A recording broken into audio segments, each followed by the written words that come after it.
Boshielo SP. Thank you, Honourable Chair, Honourable members of the committee.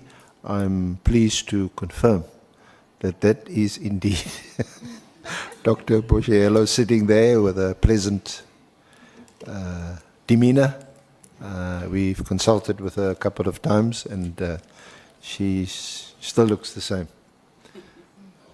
So you may swear in, Honourable Chair. Thank you so much, honourable members. The ethical part that I wanted to do, and I wanted you to know, which you may already be knowing, is that I know Honourable Deputy Minister very well, Dr. Cele Boshielo. She comes from Limpopo. I served with her in the Provincial Executive Committee of the South African Communist Party in Limpopo. And I also served with her in the Provincial Executive Committee of the African National Congress. I was their Provincial Secretary in the South African Communist Party and in the ANC. And her husband is also here. I know him very well. He is my predecessor as the former Provincial Secretary of the ANC. So I know the family very well. The husband is sitting there at the back, Mr. Legodi Boshielo. So I just felt that you must know that I know her and that I know them. And because I'm a human being, I'm not infallible, I'm your chairperson. When you realize that the chairperson is biased or is veering off the mark, you should be able to say, chairperson, the sentiment that you bear, think it away and focus on the work that the committee must do. I think it's a very important part that I felt I should do, like I did last time when we were with Honourable Matale. And I also hope that Honourable Dr. Boshielo is the last person I know who will be appearing before this committee. Honourable Skosana. Thank you so much, Honourable Boshielo. We are going to move to the next item, which will be to administer oath. And before we do that, I will kindly want to read the following statement to you, that you have been invited to appear before this ad hoc committee, which is investigating the allegations made by Lieutenant General Ntantla Mkhwanasi. You have been invited here to provide information to the committee to enable it to do its oversight work as it investigates the allegations made, which include, among others, the alleged unlawful disbandment of the political killings task team, otherwise known as the PKTT or the NPKTT, Political Killings Task Team, or the National Political Killings Task Teams. And the other part that is being investigated is the alleged moratorium on the filling of vacancies within the South African Police Services, SAPS, and alleged corrupt relationship between senior leadership within SAPS and members of the public, as well as political interference in the work of the SAPS. In extending this invitation, the ad hoc committee chairperson has indicated that you may provide such information to the committee if you so wish, under oath in terms of the powers, privileges, and immunities of Parliament and Provincial Legislatures Act. you have indicated that you wish to take the oath so as to be afforded the protection as provided in the same piece of legislation. Please be informed that by law, you are required to answer fully and satisfactorily all the questions lawfully put to you, or to produce any document that you are required to produce in connection with the subject matter of the inquiry, notwithstanding the fact that the answer or the document could incriminate you or expose you to criminal or civil proceedings or damages. Please note this. You are, however, protected in that evidence given under oath or affirmation before a House or Committee of Parliament may not be used against you in any court or place outside this Parliament, except in criminal proceedings concerning a charge of perjury or a charge of relating to the evidence or documents required in those proceedings. Please be aware that in terms of Section 17.2 of the Powers, Privileges and Immunities of Parliament and Provincial Legislatures Act, a person who willfully furnishes a House or Committee of Parliament with information or makes a statement before it which is false or misleading commits an offense and is liable for a fine or imprisonment for a period not exceeding 2 years. You are required to take an oath or affirm that the evidence you are about to give is truthful. So I'm going to request you to make a choice whether you choose to take an oath or you do affirmation. Thank you very much, Chair. I will take affirmation. Okay, if you take affirmation, you will then follow me. Or okay, let me read what you will have to say, and then you will follow me. You will mention your names in full, and then declare that or affirm that I solemnly affirm that the evidence that I shall give shall be the truth, the whole truth, and nothing but the truth. And then you will say, I do.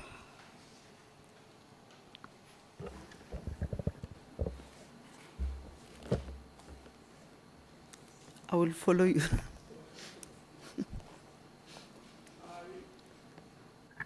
I, Dr. Cele Boshielo, solemnly affirm solemnly affirm that the evidence that I shall give that the evidence I shall give shall be the truth, shall be the truth, the whole truth, and nothing but the truth. nothing but the truth. So I do. So I do. Thank you so much, Dr. Boshielo, SP. SC, I'm handing over the reins to you. All the best. Thank you. Then it shall be until 13 hours. Unless you finish before that time, you will get directive from the chair.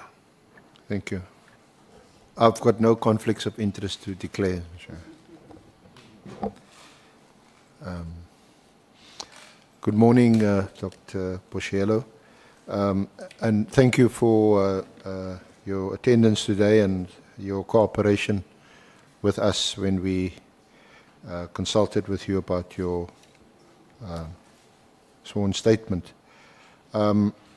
You are currently the Deputy Minister of Police, having been appointed by the President on the 2nd of July 2024. Is that correct?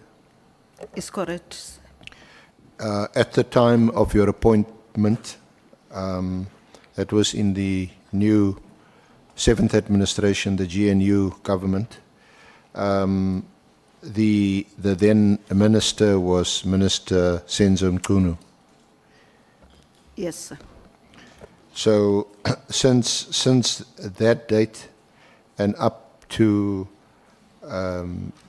recently, when Minister Mkhunu was placed on special leave by the President,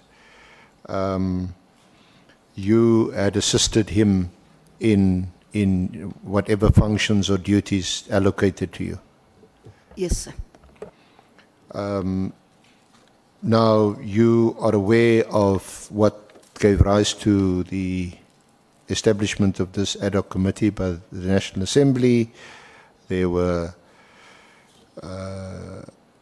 public statements made by Lieutenant General Nkwenazi on the 6th of July, making some wide-ranging allegations involving the entire criminal justice system, and especially in the police. And you are here to assist us in trying to get to the bottom of it. But as you should know, try and stick just to what you know, what you've seen, what you've heard, what you've said. So as we go along today, if you can stick to that, that will be most helpful to you also. Will do, sir. Thank you. Now, if I may just start off with your own experience in public office. You have served both at the province, as the chairperson had pointed out, in Limpopo, and you had also served here as a member of Parliament. So just take us briefly. You deal with that from paragraphs 8 onwards in your statement. Thank you very much, sir, and good morning to members. In terms of my experience in Limpopo, I've served as a speaker of Limpopo legislature from 2015, after being a member here from May 2014. And after that, I was appointed, during the elections of 2019, I was appointed as the MEC for Education. And after that, I was appointed as the MEC for Transport and Community Safety. And then after that, I was appointed as the portfolio chair of women, children, and people with disability. And then until here, where we are today, where I'm serving as Deputy Minister of Police. Thank you, sir. So in your capacity as MEC for Community Safety, you would have interacted with the police, both the police in the province and also national police. Indeed, sir, because community and safety means, the police, working with the police and the civilian secretariat. So yes, from time to time, we deal with the issue of police as the MEC. Thank you, sir. Thank you. You also have quite an impressive array of academic qualifications, which you set out at paragraph 15 of your sworn statement. Yes, sir. I did my 3-year diploma in transport with the University of Rau then. I have a Bachelor of Degree BCom, 2 Masters MBA and Masters in Transport Studies from University of Cape Town, and I have a Doctorate of Administration from University of Limpopo. And then if you look at our next chart, SPB1, you can also see other qualifications that I have. So all in all, I think there are 31. Thank you, sir. Okay. No, thank you.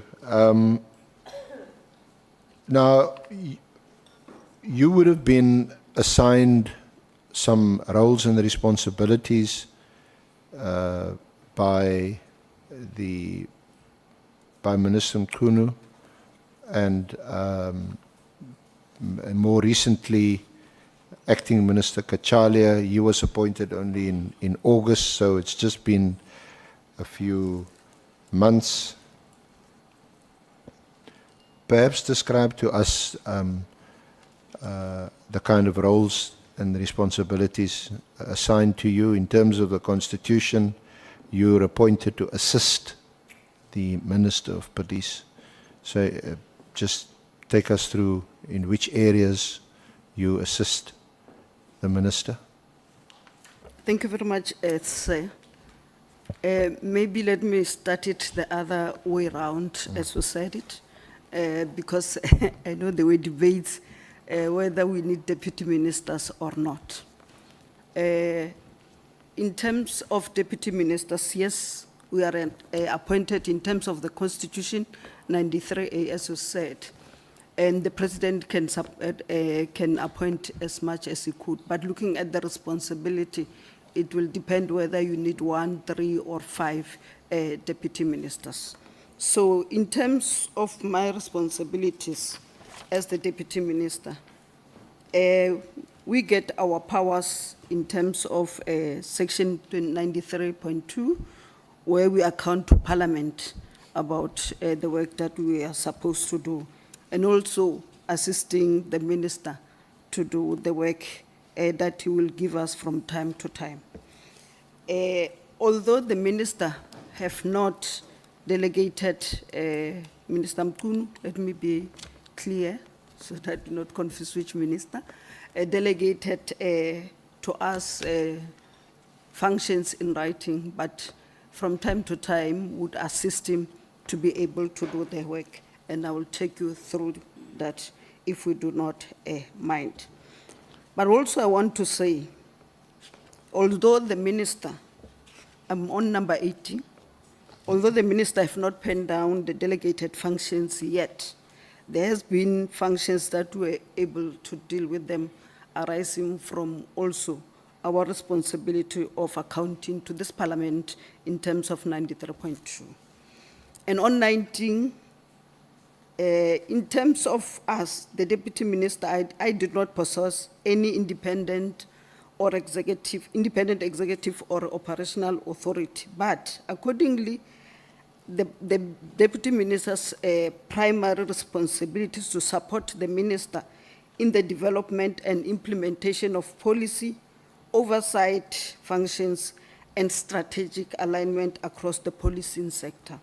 So the minister will be the one who determines the scope and the role of a deputy minister, which he did.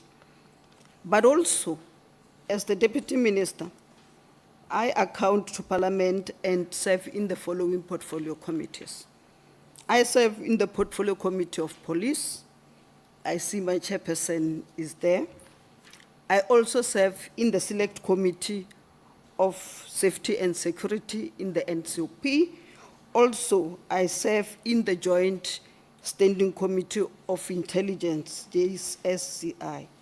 And also, as the ministry, we sometimes have joint meeting with other portfolio committees. 2 weeks ago, I was representing our department with the Portfolio Committee on Health with SARS, discussing illicit tobaccos. And then tomorrow, I'm representing our department and meeting the Portfolio Committee on Human Settlement to be able to do that. And also, as a deputy minister, I serve in the following cabinet committees: Justice, Crime Prevention and Security, JCPS. I serve in the Economic Sector Investment, Employment and Infrastructure Development, ESIT, and also serve in the All Joint Cabinet Committee and Cluster Meeting. I also serve as a district development model DDM champion of Nkangala District Municipality in Mpumalanga. But I also am appointed to serve in the following inter-ministerial committees: IMC, the first one, A, Extended Ministerial Multidisciplinary Committee responsible for foodborne illness and illicit trade, and number 2, Inter-Ministerial Committee on the preparation for the 2026-27 local government elections. In terms of the police, maybe let me give you the setup of how big the police department is. The department consists of the South African Police Service, the Directorate for Priority Crime Investigation, DPCI, which we call it the Hawks, Yes. and also 3 entities: the Independent Police Investigative Directorate, IPID, the Civilian Secretariat Police for Police Services, CSPS, and the Private Security Industry Regulation, CERA. As part of the ministry, we account to the parliamentary committees through tabling of strategic plans, budget and expenditure, annual performance plans, quarterly reports, annual reports of all of the SAPS, the DPCI, and the 3 entities. So prior to attending the parliamentary committee meetings, the ministry, together with the national commissioner, the national head of the Hawks, and the heads of the entities and their top management, we meet and prepare the report as per the agenda of the meeting that we are going to attend. As such, the role of the deputy minister, while constitutionally accountable to Parliament, can more appropriately be defined as a layer of strategic support without independent executive powers. Thank you, sir. Thank you, Deputy Minister. And I also understand that more specific tasks or functions had been allocated to you, for example, to assess the state of gender-based violence across the country. Just talk to us a bit about that. Thank you very much, sir. The other thing I forgot to say, the role also of the deputy ministers. If you remember, the minister, when he was put on leave, it was 3 days before we had to table our budget in the NCOP. So together with Deputy Matali, we were able to do 3 statements, because normally we'll share the entities, the 3 entities, the DPCI, and then give the minister the SAPS. So we had done for the entities, then we had to do also for the SAPS, because it was the last day, and if we have not done that as deputy ministers, we would have not having a budget by now. So the acting minister, Minister Mantashe, was appointed in the afternoon of the day before the tabling of the budget. So, but we had prepared it and give it to him, and when we went to the NCOP, we said to him, he must just read it, and where we have to come in, we will come in. And indeed, we had our budget passed in that. So that is also the other role of the deputy ministers that people might not be able to understand. Coming to your current question, when the acting minister, Professor Firoz Kachalia, was appointed, we sat together, and then we took him through what we were doing, and that we were not allocated responsibilities then. So after a week, he then called us, and then he then allocated us responsibilities for now, and he said we'll go on. So for now, I've been allocated to deal with the GBVF and all the infrastructure and everything related to it, and he assured also the support for me in order to be able to do that. He also delegated to me to deal with the integrated crime and violence prevention strategy and see whether it is working or need to be changed, and if it needs to be changed, to be able to do that. The third one, if you have read my doctorate, I am specialized in technology. Actually, my topic is factors that impact on e-government services in government. And fortunately, I chose the Department of Transport and Community Safety as if I knew I was going to be the Deputy Minister. So in our department, we're very backwards in terms of technology. So he sent me to China with the delegation. I just have the name here. Major General Jessica from DCPI, because we wanted to be able to check in terms of technology in all the sectors, what we have and what we don't have. We also have Major General Mabuela from the DCPI, we had two. And you will understand why, because they are dealing with organized crimes and crimes that are really what this committee wants us to deal with. And Brigadier Dubazane, who's dealing with technology management services in the SAPS, and then Brigadier Mtileni, who's dealing with port security, and it's mainly based at the OSHIA, the OR Tambo, and Brigadier Haint, who's the Human Resource Development. And also, I had to present a paper to that international forum in terms of the technology and how we can use it to be able to deal with the issue of a crime.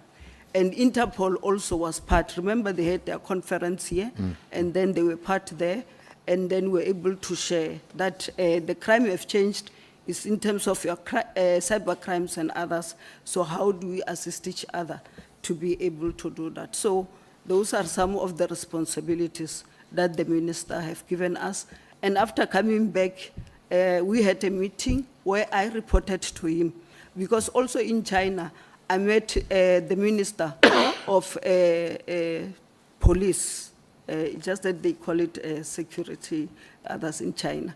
So I met him, and then I said to him, we would want to partner in terms of the technology, because they took the heads of delegations to see the technology that is used by police there.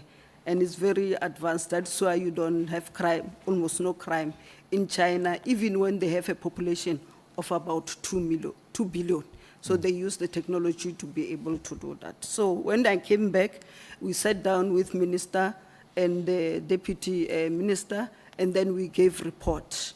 And then I suggested that the memorandum that we had spoke about training of detectives. So we need to include the technology part, because when you deal with technology, you can't just advertise it like a tender for catering, because it needs to be secured and make sure that it can be hacked and all those other things. I don't want to bore you with technical things of technology. So we gave a report to him, and then he accepted the report, and then we are going to write a report to the President to be able to suggest that we amend the memorandum to include technology. So it's very supportive and allow us space to do our work. Thank you. Thank you, Dr. Boshielo. Sounds like you've been very busy. It's almost, almost exhausting to hear you. My only day that is, I can show you my diary. Yeah. It's like this diary. Yeah. So my only day that is free is normally Sundays. Thank you. And it also sounds like the approach of the acting minister is somewhat different to Minister Mkhunu.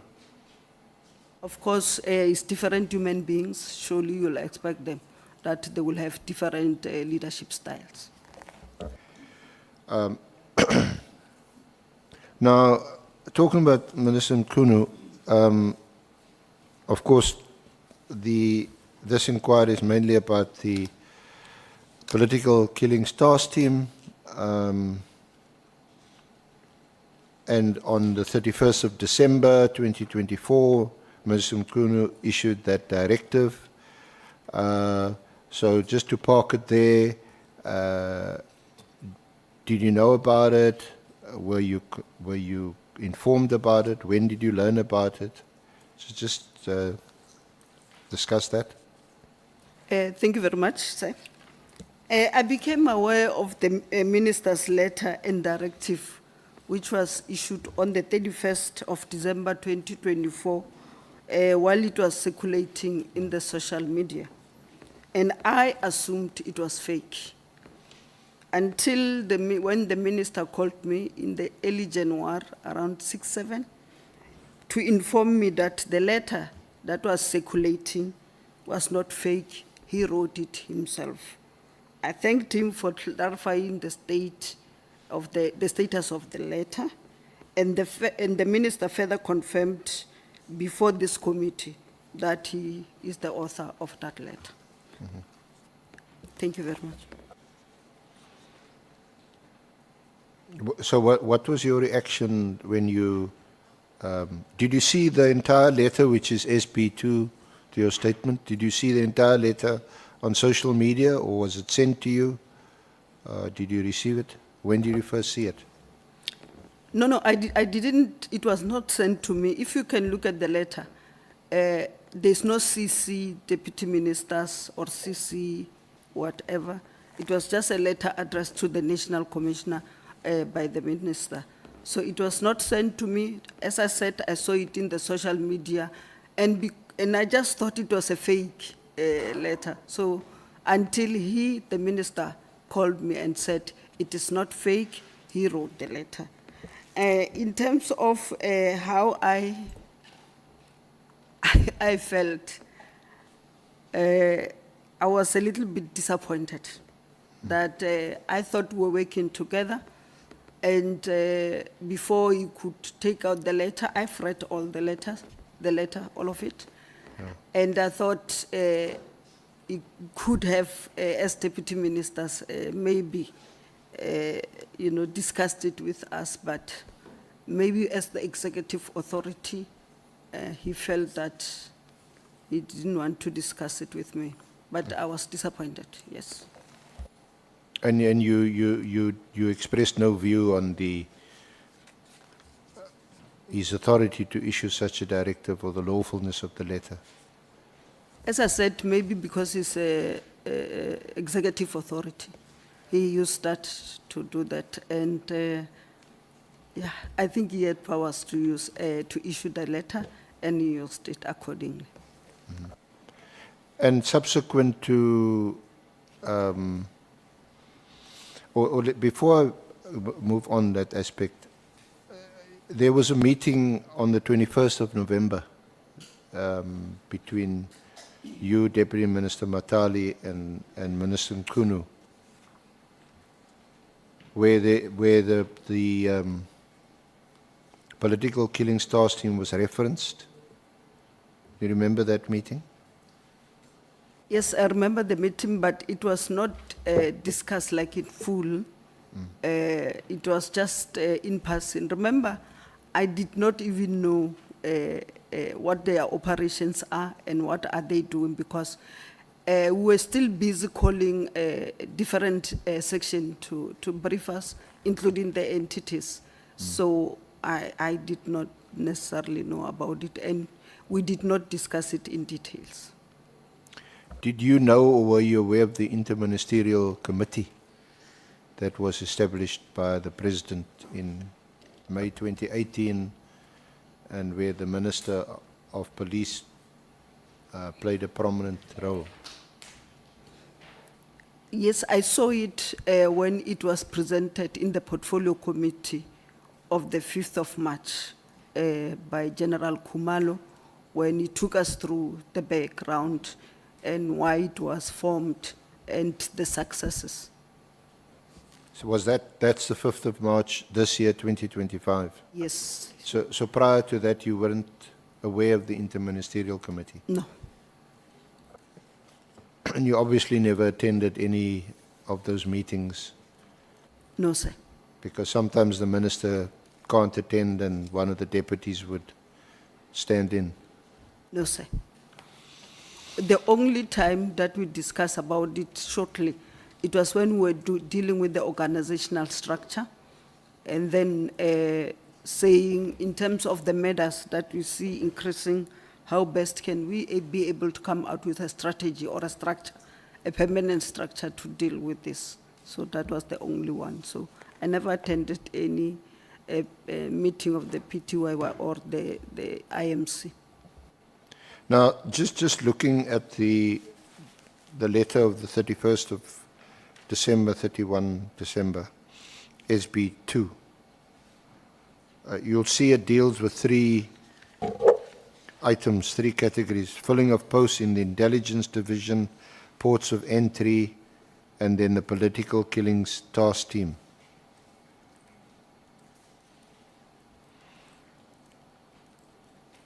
Have you got any views on whether these 3 areas or any one of the 3 areas falls within the executive authority or should fall under the operational authority of the National Commissioner? My understanding of the work of government, since I've been here and also been an official up until a chief director level and then executive also in a parastatal, is that in terms of the accounting officer and the executive authority, you know, they are interfaced and they are expected to work together.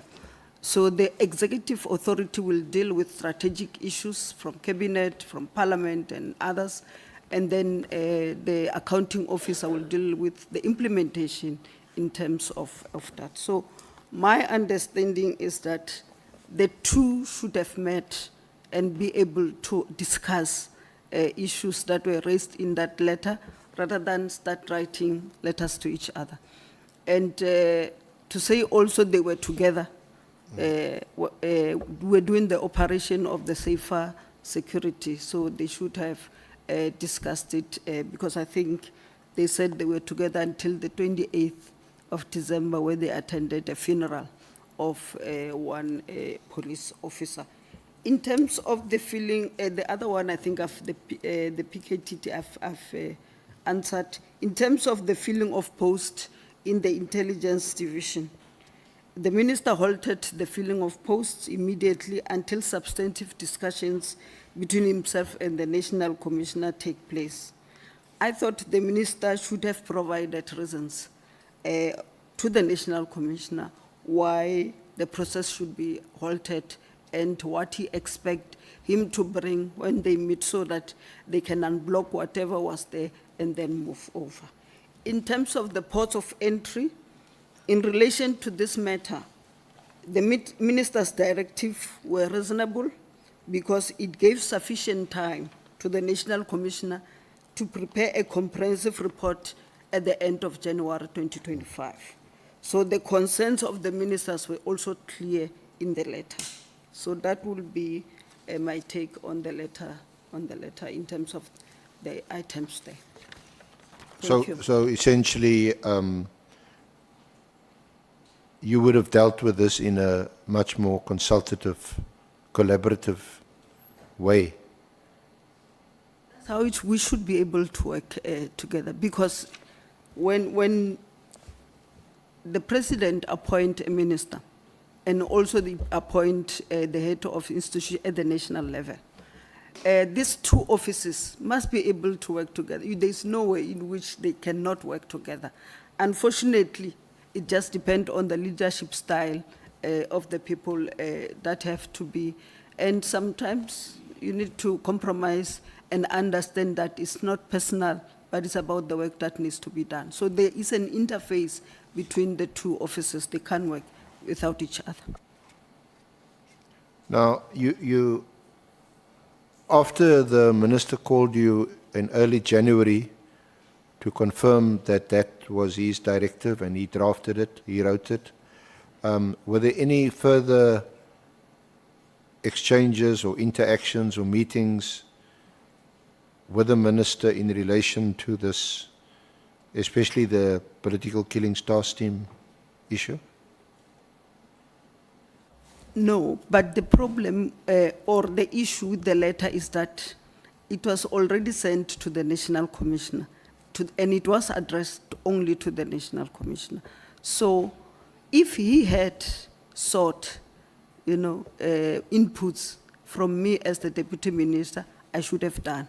So it was no use for me to even ask to do some input because the letter was out already, and he confirmed that it is not a fake letter.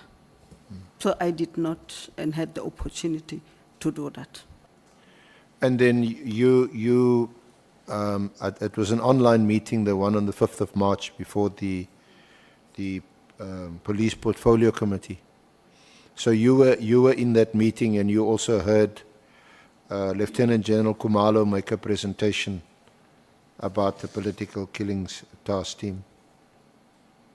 Yes, sir, I was in the meeting, and I must confess that it was the first time I had a full report of what the task team was all about, its successes, its budgets, and what it's doing. Yes, I was in that meeting. What impression did you get from hearing the presentation? Let me not say anything because it's a crime intelligence issue.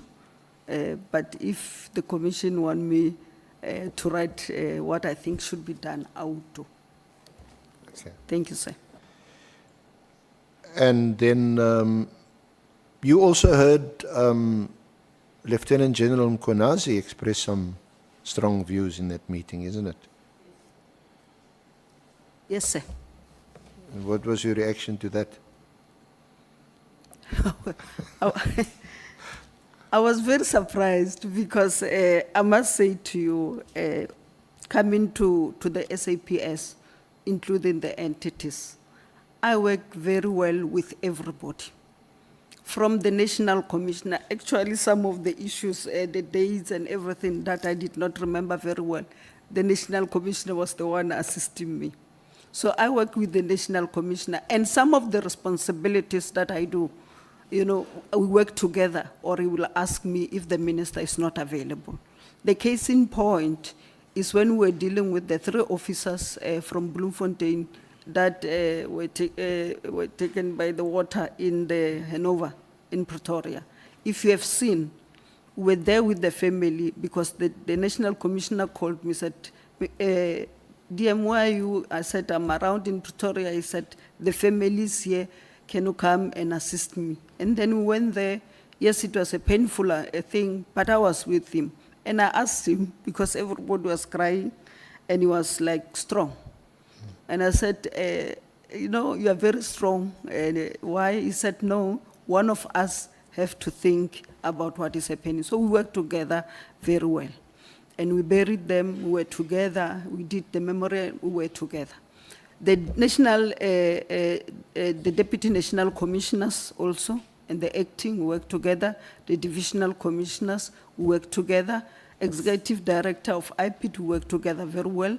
And then the DG of the Civilian Secretariat, and also the CEO of CIRA and everybody. So in terms of working with the management, including the provincial commissioners, they would have even programs now and ask the National Commissioner to send me. Recently, in 2 weeks, I was in Mpumalanga, Elukwatini, having a Mbizo there with the chief and other things.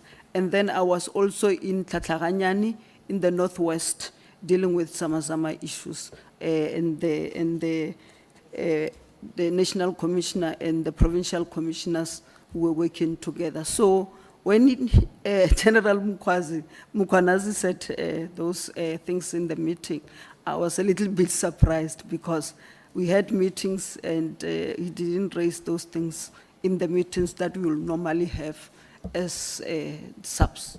Thank you, sir. And then on the 6th of July, we were even more surprised when there was a media briefing by Lieutenant General Mkonazi. Yes, sir. I was surprised. Actually, I didn't even see it until somebody phoned me and said, "What is happening? Are you watching TV?" And I said, "No, I like reading more than watching TV." He said, "No, I'm reading." And then he said, "Watch the TV." And then when I switch on the TV, there I see General Mukwadas, and I was surprised. Yes. Did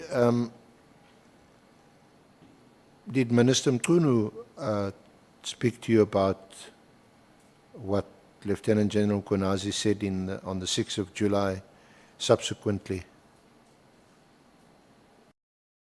No, sir, but we had a meeting. I think the National Commissioner said it, and I think also the Minister said it.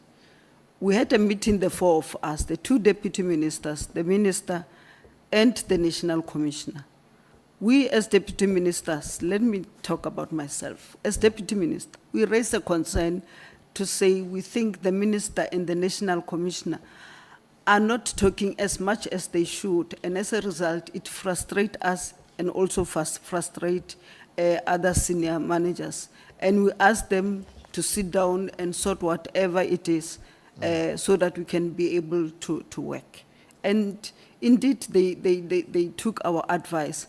But also we raised another concern that we're observing, that they also need to meet with DNC Sibia and Lieutenant General Mkhwanazi, and then sort everything out so that we can be able to work together.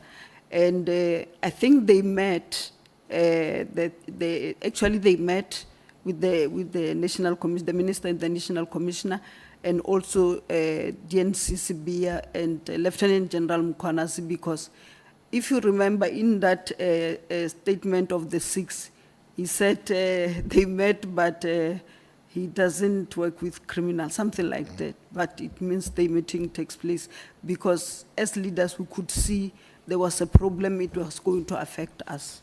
Thank you. Okay.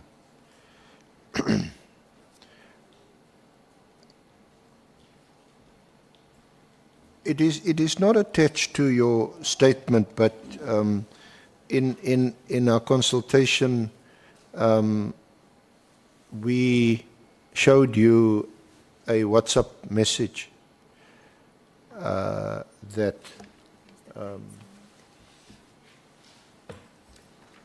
was sent to you, so you can confirm receiving it from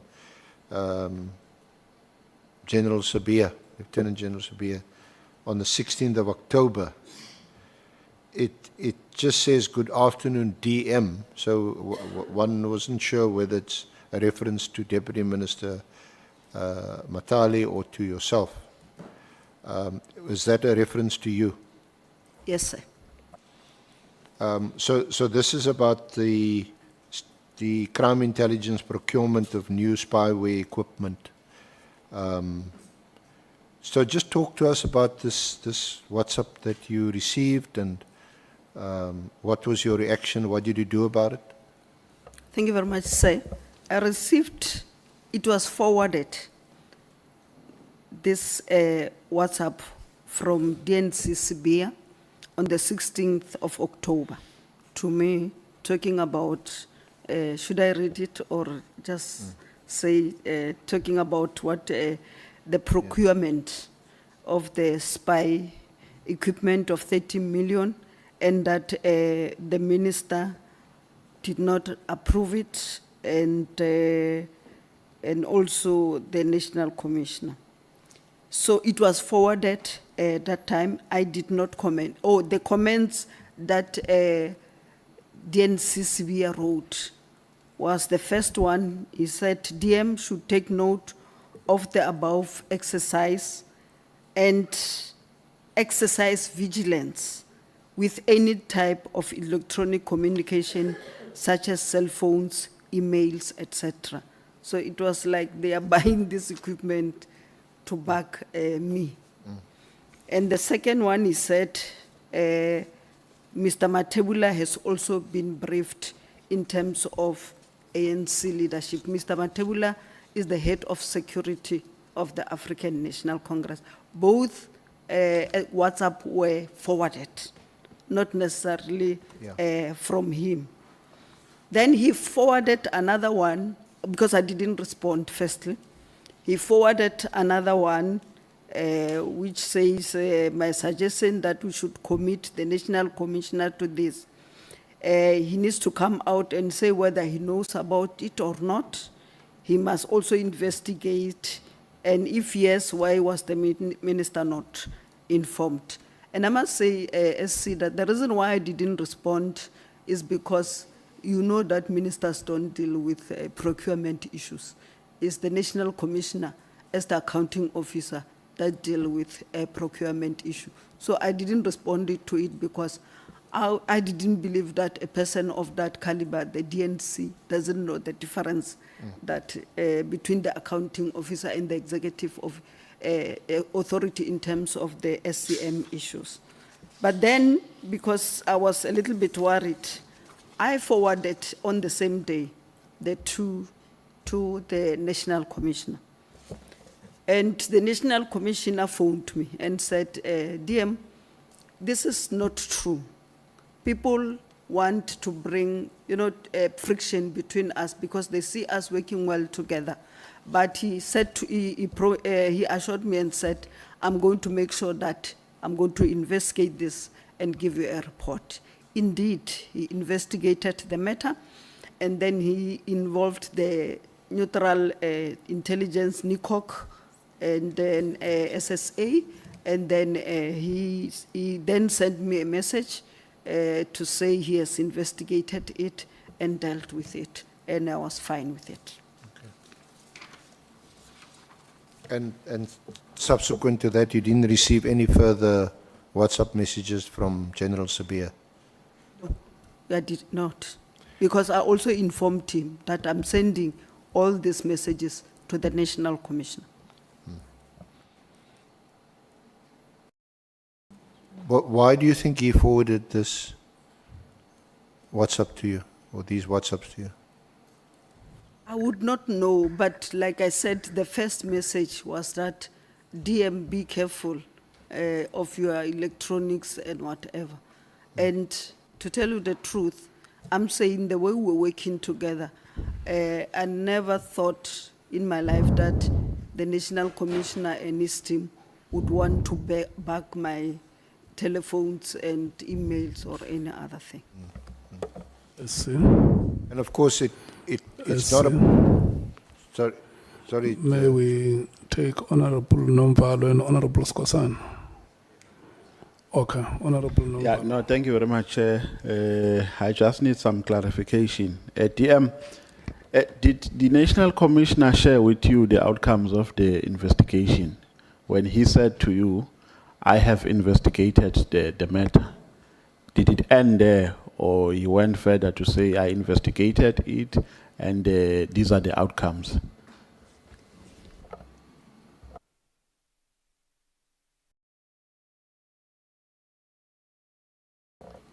Chair, I know the rules. I can't go on without you giving me the permission. I forgot that you were my speaker at the legislature. Okay, Honourable DM, you may respond. Thank you very much. Yes, he responded and said the softwares were not bought, and there was nothing like that. And then he said to me the matter was closed. Yes, he came to me.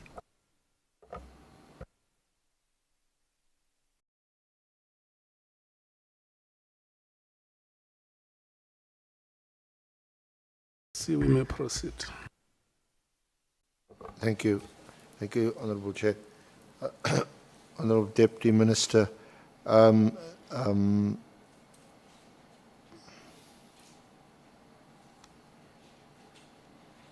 so it sounds to me, and just for your comment, that although it wasn't, when one often gets a message, you'll see forwarded. So it's not from that person originally, it's from someone else who had forwarded a message. And sometimes it says forwarded many times, that you can't even forward it to someone else because it's sort of exhausted. But was it Do you think it was a mischief making on the part of General Cele to forward what appears to be quite a provocative WhatsApp to you? To tell you the truth, I did not want to believe that, because remember, I just came in, I did not know him. So I wanted to give him the benefit of the doubt. Actually, can I read what the National Commissioner responded? Also, it will be assisting Yeah, please the do. member Thank there. you. Okay, thank you. The National Commissioner responded and said, even in DM, the circulating messages about the CI having procured a spy wire over the weekend by DIFCOM and CFO, it refers. That's the one I did. I sent it to him. These officers were already out of office last weekend. If ever there is such, it would have been procured by those who were out of the country, which is none of the above. Somebody wants to find a reason to arrest them again. Let's not fall into this trap. I can, however, ask the matter to be investigated by NICOC or DI, somebody neutral, but I need detailed briefing by the source. Thanks. So certainly according to... I'm sorry. You minute. As I was saying, so I wanted to give the DNs, because I did not know him, I met him there. I wanted to give him the benefit of the doubt and not rush into judging him. Thank you. Okay. Then just coming to... SC, may we take Honourable Sangwan? Sorry, SC, I know you don't like to be interrupted. Sorry.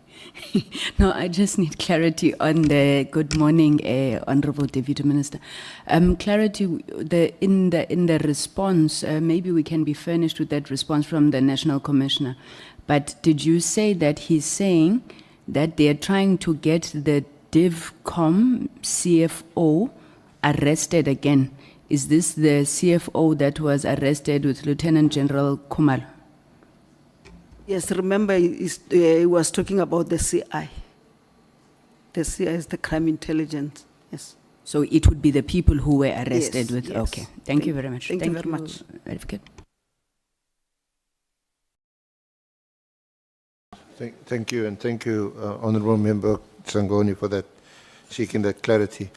So just to conclude on that there seemed to be some ulterior, sinister motive behind copying you this WhatsApp. So I'm still saying, as I wanted to give him the benefit of the doubt, because I don't know him very well. So, yeah. So, Deputy Minister, just in terms of some concluding... Sorry, sorry? Yeah, just for the record, I never also discussed these messages with him, with the DNCCB. I only forwarded to the National Commissioner and got response from the National Commissioner. Just for the record, I never discussed these messages. And I think just for the record, the way you dealt with this was entirely proper and correct, that you wouldn't get embroiled in matters of this nature. I think your evidence was that this was in any case beyond your sort of job description, and certainly the Minister wouldn't become involved in matters of this nature. Yes, sir. Can we just deal with some comments you make in your concluding remarks? From paragraph 48 onwards. Do you want to comment, make some comments there? Yes, sir. Thank you very much. In terms of my thinking is that, I don't know, I know other people don't think this ad hoc committee is not important, but for me, it is very important and I'm stating the reason why I think it is relevant and important. I think the work of this ad hoc committee must lead to a SAPS that is not only effective, but is trusted. And based on the evidence that have been presented before you by the Minister, the National Commissioner, the DNC, and the Provincial Commissioner, I believe that trust will be built on 3 pillars. The first one being the pillar of lawful process, where the roles of the executive, the accounting officers, and bodies like the IMCs are understood, respected, and not circumvented. And also the second one, the pillar of internal accountability, where decisions are made transparently within the ministry, utilizing the full capacity of deputy ministers. And the third one, the pillar of external oversight, where bodies like the IPIT and Parliament itself, including the portfolio committees and the standing committees itself, are empowered to hold the police accountable without fear or favor. The allegations that brought us here, SC, are a symptom of the failure of these pillars. That is according to me. And your recommendations as this ad hoc committee can be the blueprint for the revitalization and restoration of SAPS. And let us ensure that the outcome of this process is a police service that commands public trust, because we have a deficit in that regard, and respect, which will follow when the SAPS itself consistently demonstrate respect for the Constitution, rule of law, and the people it serves. Furthermore, restoring public confidence and trust in SAPS will require vigorous interventions to promote principled leadership and strict adherence to constitutional and procedural governance. As you know, SC, in terms of the priorities of this government, we fall in the third one, where we want to build a capable, ethical, and a democratic leadership. So the events surrounding the disbandment of the PKTT serve as a case study on how not to manage a critical national institution. Maybe I'm an academic, that's why I'm writing like that. You're writing a thesis now. We must do better to uphold the constitutional governance of the SAPS. It seems constructive consultation between the executive and the accounting officer and respect of the mandates of cross-departmental structures like the IMC must be compulsory. Therefore, there is an urgent need to implement also digital docket management, body cameras, and data-driven policing to reduce opportunities for interference and increase public accountability.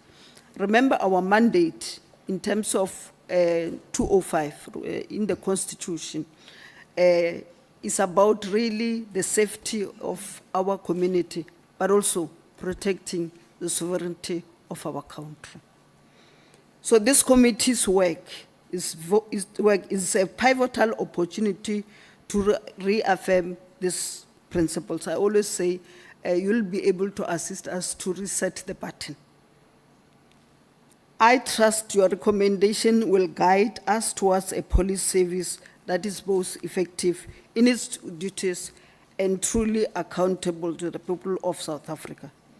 The people of South Africa need SAPS which can tackle corruption without fear or favor, protect whistleblowers, and ensure that oversight bodies like IPIT are truly independent. Even if they get their allocation from, SAPS, they need to be independent. And police must work hand in hand with communities, restoring confidence, through visibility, respect, and cooperation. And lastly, the modernization of the systems, embracing technology, and rewarding excellence that we normally would not do will go a long way to foster a police service that is not only effective, but also trusted by all South Africans. That's why I think this ad hoc committee is relevant and is important, and I'm happy that it has been reconstituted. Thank you very much. Thank you very much, Deputy Minister. Thank you for your cooperation once again, your contribution, your insights, and your very sound advice and views on the way forward. Thank you very much, Honourable Chair, Honourable members of the committee. That concludes our part of the evidence. Thank you. I want to thank the two of you very much, the SC and the Honourable Deputy Minister, because this is the record time that we... And I think it's our first female witness.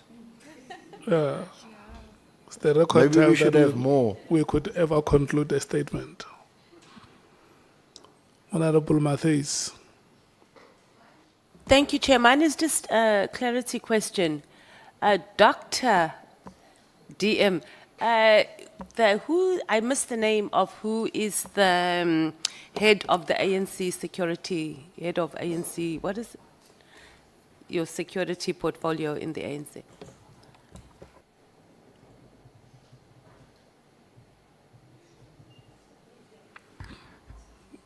Honourable Dr. Boshielo.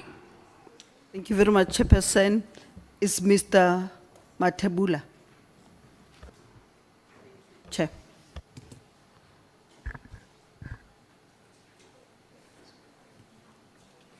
Honourable Matthews, can I get your signal? Are you fine?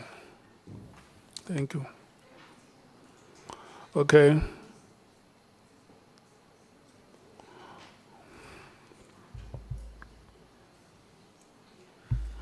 It's 12:15 now.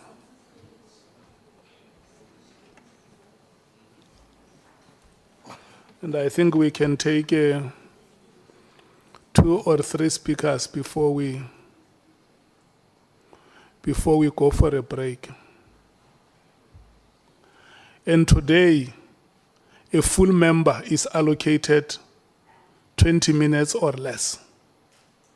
No 1 hour today. And if you have nothing to say, you just say nothing to say. And then we pass. Yeah. So it's now 20, I mean, it's now 16 minutes past 12. We are going to start at 20 past 12, just for you to drink water. So we are going to take 2 speakers before we break at 1. Honourable Sokanyile, are you ready at 20 minutes past 12?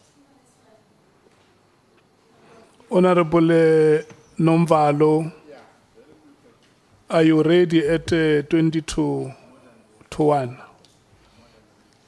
Okay. Thank you so much. Chair, 20 minutes for full No. Alternates? Honourable Sokanyile is today a full member. No, I'm And- asking time, Chair. No, I'm coming. The Honourable Nomvalo is a full member. So I'm going to take the 2 full members. I allocate them 20 minutes each between now and 1 o'clock. When I come back from lunch, Honourable Shongwe, I will tell you how much time I allocate to an alternate member. So, hlala, see You must lobby me. You must see lobby me at. hlala, see over. Thank you so much, Dr. Boshielo. Please drink water.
can see that your mouth is already open and you are asking a question.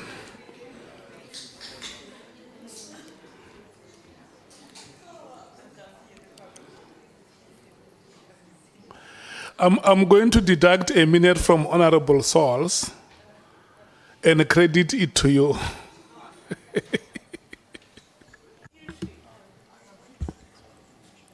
Good morning or afternoon, Chairperson. Let me greet you. Let me greet the honourable members that are here. And let me greet the senior council and the team and the administration. Good afternoon, Deputy Minister. Afternoon, ma'am. Thank you. I've got few questions.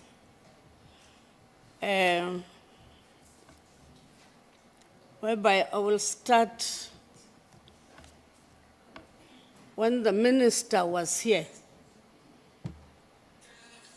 When the minister was before this committee, he gave the evidence that he issued the directive based on the authority granted to him in terms of Section 207, subsection 2 of the Constitution of the Republic of South Africa. Then if you'll go to the Constitution, it will talk about the control of police service. Then that subsection,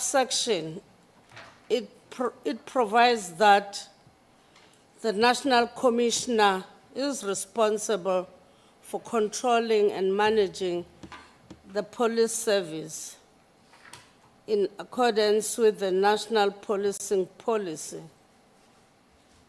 and the directions of the cabinet member responsible for policing. Then, here is the question. Do you agree that the directive that was given by the minister on the 31st December 2024 to disband the PKTT immediately fell within the scope of the minister's authority to issue policing directive? Do you agree to that?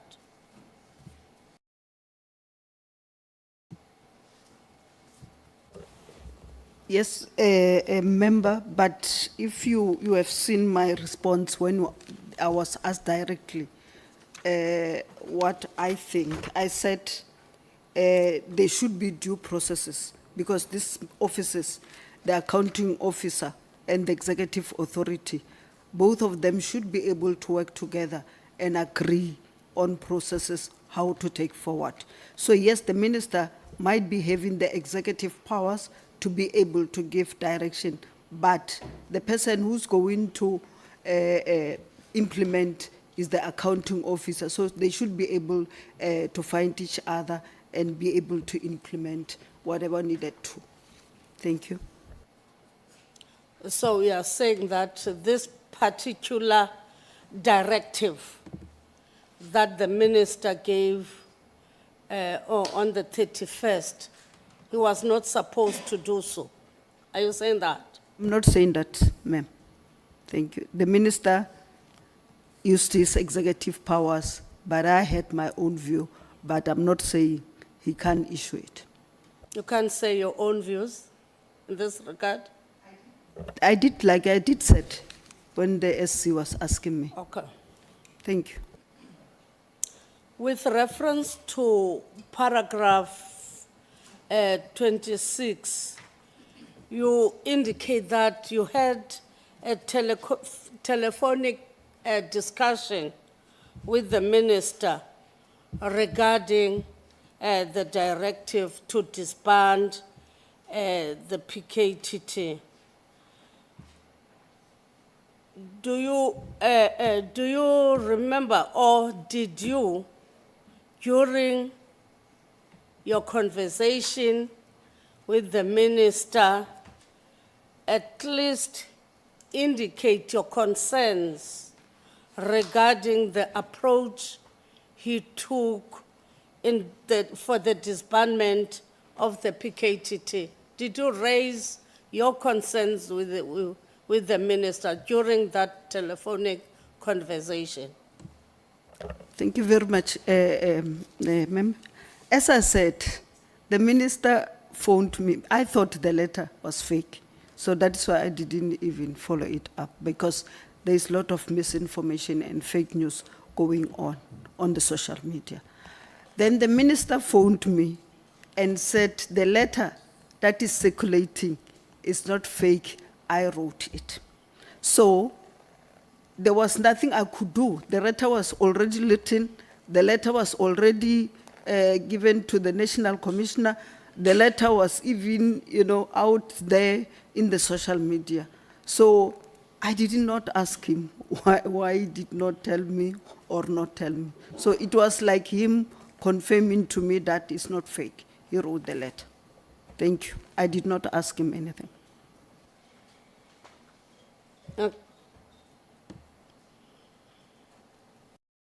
Honourable Sangoni. Thank you, Chair. DM, what made the minister call you and tell you that it's not fake? Did you ask him, or did he just of his own volition decide, let me call the DM? I'm not sure what made him call us. I think maybe he did not see us reacting or something, because after he phoned me, he said, I'll also phone DM Matal. So I did not phone him. And surely, if he was saying he's going to phone DM Matal, it means he did not also phone him. For sure, he was surprised that why don't we ask about it? So, no.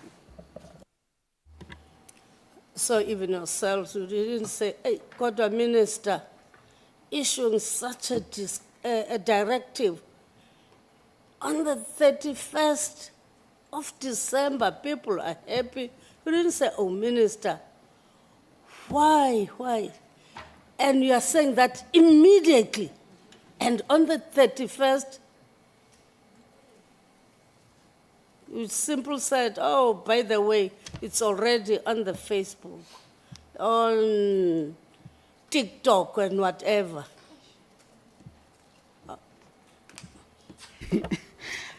Funny enough, with this festive, safer festive, because we've got 9 provinces, the minister divided each one of us 3 provinces. I was working in the Northern Cape, the Northwest, and Limpopo. On the 31st, I was in Beitbridge, checking there what is going on, and then what is happening there, and all other things.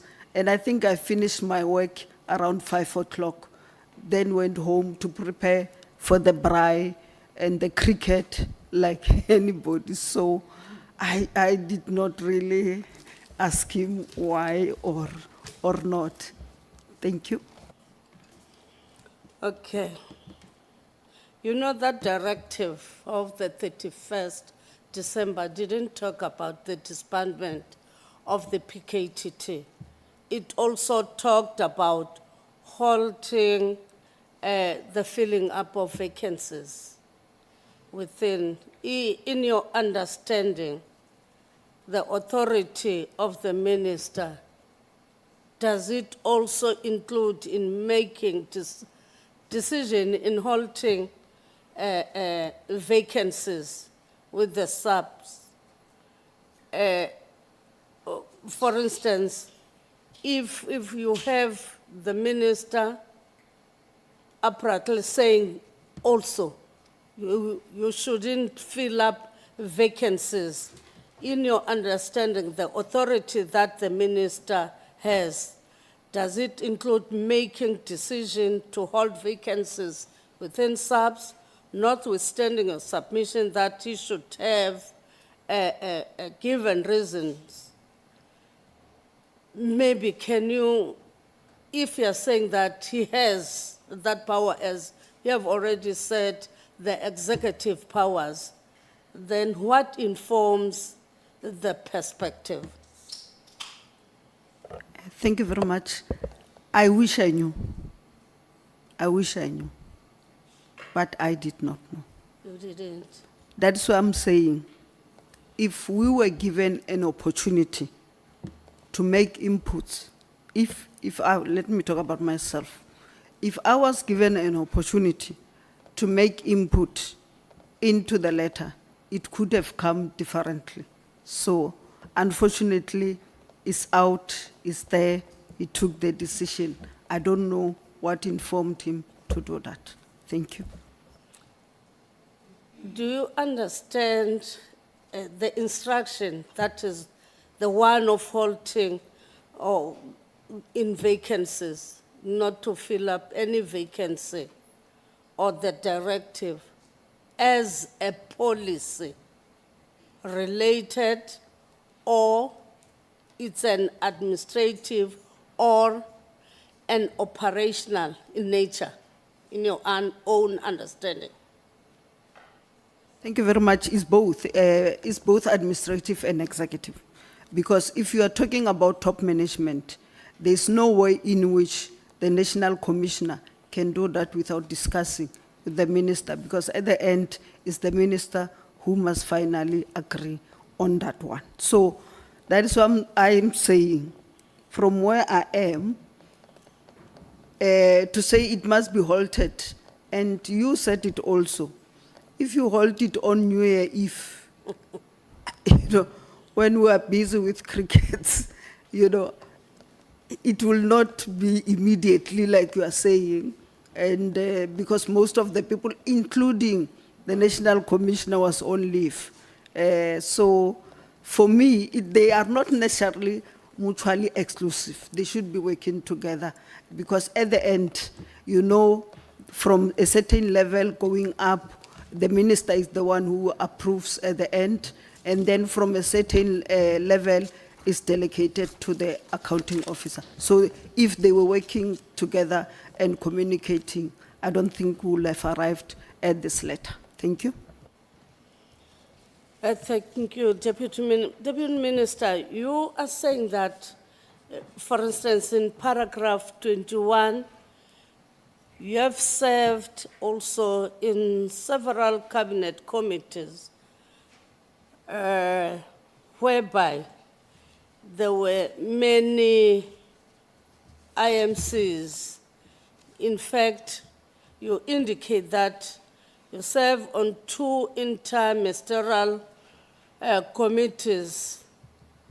The first one, the Extended Ministerial Multidisciplinary Committee to respond to foodborne illness, Wara Wara.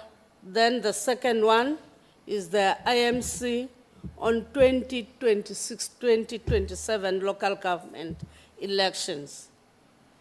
What is the understanding of how IMCs, interministerial committees, operates? Do have in their terms of reference? Is there a specific duration for their establishment? Thank you very much. Just for correction, I am serving in these committees. Oh, now? Yes, Okay, as I'm talking to you, I'm serving in these committees.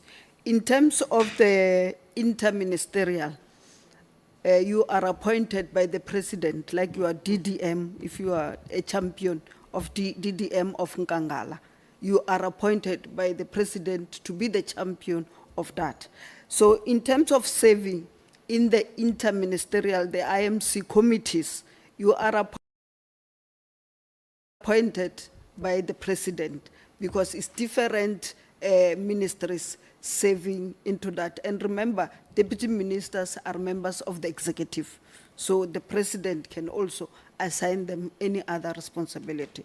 So for the IMCs, the responsibilities are delegated by the president himself. And then it will say who is the chair.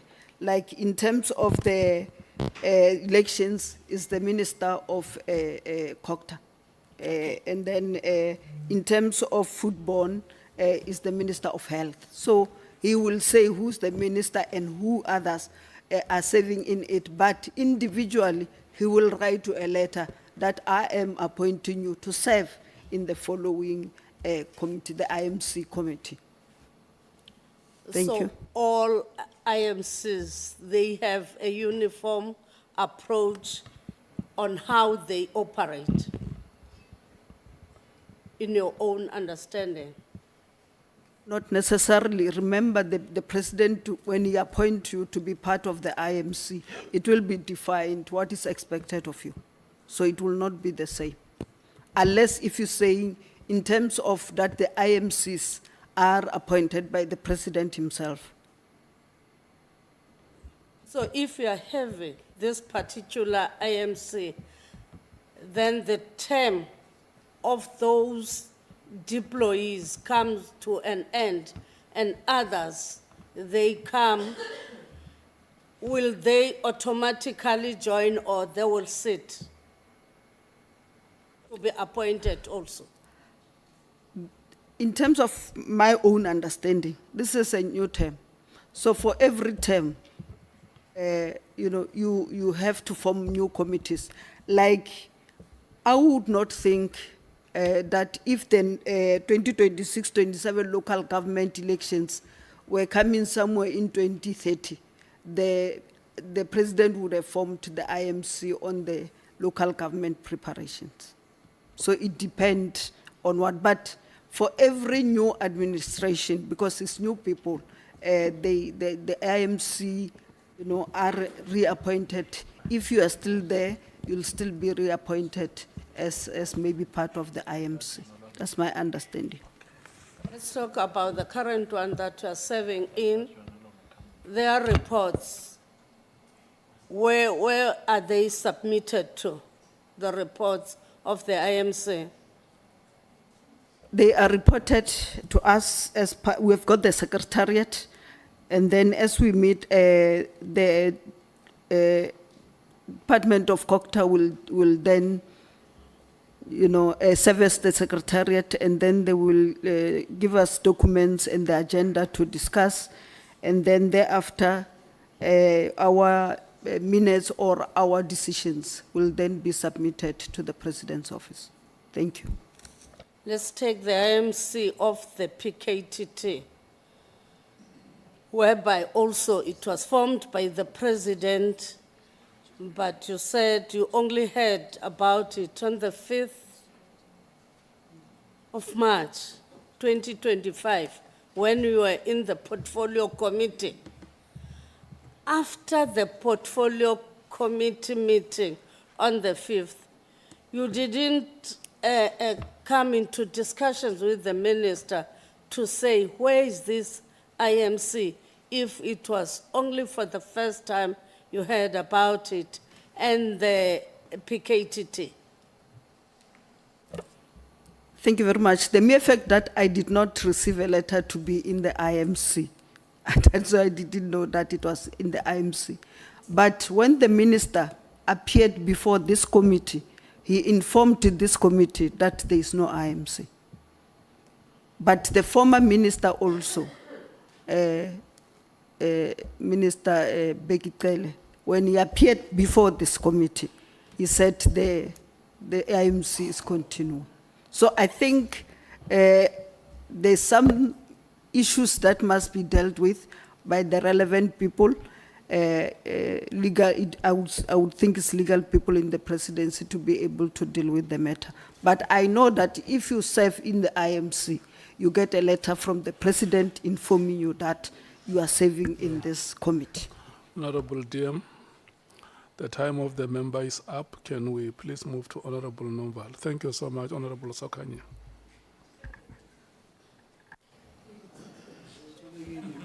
Yeah, thank you so much, Chair. I don't think I will be long, Chair. DM, good afternoon. Afternoon, sir. There is a contestation of terms before this committee. When the first witness appeared, General Ndlandla Mkhwanazi, on the PKTT name, he gave us the name PKTT. And the next witness that followed after him, the suspended Minister of Police, came with a different name, which is the NPKTT. Now, in your statement, you are saying it's the PKTT. Now, the confirmation that I need is, have you just written hypothetically, or you have written the name with a full understanding that this is the actual name that was agreed upon? Thank you very much. Actually, if you go to the minutes of the 5th, where General Khumalo was presenting the issue of all along we were talking about the PKTT. So then I saw the NPKTT coming in. I'm not sure, maybe as you're saying, it might be semantics, but all along, when we discuss, is PKTT, so it might be, or it might have come when we're discussing the organizational structure. Remember, we were saying that we must start defining murder as murder, whether it's murdered by political but murder is murder. Maybe it should be in the murder and robbery unit. So, and it should be national. You can't have this political killing like it's happening in one province. It is happening in all the provinces. So you might want to have a national structure that coordinate the provincial structures that are there. So I thought they were trying to distinguish between the two. Okay, so to the best of your knowledge, the actual name that was espoused is the PKTT. Yes, sir. Okay, the SC, I was tempted to ask a follow-up question, but I said, no, let me reserve it for my time. Had asked you about a meeting that you held in which a report about the PKTT was given. Subsequently, I asked you about the impression that you got from that meeting, and then you said, because you believe that it's an intelligence matter, so you reserve your comments. But I think the question was actually in relation to the impression in the context of the performance of the PKTT, that in your view, did you get an impression that the PKTT is functional, or it's just a ceremonial structure which is no longer effective? So along those lines, which impression did you get? Thank you for clarifying the matter. As I said, I did not know much about the PKTT.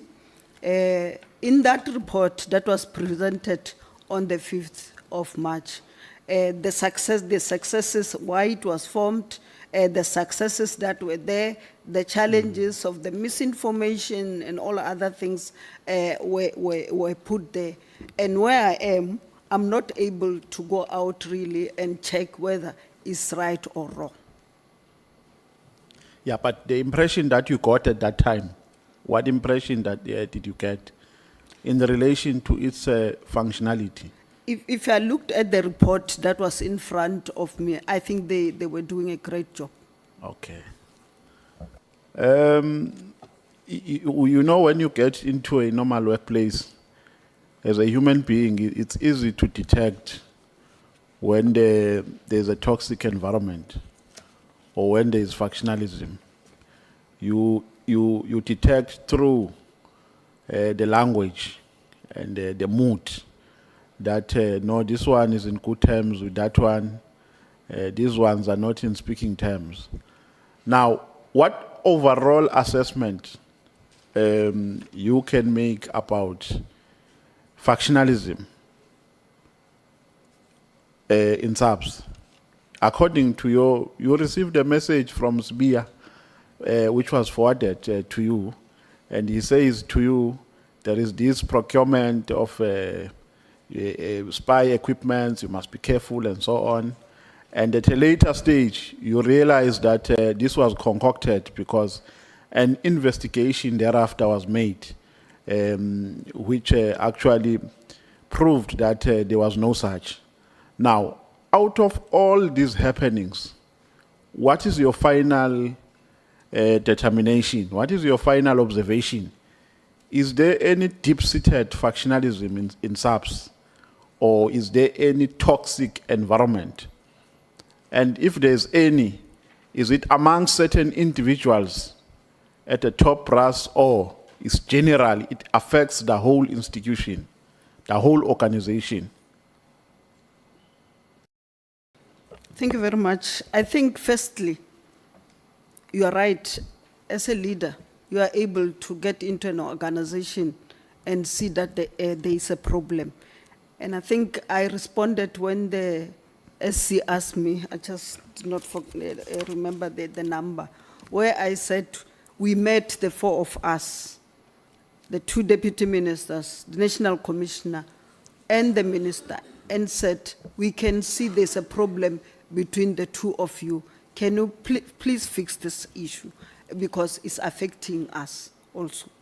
And we said, we have also realized that you, the national commissioner, you are not in good terms with DNC Sibia, and there's also issues between Sibia and Lieutenant Kwanas. Can you please meet with them and make sure that they find each other so that we can be able to work better and move forward? Because we didn't want to choose, whether, like you say, which faction you want to be in or what, because we wanted a SAPS that was working.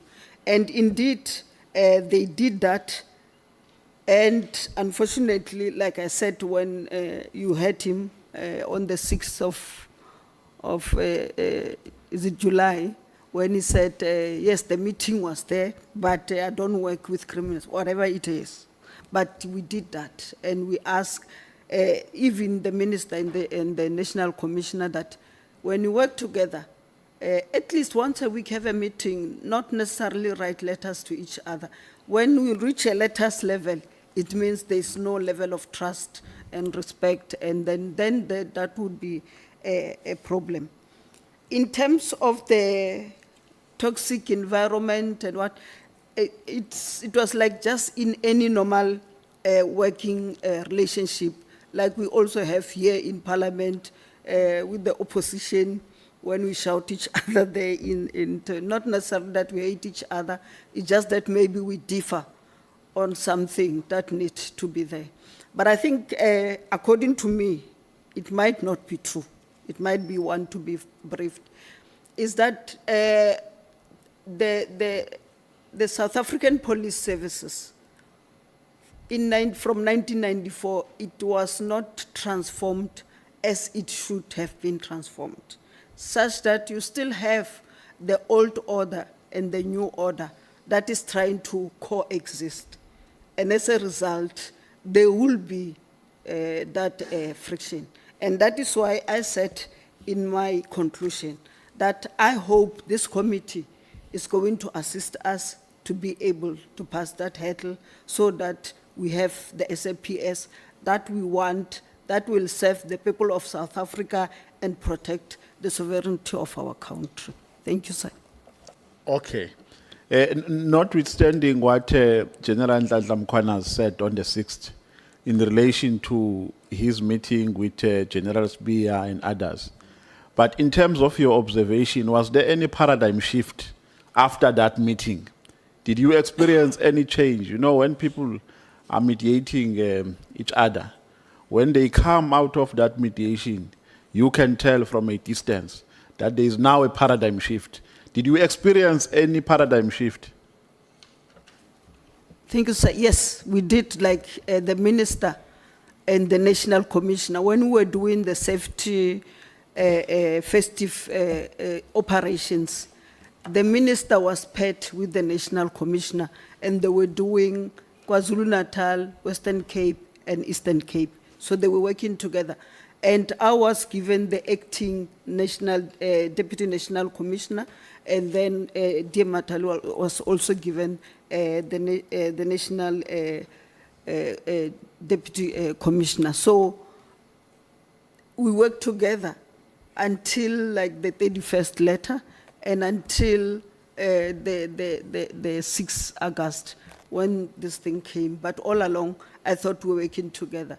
And I must say to you, in terms of the deputy minister, I worked with all of them, including General Mukwanas. I went there in Ulundi, I think it was last year or the beginning of this year, when there was a pass-out parade. I went with Lieutenant General Libya, who was the head of the Hawks, and went there for the pass-out, and we had the best pass-out that we could ever have. And then we went also there to launch the National Safety Festive in KwaZulu-Natal, and we had a very good and from time to time when we meet with Lieutenant General Mkwanasi, we talk like colleagues. Okay, no, thank you, TM. On paragraph 27, page 11, and paragraph 33, page 12, you are saying, in summary, I'm not going to quote you verbatim, but you are saying that you think the decision of the 31st could have been handled better. Yes, sir. Yes, and I think on page 27, you are saying that in your view, the minister should have at least consulted stakeholders. And so the impression that I get from that is that your only concern about the decision is a lack of consultation. So in your view, the minister, that is my own observation from what you are saying, you can correct me. In your view, the minister had a right or a constitutional right to take a decision, but his decision was, was short of a widespread or comprehensive consultation. That is the area of concern in terms of your own observation. Is that correct? So it means, to elaborate, so it means, according to you, had the minister consulted, then the decision was going to be correct. I don't think you understand me correctly, or maybe it's because it's a short letter.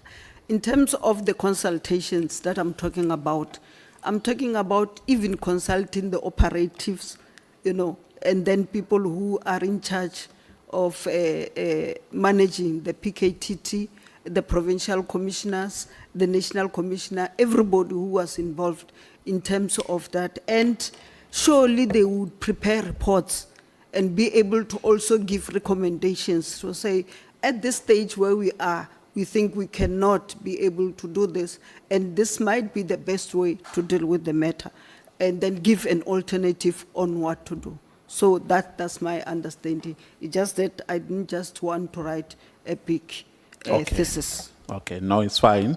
Now, Minister Mkhunu sits with you for 12 months. He doesn't give you a performance plan. After him, Minister Kachalia comes in. And then you raise a concern to him that, Minister, there is no delegated function to us. And then with ease, he gives you a task. You said he has given you a task to go to Northwest, if I heard you correctly. No, to deal with the GBVF, the whole of it, and also to deal with the integrated crime violence prevention strategy.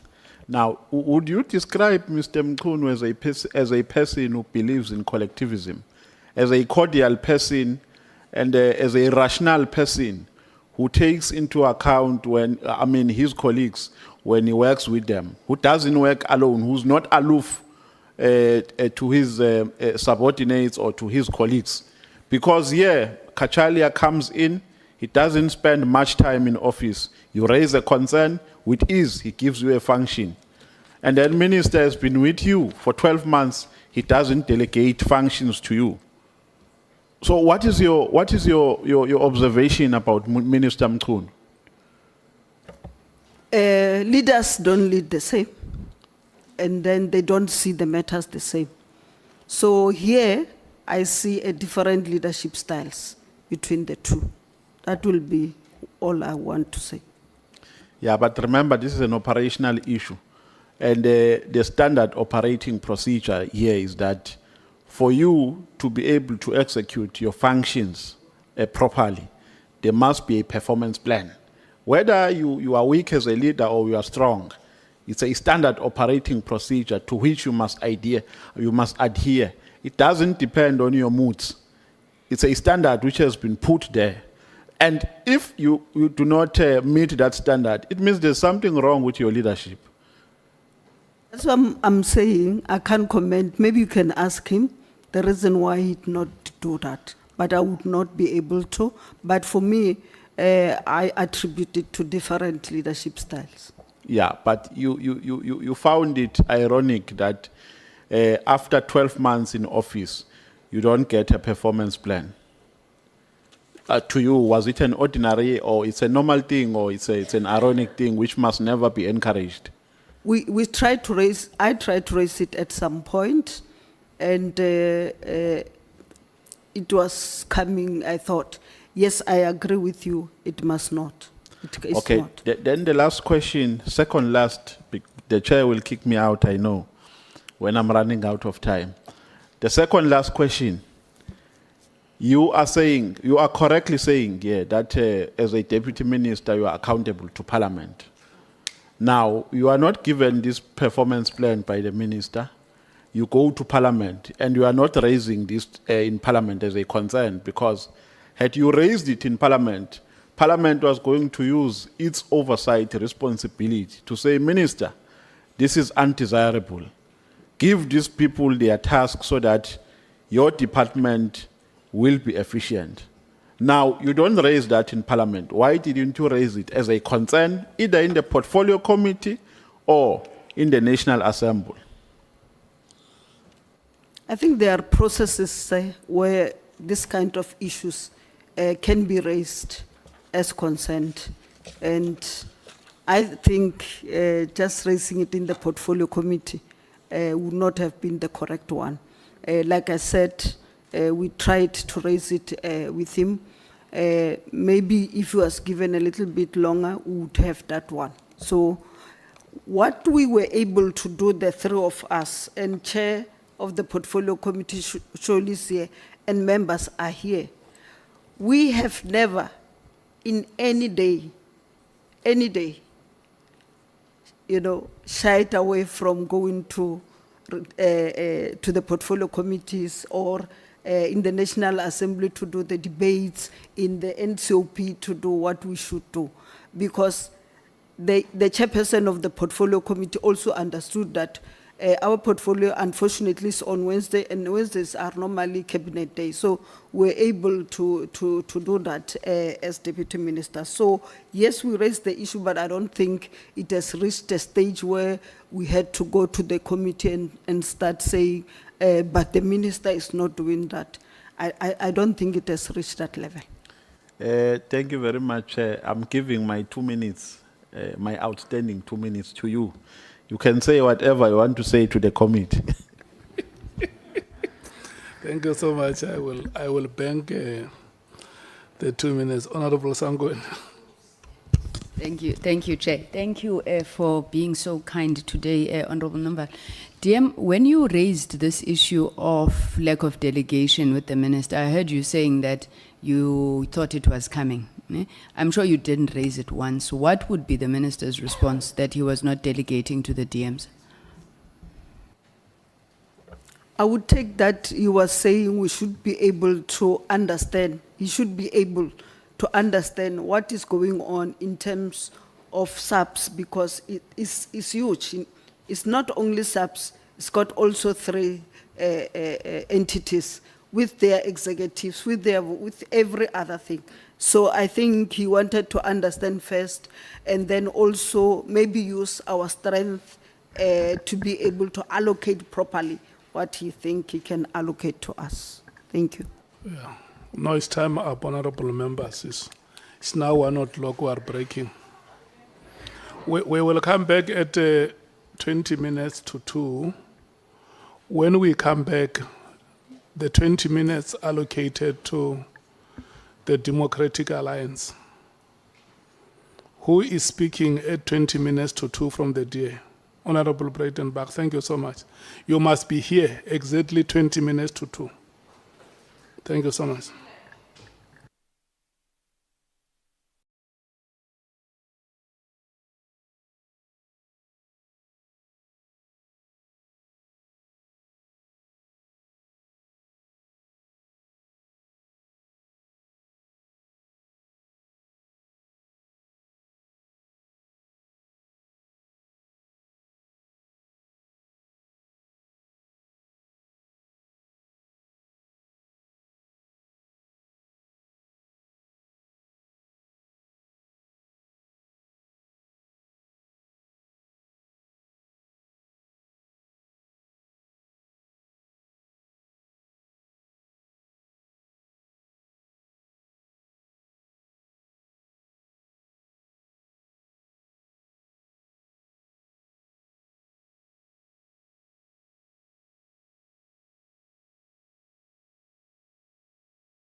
area.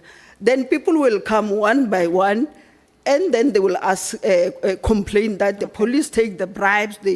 When I went there, they didn't what and do what and whatever. We know them, all of them. And then even when they come, you know our people, when they see you, even if they've asked questions, they will still want to ask because deputy minister is there and the MEC.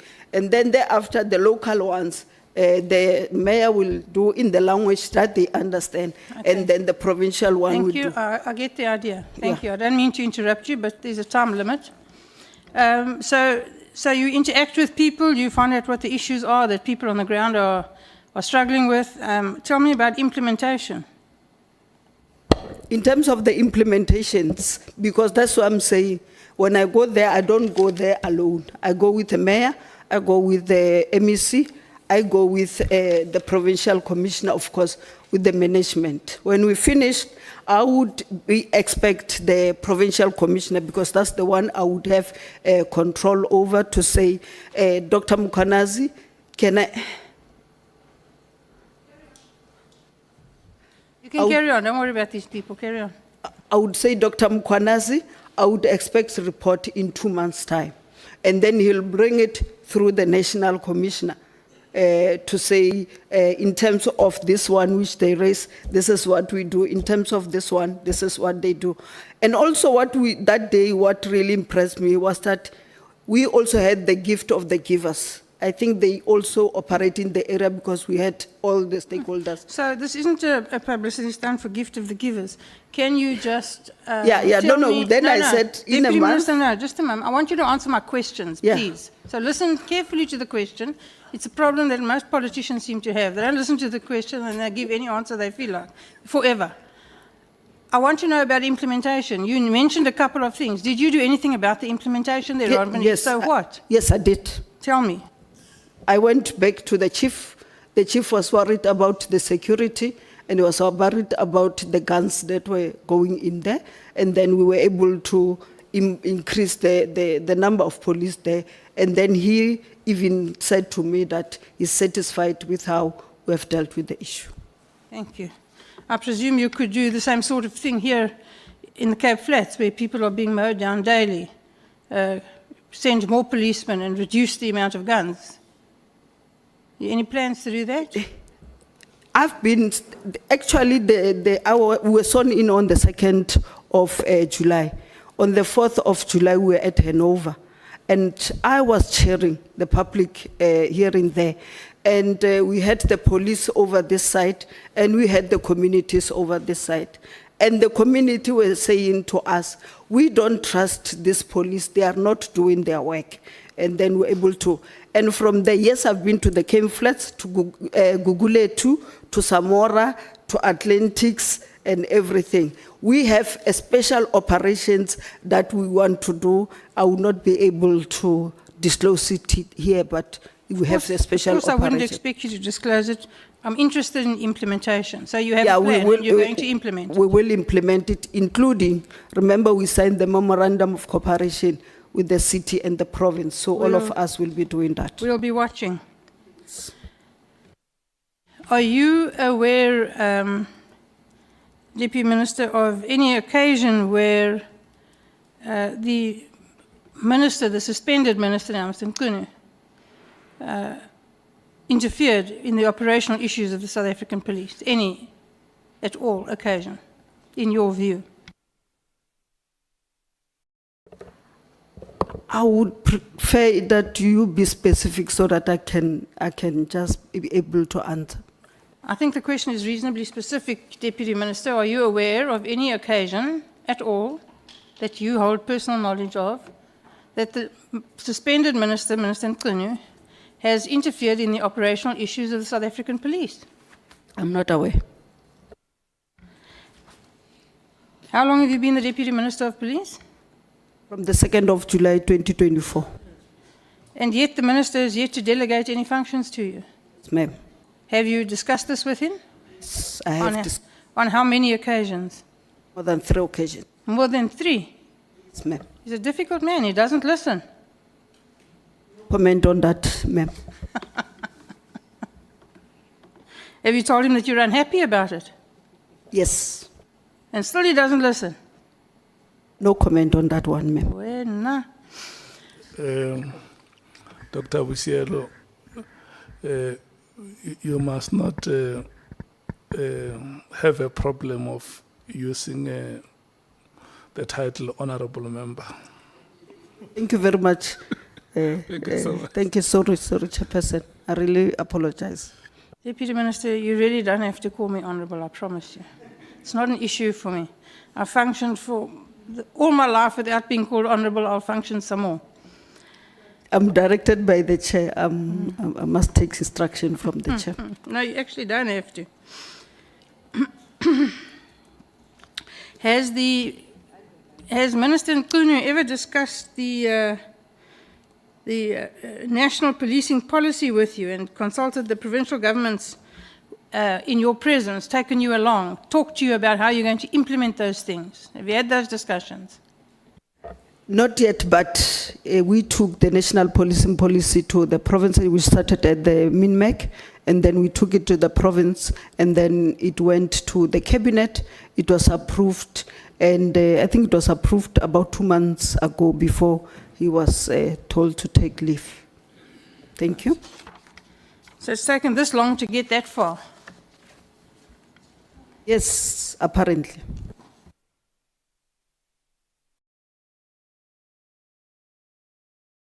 Thanks, Chair. I've got no further questions. Thank you, Honourable Redenbach. Thank you so much, honourable members. That was so quick.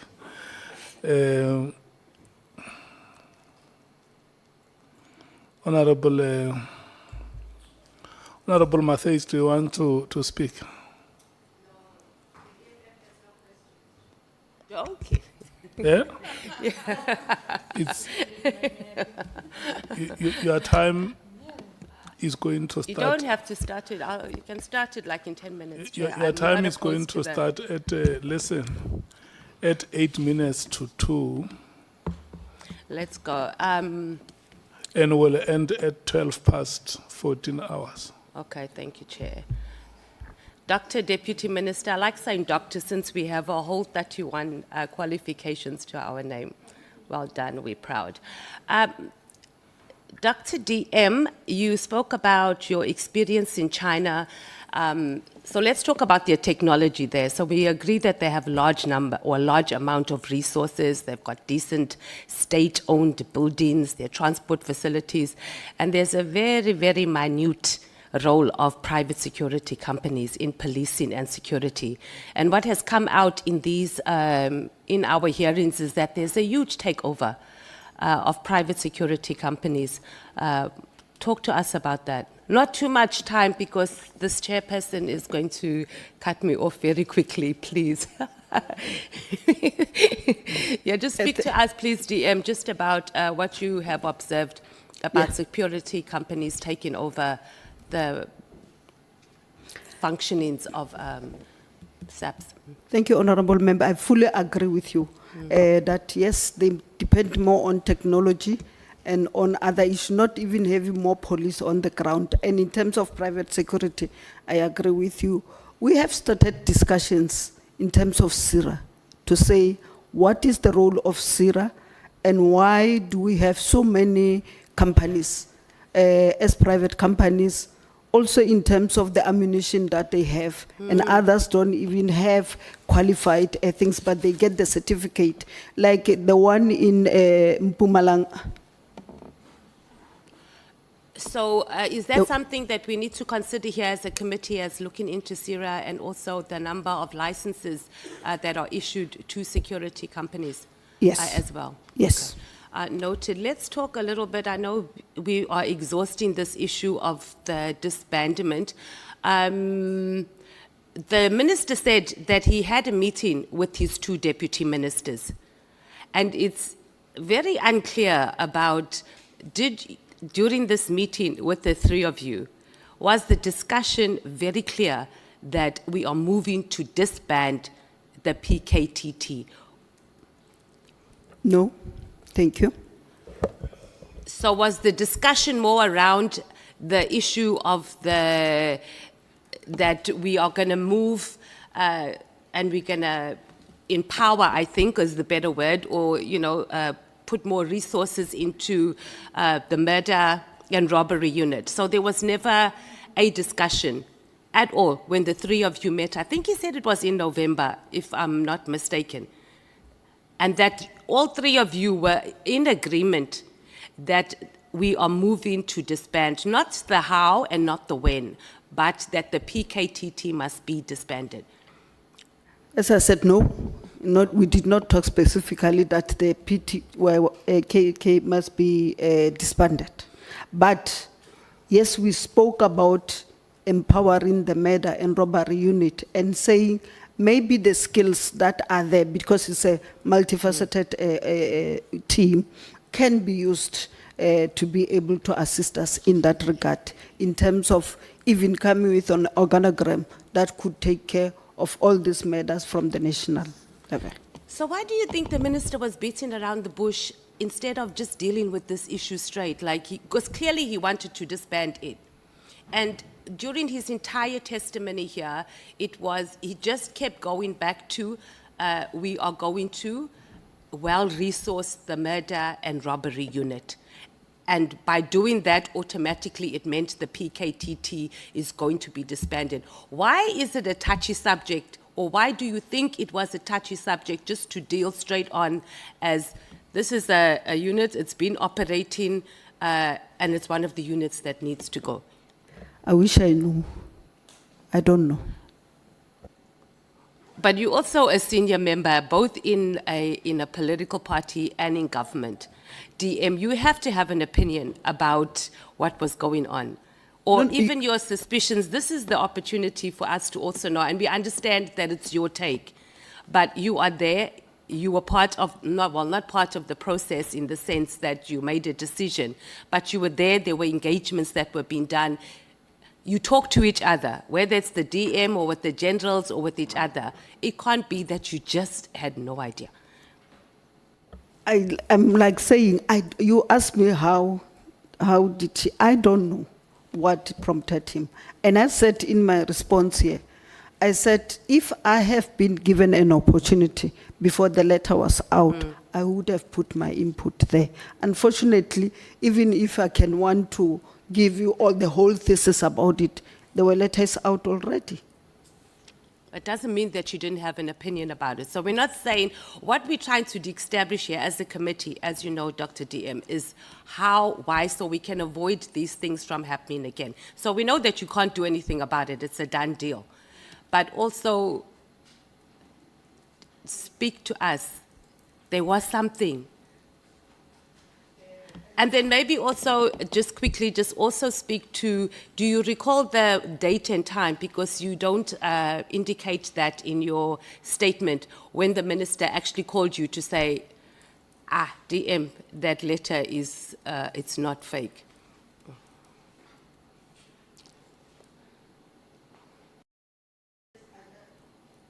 Thank you very much, Honourable Member. I would not want to, remember I'm under oath. And it was like December, January, early January, as I said. And I think we're even here in Cape Town preparing for that. So just to be safe, I would not want to lie. Okay. But it was more or less, it made its rounds in social media on the 2nd of January. I think So it was it's safe around to 5, say- 6, 7, around there. So you spoke about the 8th January, where the South African Police Headquarters attends the ANC January 8th events. Did you engage the minister at the January 8th at all? He did not attend that January 8th. Okay. Oh, that's interesting. We didn't know about that. Let's talk about, did you know about the arrest of Lieutenant General Kamalo? Yes. We were with him a day before. We were presenting the report to the Joint Standing Committee on Intelligence. Why do you think that General Sabia forwarded the message to you? As I said, I did not. I just took it straight to the National Commissioner. The question is, why do you think he would have sent it to you? Because he didn't. I would know, I want to know, but what I get from the message that he write, not the forwarded one, I think he was trying to warn me that they are going to back my phones and my emails and what.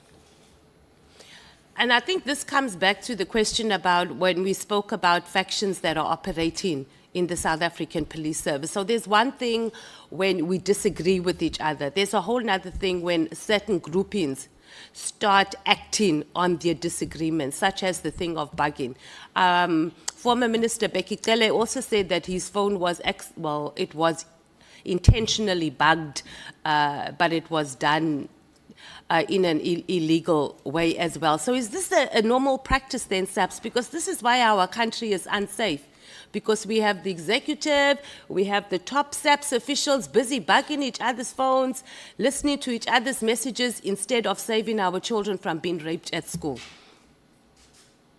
I would not say that, but as I said, with the skills that I have and with what I've seen can assist us in terms of dealing with those, I think we'll be able to stop some of the things that we are saying. So you weren't surprised that they could be bugging your emails and your phone?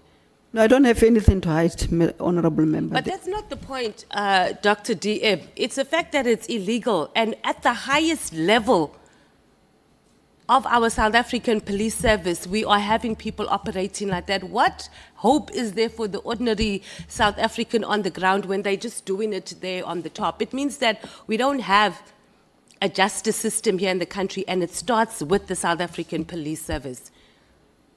I'm telling you what I have done to be able to deal with the issue. I've said that I took a team as per the minister's directive. We went to China. We were shown what technologies are there. I told you from the DCPI. I told you from the CI. I told you from the border. And also TMS, Technology Management Services, and also our representative in China. And then we went to see that. One of them was the issue of parking, and the other one, which came because of the unrest of the 21st of July, from the report that we need to have a technology that can be able to deal with the social media and see what is going on and all those kind of things. So we're very pointed and specific what kind of technology did we do. And then when we came back, as I said, we presented the matter to the minister, but also to the JCPS cluster. And the good thing was that the Minister of Finance was in the JCPS, because that day they had the caravan meeting. So we're able to say we would need a lot of money to be able to deal with the technology. And I'm driving that because I know what to do and what needs to be done. Thank you. Okay, Dr. DM, I wasn't really addressing that, and I'm glad at least we've been informed about what technology we have in. But this is a really big issue, that people's phones can just be tapped at every level. And if we have the approach of, I have nothing to hide, so what? It's not, if it starts with you and you can have that approach, there's no hope for ordinary citizens. And you've been voted by the people to protect them and to protect their interests. And I think we just need to be more conscious of that. And not just you as a deputy minister, but all of us as members of parliament, that we don't allow such illegal activities to continue in the highest offices of our South African police service.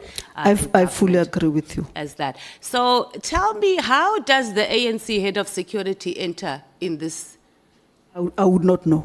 That's why I didn't Did you even not ask General Sabia about... Was it General Sabia that told you that he's briefed the head of ANC? The forwarded message, yes. Yeah, but you see, this is also political interference as well. So do you know whether this is common practice for a Deputy National Commissioner to be picking up the phone and calling ANC I don't know. NEC members? But you're also an NEC member. Have you ever been briefed? No, I'm a deputy minister to him. I don't know him outside that. I'm a deputy minister, and he's the Deputy National Commissioner to me. No, but I'm talking about as in the ANC head of security. No.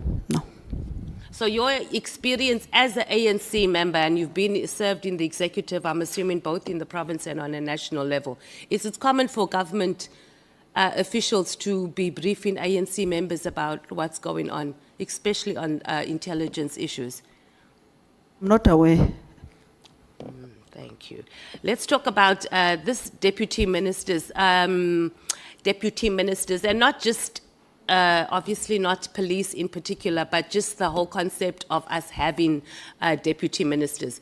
So the issue of deputy ministers, it only found its way, I don't know if you know this, but our research office did some research on this. So deputy ministers were introduced in 1961 by the Apartheid National Party. And they did so because they were preparing or making way for ministers. As a senior leader of the ANC, what informs the ANC, because if you have those discussions, what informs the ANC positions, or position rather, to have deputy ministers? Because it's costing us, your ministry program, it's costing us 63.3 million, and a whole year later you haven't been designated a function. It's a problem, Dr. DM. Honourable Member, are you not conflicting the two, because there's an ANC as a party, there's government, and the two are not the same. They're not the same. So, so in terms of government, me and you are members of Parliament, and we know that deputy ministers are mentioned in the Constitution, and we know the process that we must undergo in order to be able to remove them.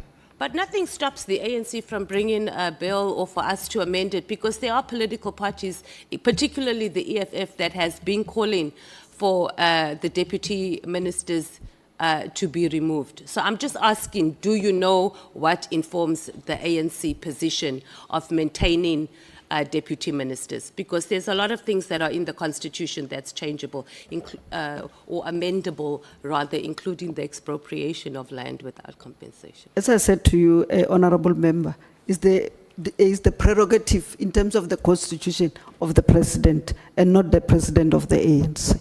Maybe we can discuss with the Chief Whip of the ANC, but in terms of government, I'm just asking for is the President. The Constitution is very clear, is the President who appoint the deputy ministers, not the President of the ANC. So the question was, Dr. DM, is that do you know what informs the ANC position to maintain deputy ministers? And you're saying you don't know, so that's fine. Let's talk about the New Year's Eve letter. The letter also included the issue of the ports of entry. So I just want to talk about that a little. Are you aware of the IMC on border control that's headed by, I think, the Minister of Home Affairs? You are? I'm aware, Yeah, yes. so because you said that the minister, and maybe you'll correct me if I'm wrong, the issue that he raised in his letter, it was a legitimate concern, or did I mishear you? Remember, the BMA was recently established, and there are still some members of SAPS who are working in the BMA. And we said we would not take them until they have the capacity to replace that, because we also need them to really work for us. So that's where it comes in. And the reason I was asking whether you're aware of the IMC for border control is and it's linked to you saying that him raising the issue of getting a proper strategy on dealing with the borders. It was a legitimate concern. So I wanted to ask, or we wanted to ask, don't you think if the minister was attending those meetings, that was the platform to raise it? Because it's a not a well, it's an inter-ministerial committee that works with Home Affairs, because SAPS doesn't work in isolation on the borders. It includes finance, well, SARS in particular, Home Affairs, etc. So I just wanted your take on that. If you ask me, the JCPS would have been the correct one. Okay. And then there's been a lot said about Professor Mary Diaz here. We even got a nickname for her called Auntie Mary. Do you know her? I'm sure you've heard of her. Do you have any type of not relationship, but have you engaged her on any level? I've not engaged them. I know I've engaged with ISS, Dr.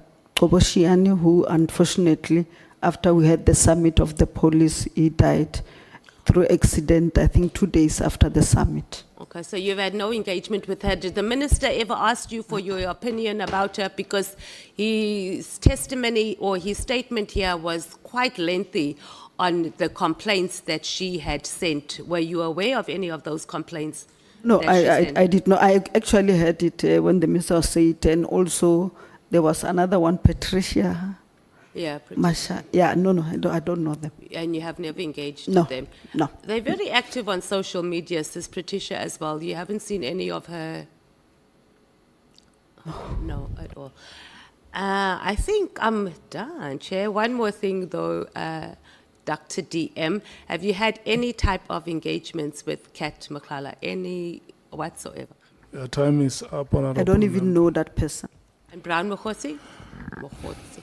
Can know we them. move to Honourable Mngango? Okay, Chair, I'm done. Record time. Thank you. Thank you so much. Pangazita. Or would you want us to give you some time to organize yourself? We read your apology earlier I will on. appreciate that. Thank you so much. Let me take Honourable Sols. And Honourable James, today, by the way, Mngango has arrived. Okay. Your time ends at 26 minutes to, at 24 minutes past 2. Thank you, Chair. Doctor. No, 26 minutes to 15 hours. It's 20 minutes. It's now 14 minutes past 2. Thank You you, may Chair. proceed. Doctor, good morning. Is it afternoon? Good afternoon. Good afternoon, Honourable Member. Doctor, you testified that the minister and the national commissioner had some issues that affected the work of SAPS, and you were concerned about it, you and others. What made you think that they have issues? Remember, we are working together as a team. And as we work together, of course, we'll have different leadership skills, and different thinking. And there would be that platform where we might want to differ on one thing or another, which is a normal thing. But we saw that the minister and the national commissioner were normally writing letters where we should be discussing on an issue and be dealing with it. So we asked them and said, in order for us not, when you write a person a letter, it's like you are starting a, disciplinary file. You are not necessarily discussing to be able to come with a solution to an issue. So that is why we asked them to say, we don't want to fight over something we don't know, let's just talk among yourselves. And also we observed that there is no good relationship between Lieutenant Mukwanazi and the DNC Sibia. If you can sort it out, we'll be very happy. You also said that not only between General Mukwanazi and General Sibia, but also you noticed issues between the National Commissioner and General Sibia.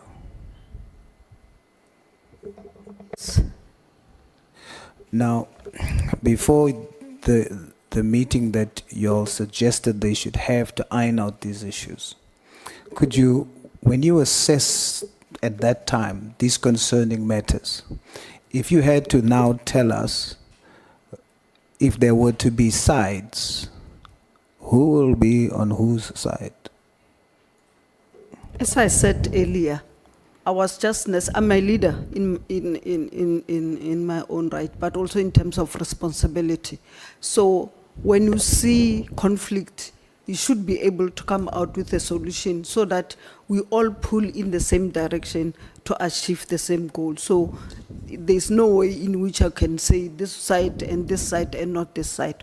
All of us, we don't have to like each other. Like we work in the National Assembly, we've got opposition leaders and everybody, and we work with each other in the portfolio committees. We work with each other. Not to say you are from the same party. We hug each other. We eat with together and everything. And even when we differ on fundamental sometimes issues, we do that. So as a leader, for me, it was not to say whose faction is what and what. If we saw like there is this relationship that is not good, then we raised it to say, can we deal with this issue directly? Thank you. You know, Doc, when I listen to you, is what you're explaining is your position was that what you were seeing, the divisions you were seeing, you were seeking to address that, to say this is wrong. We should work as a team. Because you spotted divisions, correct? Yes, Honourable Member. Now, what you've described is indeed the ideal situation. But the reason why you thought about it is because of those divisions that you saw. So now that there's a divide, that means automatically there's now sides, which you are saying there shouldn't be sides, correctly so. You are addressing the fact that there are sides. There should not be sides. Therefore, come together and deal with it because there shouldn't be sides. Now I want to establish. Can I correct something? Please do. I didn't say sides. Yeah, I'm saying sides. And You are saying it. I'm using sides as a synonymous to divisions that you agreed with, correct? Is that okay? Yes. So the divisions that I call sides. So if you have to divide them now. So we have the National Commission having an issue with the minister having an issue with the National Commissioner. You are saying, please deal with that, sort it out. Then you have the National Commissioner having an issue with General Sibia. Then you have General Mkonazi having an issue with General Sibia. General Sibia also having an issue with General Mkonazi. Would it be correct to say if we had to look at the divisions that you were trying to address, would you say that on the one side, you had General Mkonazi and the National Commissioner. On the other side, you had General Sibia and Minister Mkuno. No, as I said, it's just that maybe the semantic. I never said divisions or factions, or I know others said factions, others saying divisions and whatever. I said we identified an issue of communication and some tensions, and we said address this before it went further. So it's not a question of whether it come in the form of factions, divisions, or whatever and whatever. I'm just saying, as a leader, we are leaders, we are executive, and then we are able to see that there's an issue here.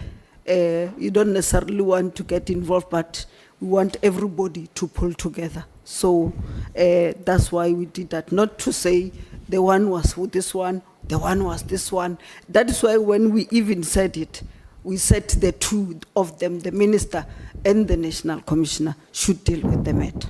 Was those issues that you're talking about dividing them? It was not necessarily dividing them. It was where I am, to be honest to you. It was that people were not seeing things the same.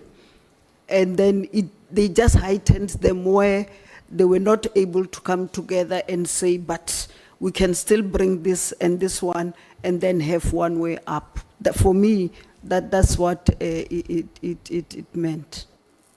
So there wasn't one way up. So that's why I'm saying. So if there was not one way up, what is the opposite of not having one way? You have multiple ways, divided ways.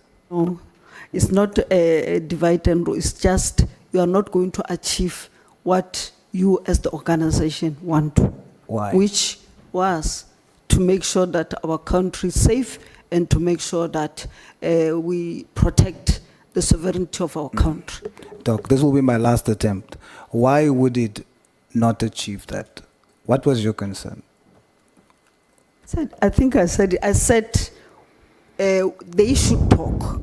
Why? You know, the thing is, you know, because I also work as an official, the executive authority and the accounting officers, the offices, you know, interface. It's Yes. not like the other one can work without this other one, because this one is in terms of the policies, the mandates and all.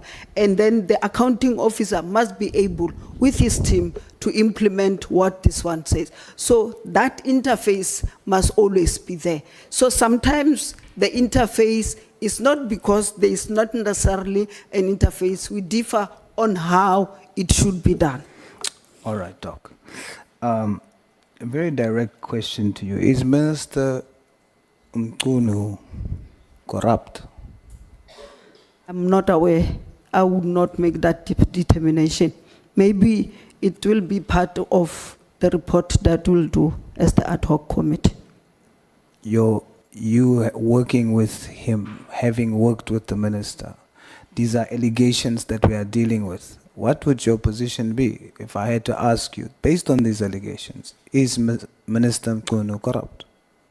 I think we need to be fair, honorable member. You have to get all the sides and have all the information and have all the evidence and then come to a conclusion. So actually, I was saying, Chair, I'm the only woman who's appearing before the committee. I'm not sure if other women are still coming. And yeah, this is a very different environment at all, where you might not find many women in this and then say, Chair, you didn't even acknowledge it. So I'm saying, be fair. Listen to all we are saying. I think there's still others coming. And then get all the evidence and then do the determination. Yes, Doc, you are one of the sources of that evidence, and hence you represent a witness, you present evidence, and we're interrogating the evidence. And so in an attempt to get to a conclusion, I'm asking the question, I'm probing the question based on the allegation, you see. So you are assisting in me compiling that. But I would take it you saying that you can't say whether he's corrupt or not. Yes. Would you say, is the Minister Mkunu, protecting drug cartels? That's what I'm saying. I don't know. I'm waiting for Madlala Commission and the ad hoc commission to really bring that. Because the danger, honorable member, is that anybody can implicate you tomorrow and say, Honorable Souls had 1 kg of cocaine. And then maybe to the police. And then they just take, you know, you and arrest you without any evidence, without any other thing. And then you went through the integrated justice system to the courts. And I don't think the courts, you know, will sentence you without that evidence. So you must know there will always be misinformations. There will always be, you know. So as a source that we must interrogate, sorry, Doc, I think my time is almost up, so I just want to finish this one. So I didn't mean any disrespect to interject.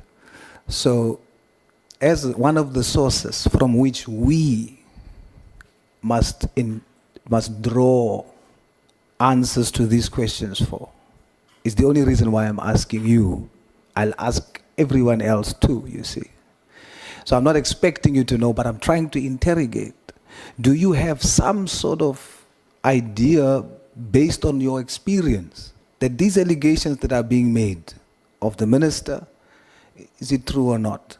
And you are saying, based on what you have been exposed to, you cannot say that the minister is corrupt. You cannot say that the minister is protecting drug cartels. Is that your same position when I have to ask you, is General Sibia corrupt?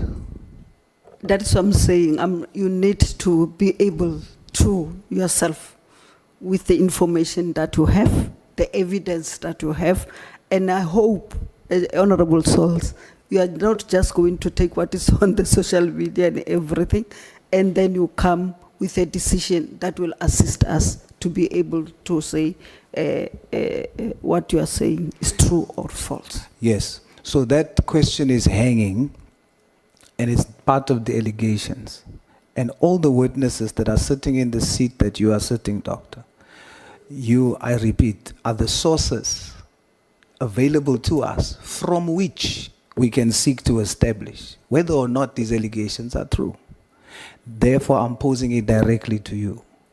And I'm satisfied that what I hear you saying is that you are testifying today that based on your exposure in SAPS, based on what you've seen thus far, you cannot say that the minister is corrupt as it is alleged, General Sibia is corrupt as it is alleged, that there is a protection, an attempt to protect drug cartels by them. You are not in a position to say that that is in fact true.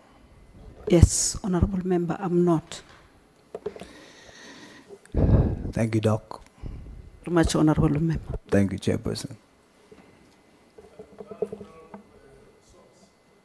Can we take Honorable Shongwe? 15 minutes. Thank you, Chair. Sawubona DM. Tobela, Honourable Member. Le jwang ma? Your time expires at 22:03. 22, I might take less than that.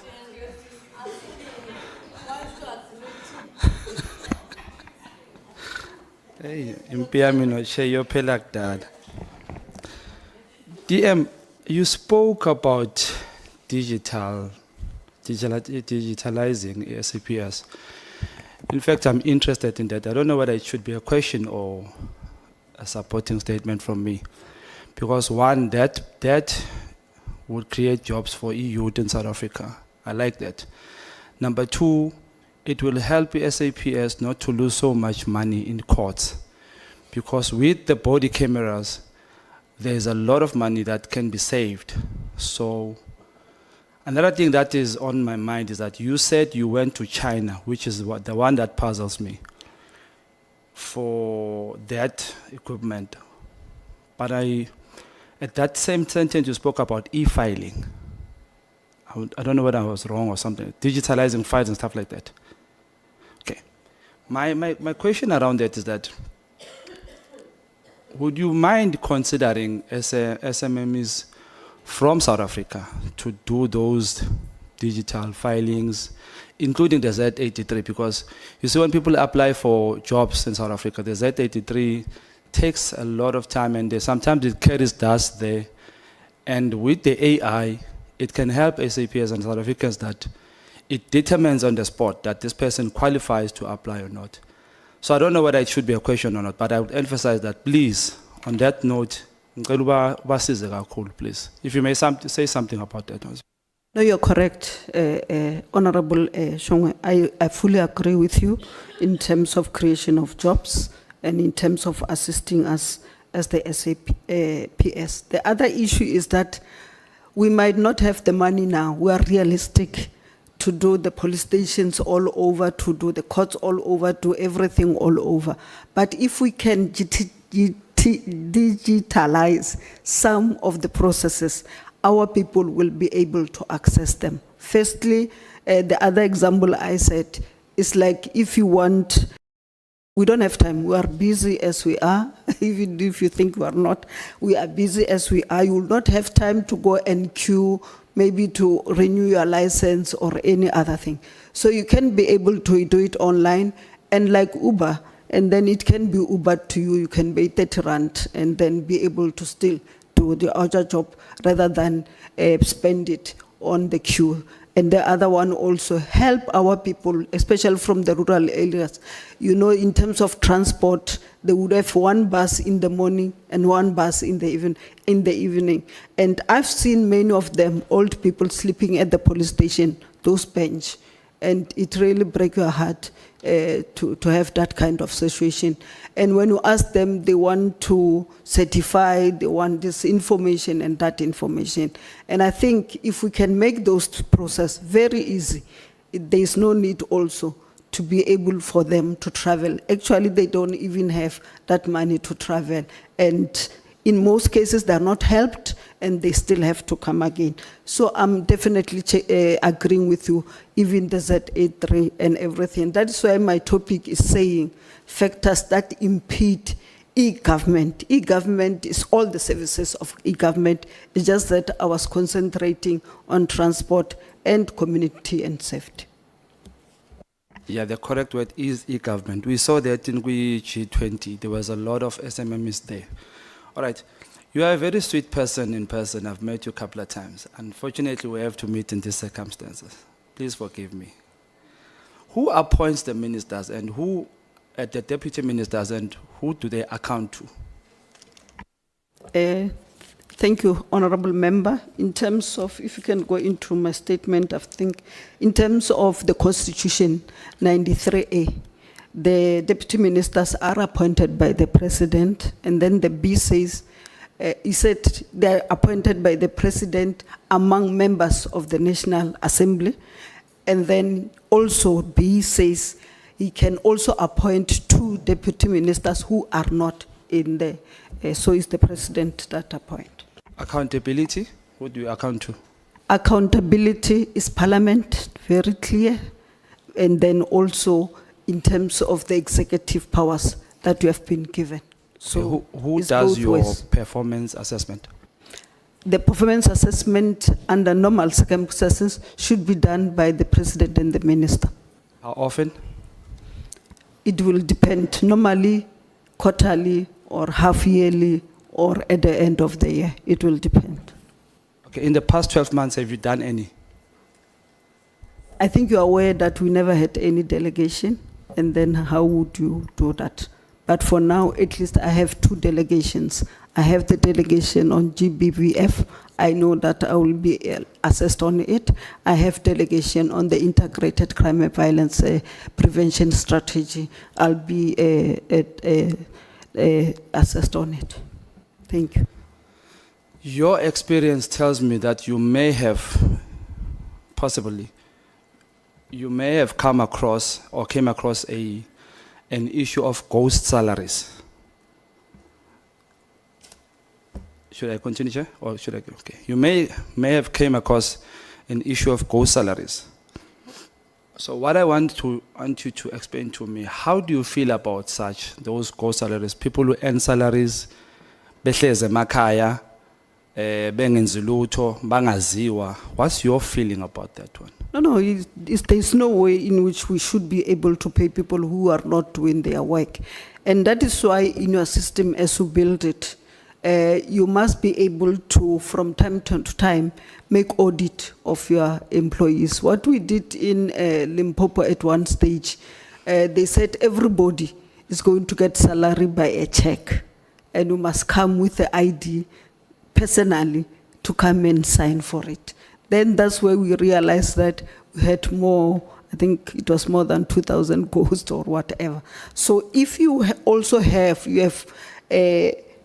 digitalized, your employees, the information and others, it will be able to give you the information that you need. Even tell you that Boshielo is going to be 60 in 3 months' time and retire, and say to you then, start recruiting so that as I go out in 3 months, the person must just come in on the 1st so that we don't have also those gaps. So it's a lot of things that can be done, and I agree with you fully. If I may ask, what is the difference between your salary, Deputy Minister Matale, and the ghost salaries? What is the difference?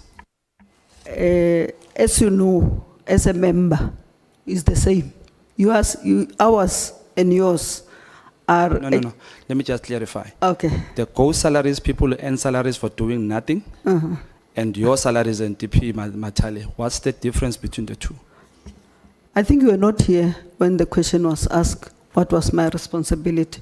I can take you through in terms of my statement. You just told me now that the President can't do a performance assessment with you because they were not delegated functions, right? Yes. Which means now if the President has to assess you, There must be something given to you to do. They cannot assess you on what you decided to do. For example, you went and did the zamazamas, as you say. That was your interaction or intervention, I'm saying. It was not the president. The president cannot assess you on that, right? Do we agree? You did not understand me. Okay, Honourable Member. please make me understand. Remember, you also get delegation or assignment. Let me not talk about the delegation. Assignment from the cabinet executive. Remember, when the president appoints the cabinet, he appoints the minister and the deputy ministers, not the ministers and then finish the deputy ministers and say you'll patch yourself what to do. It's very clear what your responsibilities are. So I said in terms of the minister, who would from time to time give us responsibilities to do, and we're doing them, including accounting to our portfolio committees that I've said that we needed to account. So, Chair, did you notice my hand for a follow-up question?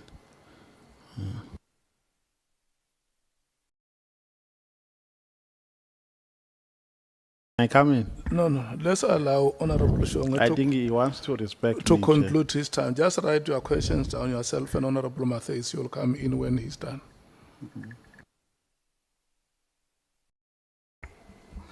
all right, thank you, Chair. So I want to understand, when you say the minister can only assess you on the delegations that given to you, and you say in the past 12 months you have not done that. So does he assess you on the performances that you are, the side jobs that you are given? Are you assessed on those? Honourable Member, I'm not talking about the side jobs. It says that you assist the minister. So the minister will give responsibility. And I said, if you have read my statement, at a strategic level and support level. So I'm a member of the executive, so the responsibilities that I will be given to will be executive in nature. So you would say you are earning your salary. I didn't understand you when you talk about the ghost workers. Yes. Actually, I think I'm underpaid. Thank you. You under? Paid. Okay. Are you, Show you my are you dad. saying you are an underpaid ghost worker? I understand when you talk about the ghost, that you wanted to say I'm a ghost. I can show you. I've shown it in my diary, which I think if you can compare it with yours, you will not even come nearer to it. You know, this is the only October 1. Is that the salary? Is the diary? Or the one that you made for yourself? No. You were not here when I Okay. went through No, it. I'm I was talking- I'm asked the question, I went through it. I'm saying this notion, and I clarified it when I started, this notion that deputy ministers just earn their salaries and not do anything is not correct. And I went to all length, you know, to be able to do that. I don't know either, Chair, you want me to start again? No. I get what you're saying. Okay.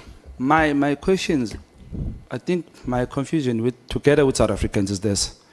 You said 3 days before the minister was removed, you and DP Matale had to go and deliver a speech. Budget. The budget, I mean to say it. Thank you for that. Now, I want to question the fact that, is the president thinking of South Africans in terms where there's a wastage of money? One, you were not delegated functions. Number two, there's 2 ministers who are earning salaries with no functions. An acting minister coming from outside the cabinet, the structure of MPs and stuff like that. And another acting minister, which was Honourable Mantashe, and now the suspended minister. You guys say you took charge and you delivered. So why did the president not save money, according to you? Why did the president not save money by taking one of the 2 of the DPs and appoint them into being a minister, if you guys can deliver and can do the function? doesn't it also look bad on your credibility that we cannot trust you because the president doesn't trust you that you can deliver? He decided, no, I cannot take one of these two. I'll just go outside the parliament and look outside the parliament for somebody whom I can put there. And I believe that had he not done that, he would have saved money by not appointing a person who was working outside, who didn't need a job, but given that gave that person a space.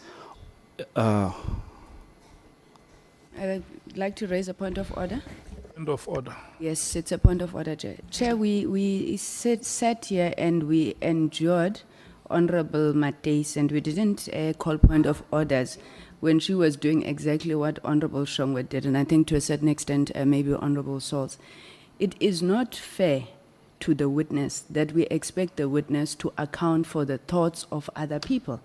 And we cannot expect the witness to be able to respond to things that are outside her purview. And I think that we should not allow that to happen, Honourable Chair. It's Point of order sustained. Let me redirect my question, Chair. Point of order, Honourable Matthews. Chair, there's a difference between asking the Deputy Minister in her experience to tell us what she thinks about something and asking whether what the other person was thinking. And our questions are on the line on what does she think or what is her interpretation of events. And that's two very different things.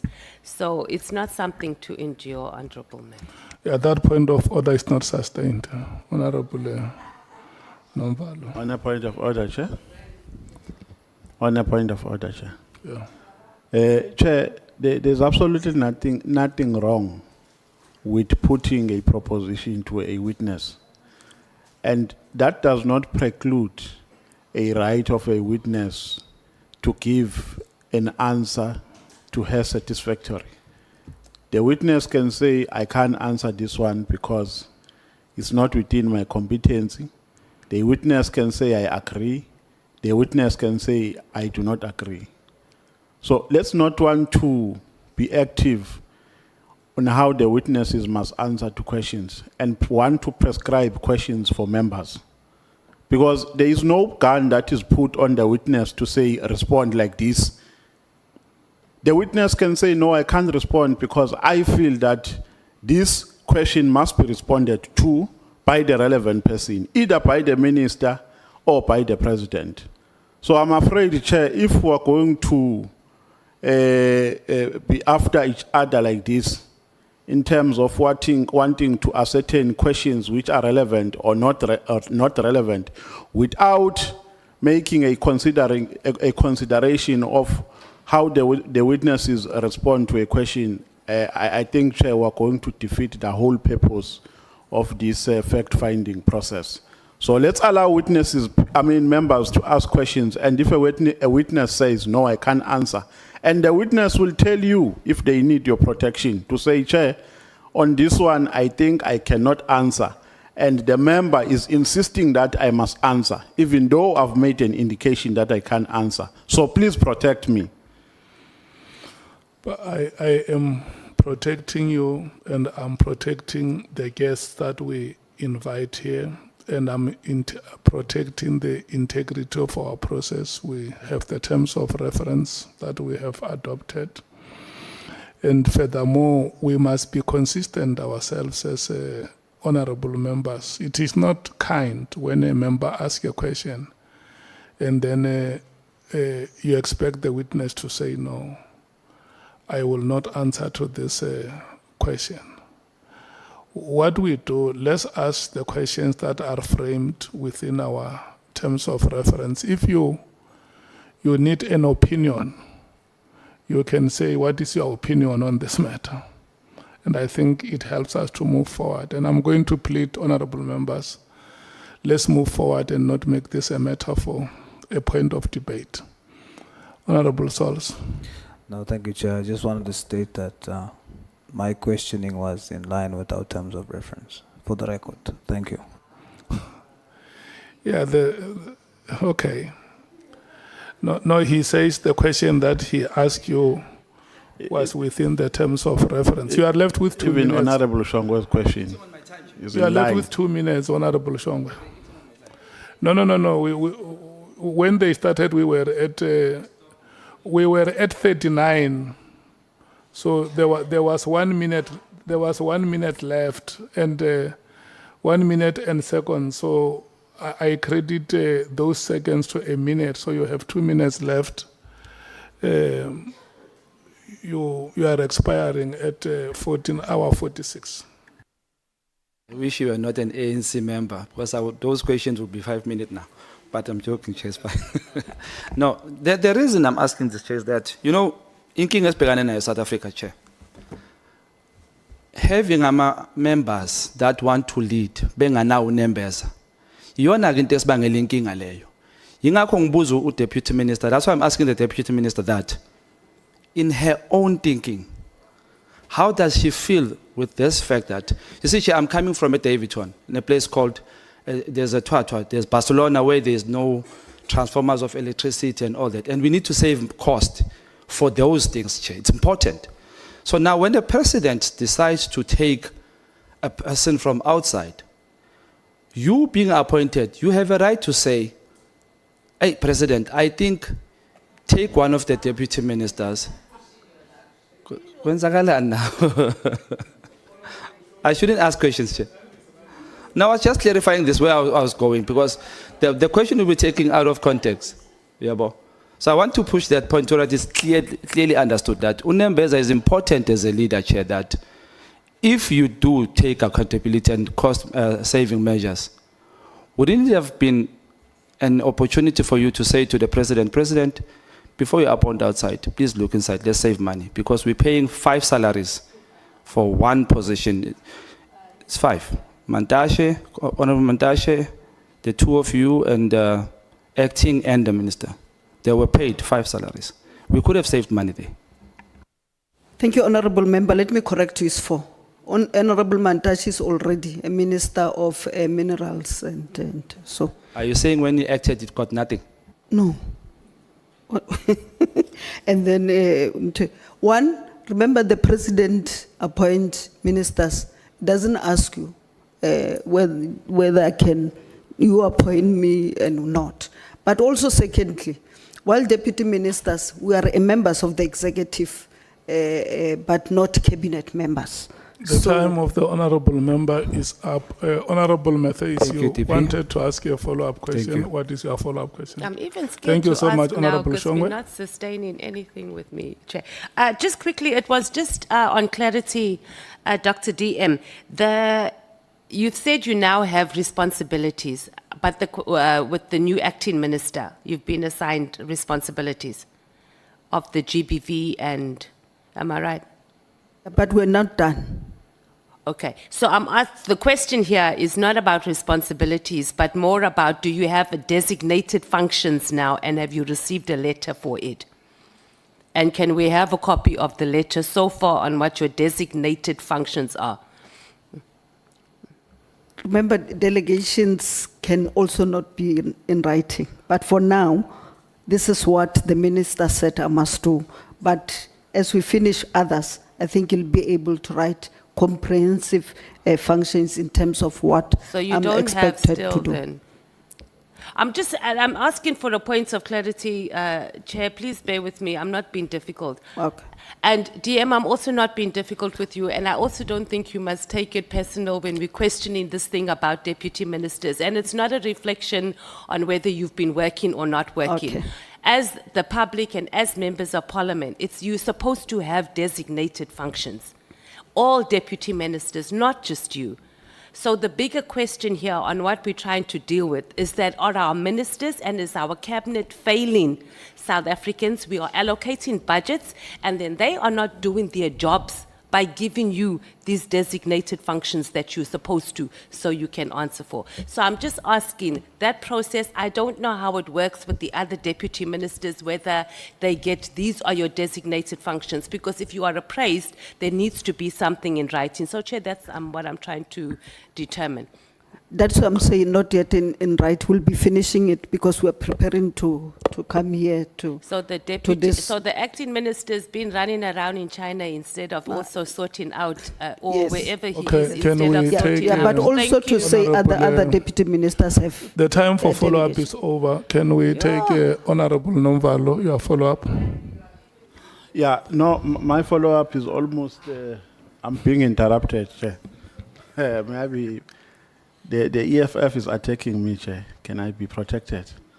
You are on the platform, Honourable Member. Yeah. I want to move to Honourable James and No, no, Vale, Let's- she's not let's attacking speak- you. let's We are speak going res- to get Zwela, which Yeah, no, Let's- Chair. let's speak crispy. My question is almost similar to that of Honorable Mateis. The DM, still I'm under attack, Chair. The DM has said that she will now be assessed because there are functions which have been delegated to her. Now, my follow-up question is, since you said that you were assigned functions which are executive in nature, do you mean that when you say you will now be assessed, do you mean that for the past 12 months your duties were not assessed?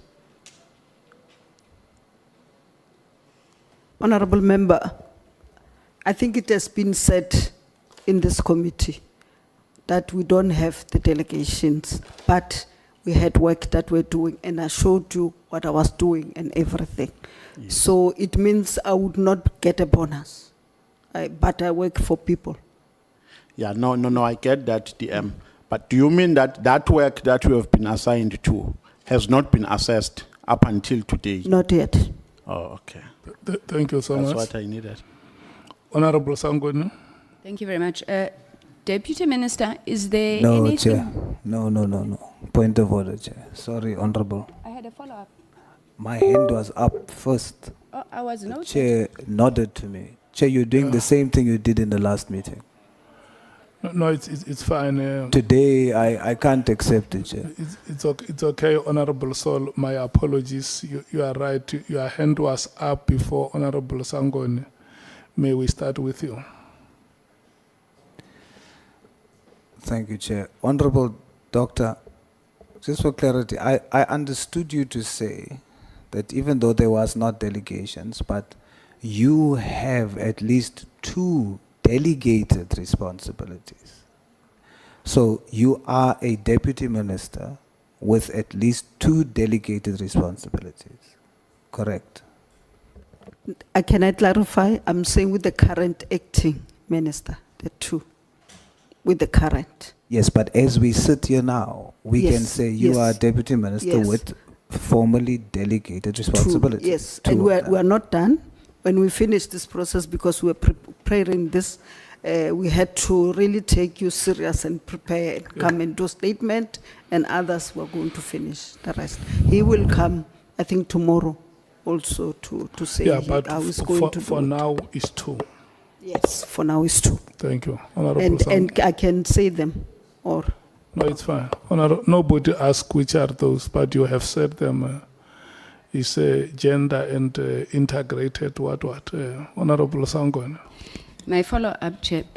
Deputy Minister, are you appointed in terms of the Public Service Act or the Constitution, Section 9 that you indicated?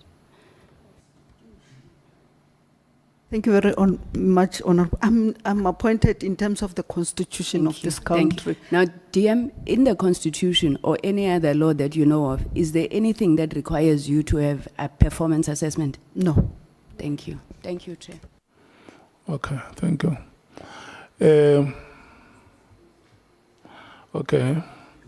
Is there any member who still wants to ask a question before we go to Honourable James? ANC, is there any member who wants to ask a question before we go to Honourable James? MKP, is there any member who wants to ask a follow-up question before we go to Honourable James? Okay. Yeah. So in the event where, Chair, the follow-up comes after that follow-up question, the last one, Now, in the events where there is a designated performance plan, deputy ministers are assessed, right? It's a normal practice that their performance is assessed. It has been established. Why? I'm saying in the event where the delegation of functions has been made on time, their performance is assessed. Is that correct? Yes. So it's an established protocol that they are. Other follow-up question? Okay. Can we move to Honourable James? It's now 6 minutes to 3. Your time will expire at 10 minutes past 3. Thank you so much, Chair. Good afternoon, DM. DM, do you believe your testimony here today added any value to the mandate of this committee?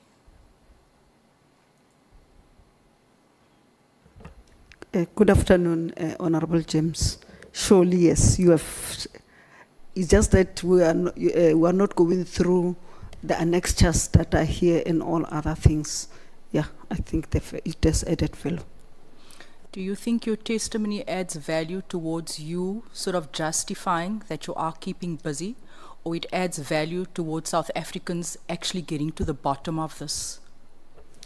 As I explained, Honourable James, unless if you want me to go back and explain what do I do. Yes, I think it adds value. I was with you, Honourable James, at the court there in terms of the GBVF. Minister, DM, with all due respect, I don't want us to go there today. I want to ask you, are you aware of the fact that Brown Mokgotsi was attacked in his car? That's what the socials are saying this morning. Are you aware of an incident that took place? I was preparing to come here and I didn't watch TV or social media. I'm just asking because I'm worried. Remember earlier on we spoke about the big fish, and we need to get to the bottom of this. And having you here today, I feel Deputy Minister should have maybe come at the end. We need the likes of Brown Mokgotsi and those people that is distributing drugs in. I thought in terms of the terms of reference, they point out to you who need to be here and who need to not be here.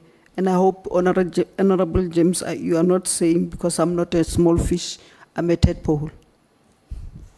No, I'm not saying anything. This is actually a very serious matter because you know what, sitting here, hailing from a community, just this weekend,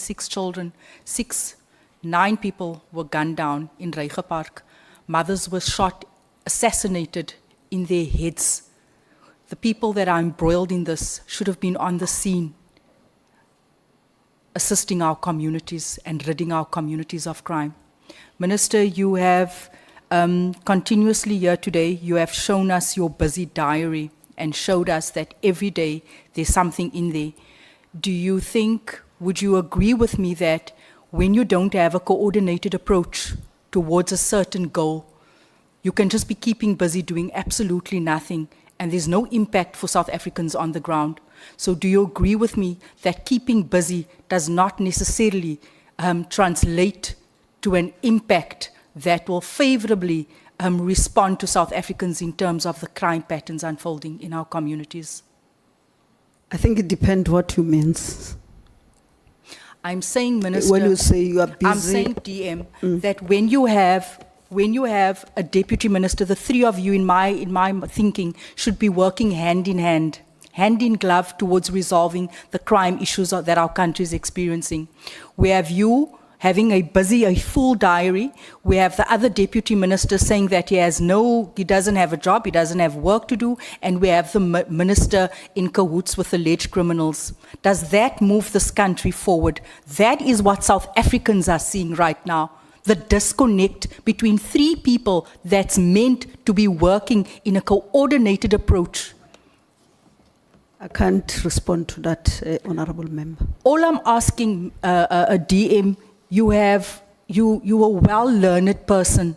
Do you not agree with me as a woman and as a mother, take off your cap as a DM, that we need a coordinated approach and the 3 of you need to be working hand in glove towards putting an end Yes, I agree to with the you. shootings in the Cape Flats, in Reiger Park, in Eldorado Park, In Mtata.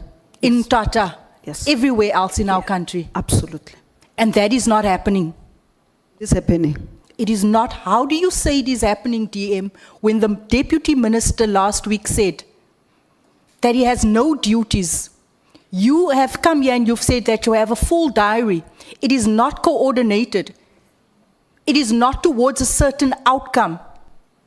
That is what I'm trying to show here. Yes, you are keeping busy, no doubt. But it is not serving South Africans. When you don't have a proper plan, you know that that's where the goalposts are. That's where we all need to work towards. You are ultimately failing South Africans by purely keeping busy. I can't answer for another one. You're not answering for another one. I'm just But asking I for said your I opinion. agree with you that we need to operate in a very coordinated manner to deal with the issue.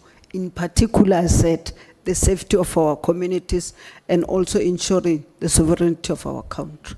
Thank you. DM, you know what? It's not rocket science that you have no involvement, really, in the crime that is unfolding within SAPS. That is just might be proven wrong at a later stage, but for where we're at right now. But also, DM, the fact that you have such a big position that carries so much weight, and you see something on social media, and all that worries you is it authentic or is it fake? And you don't probe it, despite feeling uncomfortable, despite having your own opinion. You don't stand up and you say, Minister, are you sure that this is the right step? Are you sure that we should be doing this? And you don't probe, and you just leave it like that. I think I've answered it. The minister have the executive I'm authority. asking it now, DM. I'm asking it. You want me to I need you to answer whether you've answered it before. I am Yes. asking. I need certainty and surety here today that you are the right person, that you are fit for this post, that if ever something comes to your attention and you are uncomfortable, you'll raise your voice in the interest of South Africans. I think I've said it here and gave an example where I have personally stood up and say what need to be said. What was that when you saw that letter? Because in your testimony, I read that you received it on social media, you saw it, and you were sort of satisfied at the fact that the minister verified that, yes, he had penned that letter, and that's where you left it. I didn't say I was satisfied necessarily. I was just saying he confirmed that it was not. And in terms of how I felt, I think the SC asked me how I felt, and I said it how I felt. How did you feel, DM? Because I keep on saying, I'm asking the questions now. Very disappointed. Disappointed. What did you do with that disappointment? Did it translate to any action, tangible sort of action? The issue here, Honourable James, is that the letter was already out. I said it here in the statement, and I'm under oath. I'm talking about the statement that I took oath of. I said by that time, where I could have, and I said it, I could have made an input, and the letter could have been different, but the mere fact that that letter was already out, you know, what was I supposed to do?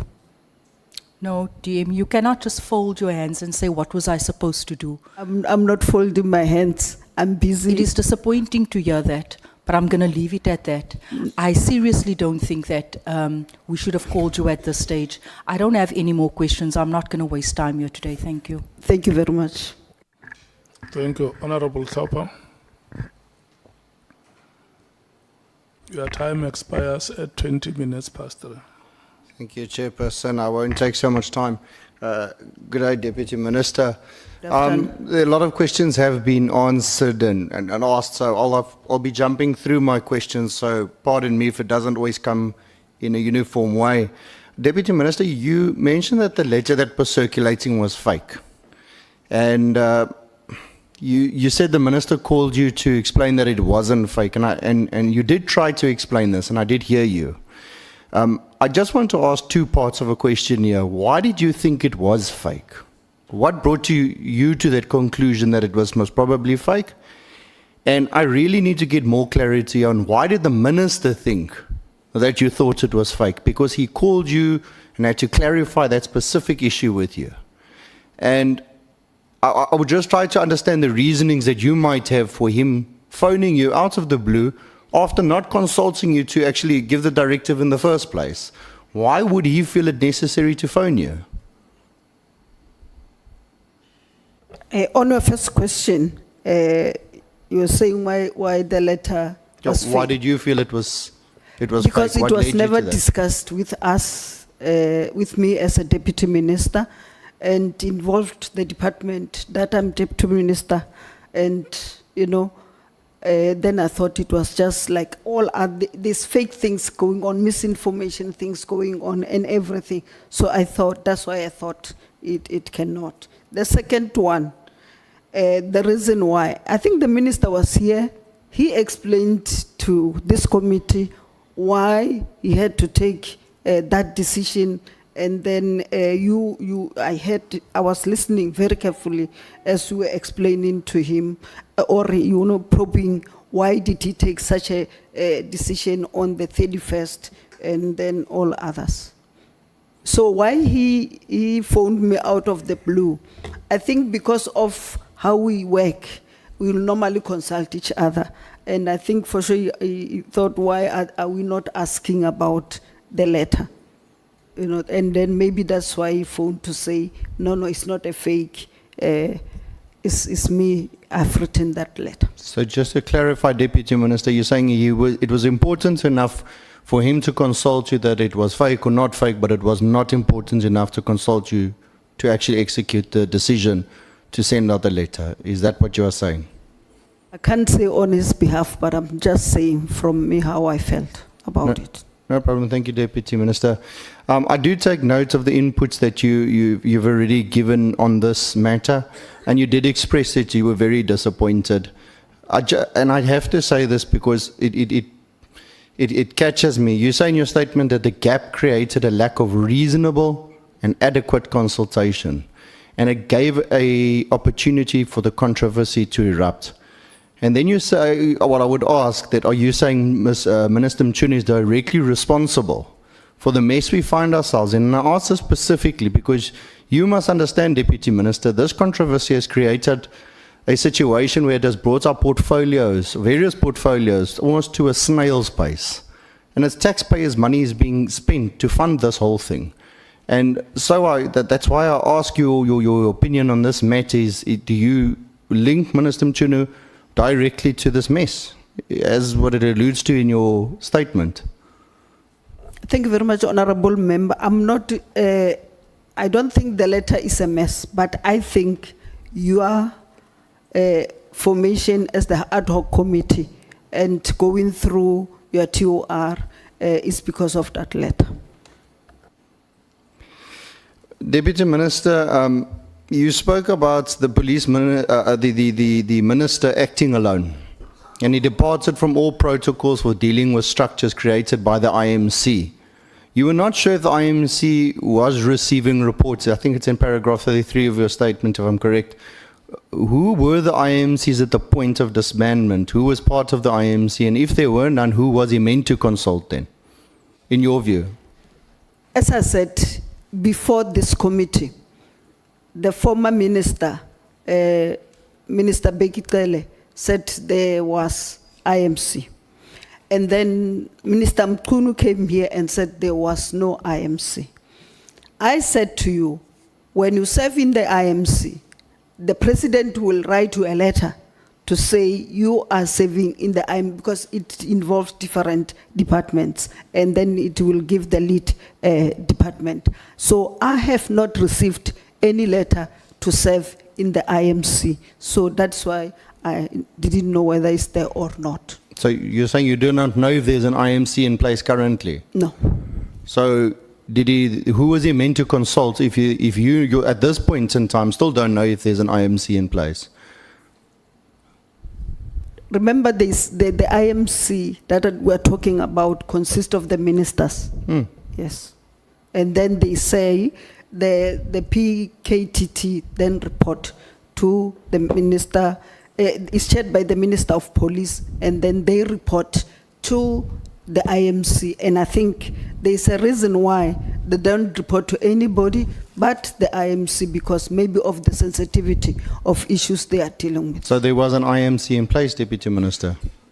On the 31st of December, up until that point, was there an IMC in place that the minister said- could go to? I'm not hearing you.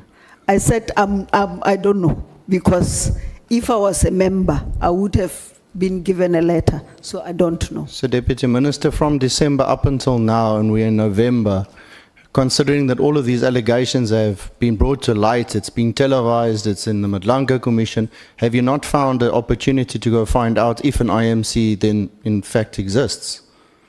I did, and I did not get any satisfactory answer. I will leave it there, Deputy. You hold two very critical views. The first, you write in your witness statements, I think it's paragraph 40 and 41, on the view both the Minister and the National Commissioner should engage regular consultations and engagements on matters concerning the department. You then go on to a second critical functionary should we also take each other into confidence on matters that have dire impact on the efficiency and effective functioning of the police service. Those are your two parts, and they are very, very strong views, but they read very much like criticism of what didn't happen. Deputy Minister, do you believe, and I ask you in your possible limited knowledge of the matter, that Minister Mchunu actually engaged with the National Commissioner in regular consultations in 2024 from becoming Minister? As I said, we had a meeting where we suggested it, and then it was going on. Even now, and I even gave an example, when we go to a portfolio committee or a standing committee, the National Commissioner, as the head of the administration, then will get the right head to prepare the report, and we prepare together and go through them. So when we come to the portfolio or the standing committee, all of us are on the same page. So yes, they work together very So well. they were consulting. Deputy Minister, then do you know if the Minister and the National Commissioner consulted specifically on the disbandment of the task team? If they were in such consultations, as you say, were you present at any meeting? Did you hear anything? Do you know of anything They were consulting each other, on the PKTT disbandment? yes. So do you stand that he closed the PKTT on his own volition, or do you feel that he had consulted then? I think the issue, they've consulted each other. I think what surprised all of us, and what you must help us as the committee to get to this, is why then the letter was written on the 31st. I think that's a reason for my questioning, Deputy Minister, because I'm trying to get to that point, because we hear on one hand nobody was consulted, and the next very next instance you hear somebody was consulted. So we keep getting contradictory answers to very specific questions, and these very specific questions are easy. Was there or was there not consultation? Is there or is there not an IMC in place? So on one hand you say there is, on one hand you say there isn't. On one hand we're saying the Minister must consult the IMC, and on the one hand we don't even know if there's one in place. And that makes the whole process difficult if we're trying to find out, and nobody, including the Deputy Ministers, the previous Ministers, can actually come with an answer. Deputy Minister, I think if you're unsure about this consultation process on this PKTT specifically, or that you're not sure about any of those type of consultations, I would say that it's quite a stark contrast to your strong views that you hold, the first critical views that I read to you about the engagements and the efficient and effective functioning of the police service, of those two, I would say, bodies working together, the Minister and the National Commissioner. And I think I will pause there, Chairperson. I wouldn't want to waste time, and I thank you for your answers, Deputy Minister. Can I clarify that because we can't just leave it like that, as if... You're more than welcome. I said this because in terms of the letters, I think this should have happened.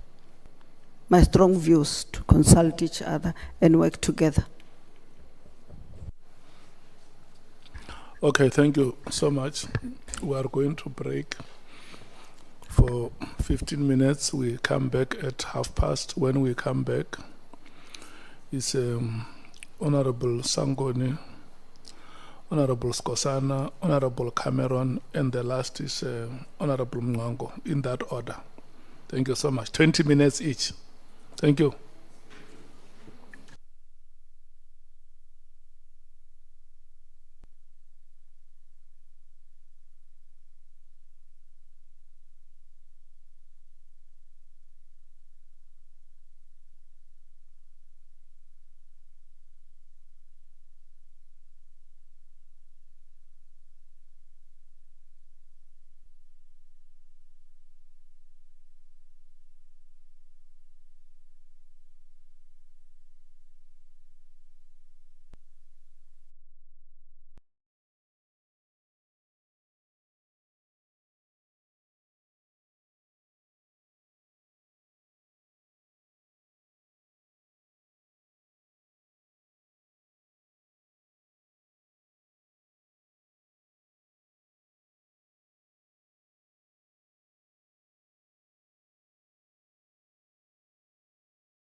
Thanks very much, honorable members. Welcome, Honorable Diane Kola-Barnett, Honorable Tulani Kamede from the MKP. Good afternoon. Good afternoon, Honorable Kamede. Good afternoon, Chairperson. Thank you so much.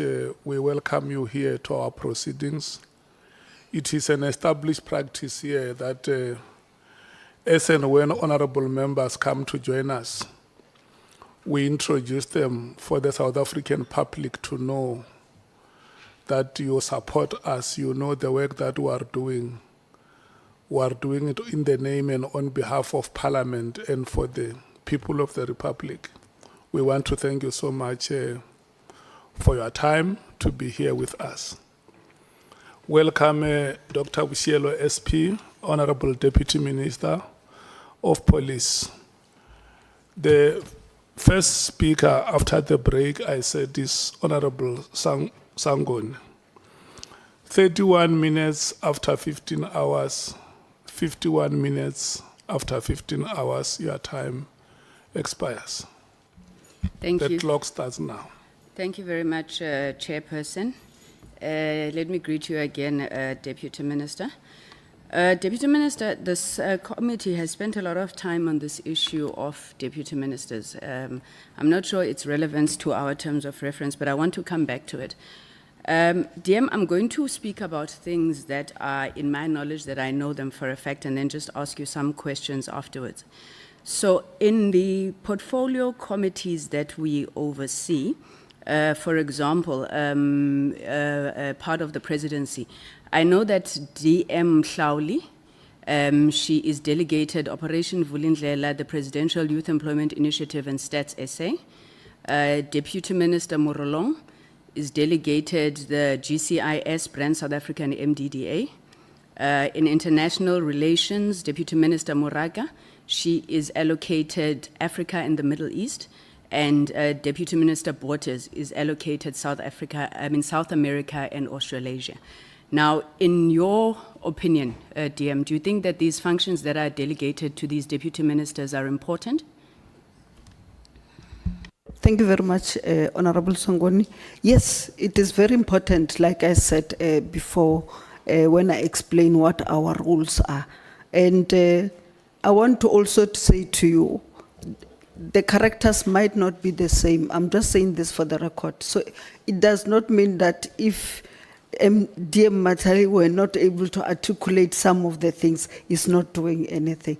And that we're not working as a team with the minister. This, the three of us, actually they were calling us the triplets because most of the two were doing together. So we must not have an impression that DM Matali, because he did not answer the question what he do every day when he wake up, and the minister were not working together, or DM Matali is not. And then with the cartoons that are going there, and that is a ghost worker and not earning his salary. Thank you very much.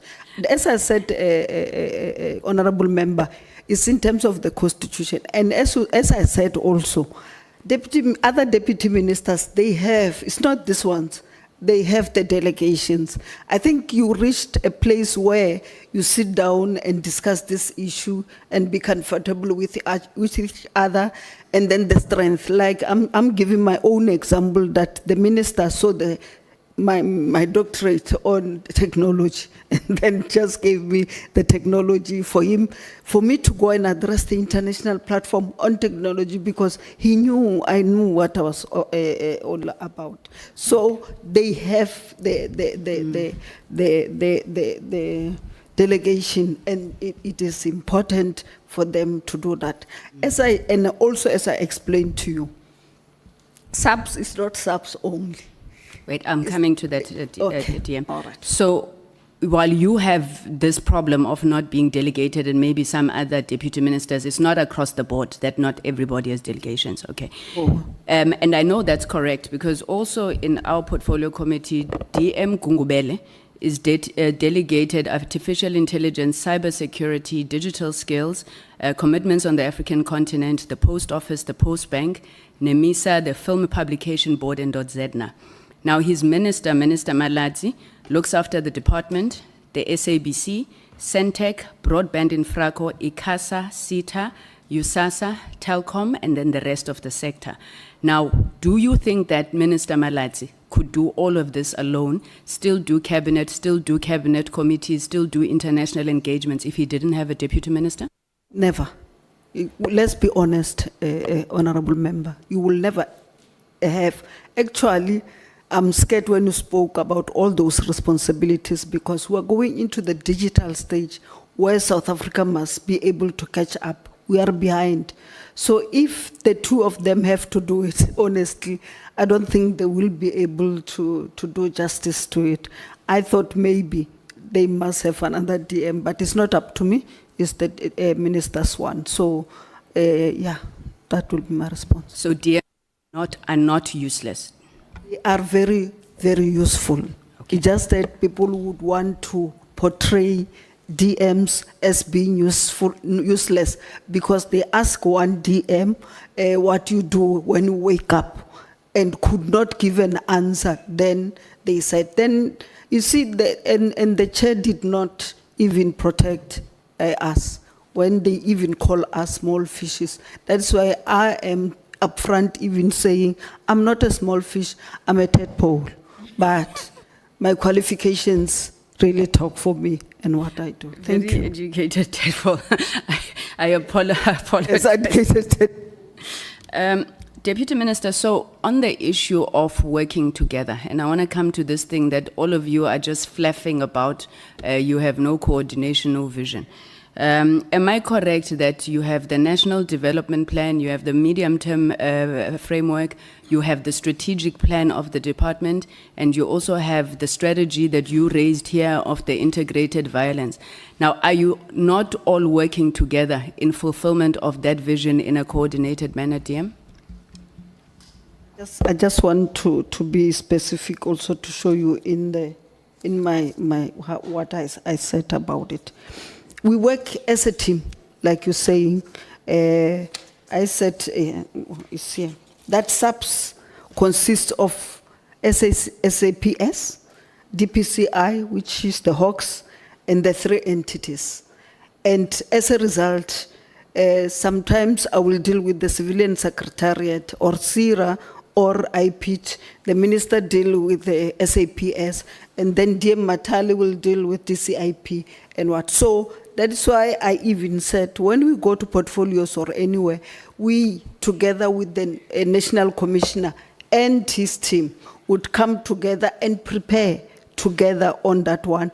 And then what we present to the committees, the standing committee, is a joint effort of all of us and the same understanding. So this issue that, because we have this particular problem that we're dealing with, we're not working together and people are not working, the minister was what, and then we might not be articulate like all of us, and that's what we supplement each other in terms of the leadership. I might be able to articulate, dear Matali might not be able to articulate, but it doesn't mean he's just a ghost and not doing anything. I don't think it's really, really fair. Thank you very much, Honourable Member. Thanks, Honourable. I want to come to this issue of ghosts. Ne? So there's an impression that's created here that you sit in meetings all the time, and that means that you are not working. You heard that, right? Okay. Yes, I so heard do it. you think that it is correct, for example, to say Honourable Shongwe, who's sitting in meetings in the morning until late in this ad hoc committee for 3 months, is it fair to say that Honourable Shongwe is not working? That's what the Honourable Member wanted to say, because I was fair enough to say I serve in the JCPS cluster. I serve in the Economic Sector Investment and Employment and Infrastructure Development Committee and all joints. I'm also the champion of the DDM in Kangala and all other things. And if you don't call this work, it's something else. But also, as part of this, we come to the portfolio committee as I said, is 5 divisions. So you present 5 annual reports, 5 strategic plans, 5 APPs, 5 quarterly reports, and all those kind of things. And you can just understand how many meetings we had. So our chairperson, fortunately, is in this committee. He'll be able to explain that there was never a time where we did not come and present, as requested by the Constitution, that we must be accountable to Parliament. So you can't say sitting in portfolio committees we are not working. We are ghost workers. That is why I wanted to clarify it, and I think it is unfair, and I thought the chair would have protected dear Matali on that one. Thank you, Chair. you. Honourable Sangweni, just a second. Please replace Honourable Shongo with Honourable Khanyan and say, the chair who sits here the whole day, is it fair to say he's not working? Thank you. Thank you, Chair. I'll actually replace Honourable Shongwe with members of Parliament. Thank you, Chair. Chairperson, Honourable Dear, my last question on this matter, and you heard that you were told that you can choose to say that you won't respond, they must ask the relevant person. But I'm asking your opinion. Do you think, in your opinion, Honourable Deputy Minister, that when Mr. Zuma, who's the president of the MK, appoints deputy presidents in his party, do you think he consults his members and says, no, maybe take this one, leave this one? On a point of order, Chair. Yes. Honourable Nomvalo. Chair, you have established a norm here through a point of order which has been raised by Honourable Sangweni. You sustained it. She said it's unfair to ask from witnesses questions to which they do not have answers, because such questions must be asked from the relevant people who made such decisions. And you correctly sustained the order by saying it was unfair for Honourable Shongwe to ask the witness the question he was asking. So the same member, Chair, who made that order, who raised that order, again is falling on the same trap. So we're just appealing for consistency, nothing else. Thank you, Honourable Nomvalo. You heard me correctly. And I'm happy that you say the order was correctly sustained. And this order is equally correctly sustained. Thank you. No, I thought you had a counter, so, but thank you. If it's sustained, Chair, I will withdraw the question about whether Mr. Zuma consults his party members when appointing deputy presidents. But then, so would you think that the question that was asked to you about whether President Ramaphosa should have asked you that no, take from one of us, was that a fair question? It was unfair because in terms of the Constitution, which I think all of us should be our Bible as lawmakers, is that it gives the president the power to appoint cabinet members and deputy ministers among the members in the National Assembly, but also goes further to say he can appoint 2 ministers, not more than 2 ministers, and not more than 2 deputy ministers from outside the National Assembly. I thought we are lawmakers, they are obvious we do. So they give him that power.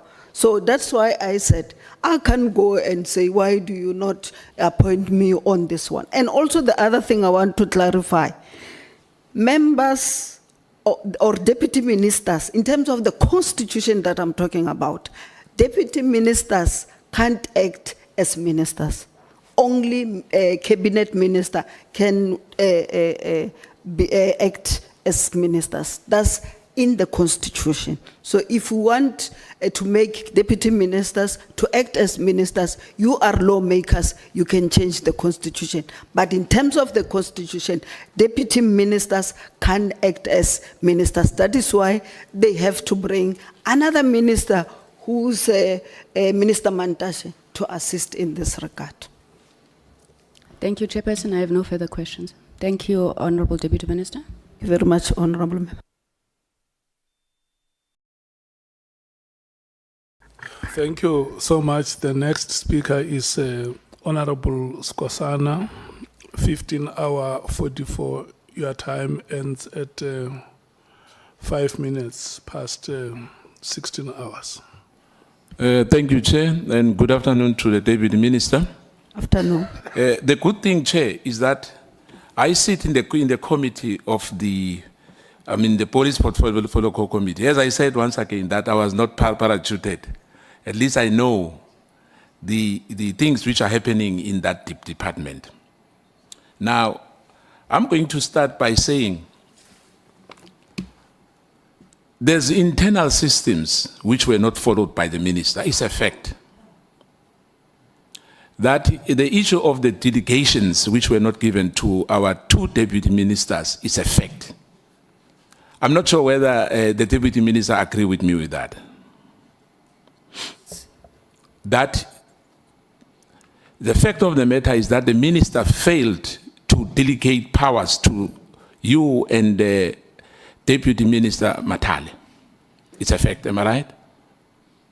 Now we know, South Africans knows now that you had no delegation. Yes, we don't have any delegation. Yes. It's a fact. Now, the new minister has done so within 2 months, am I right? So you are right. Now, I don't think that someone has said that you were not working. The issue of course, the issue and that. The fact of the matter is that, as we agree now, that you were not given any task. Besides that, I said to the Deputy Matale that you were moonlighting.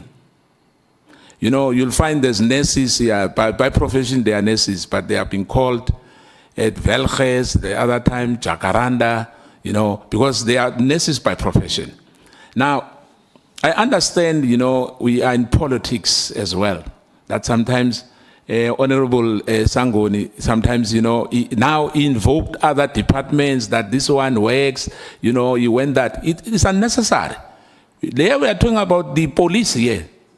Nothing else. We've got 2 deputy ministers, Honourable Sangweni, which are witnesses. We don't have communications. We don't have any other department before us. Those will account at the portfolio committee where they belong. Now, let's start now at Deputy Minister, because we work well in the department. Address the chair. Oh, Chair, sorry, yeah. Thank you, Chair. Forget about honorable members. Yeah, no, thank you, Chair. I think the message is clear. Address the chairperson. Yeah.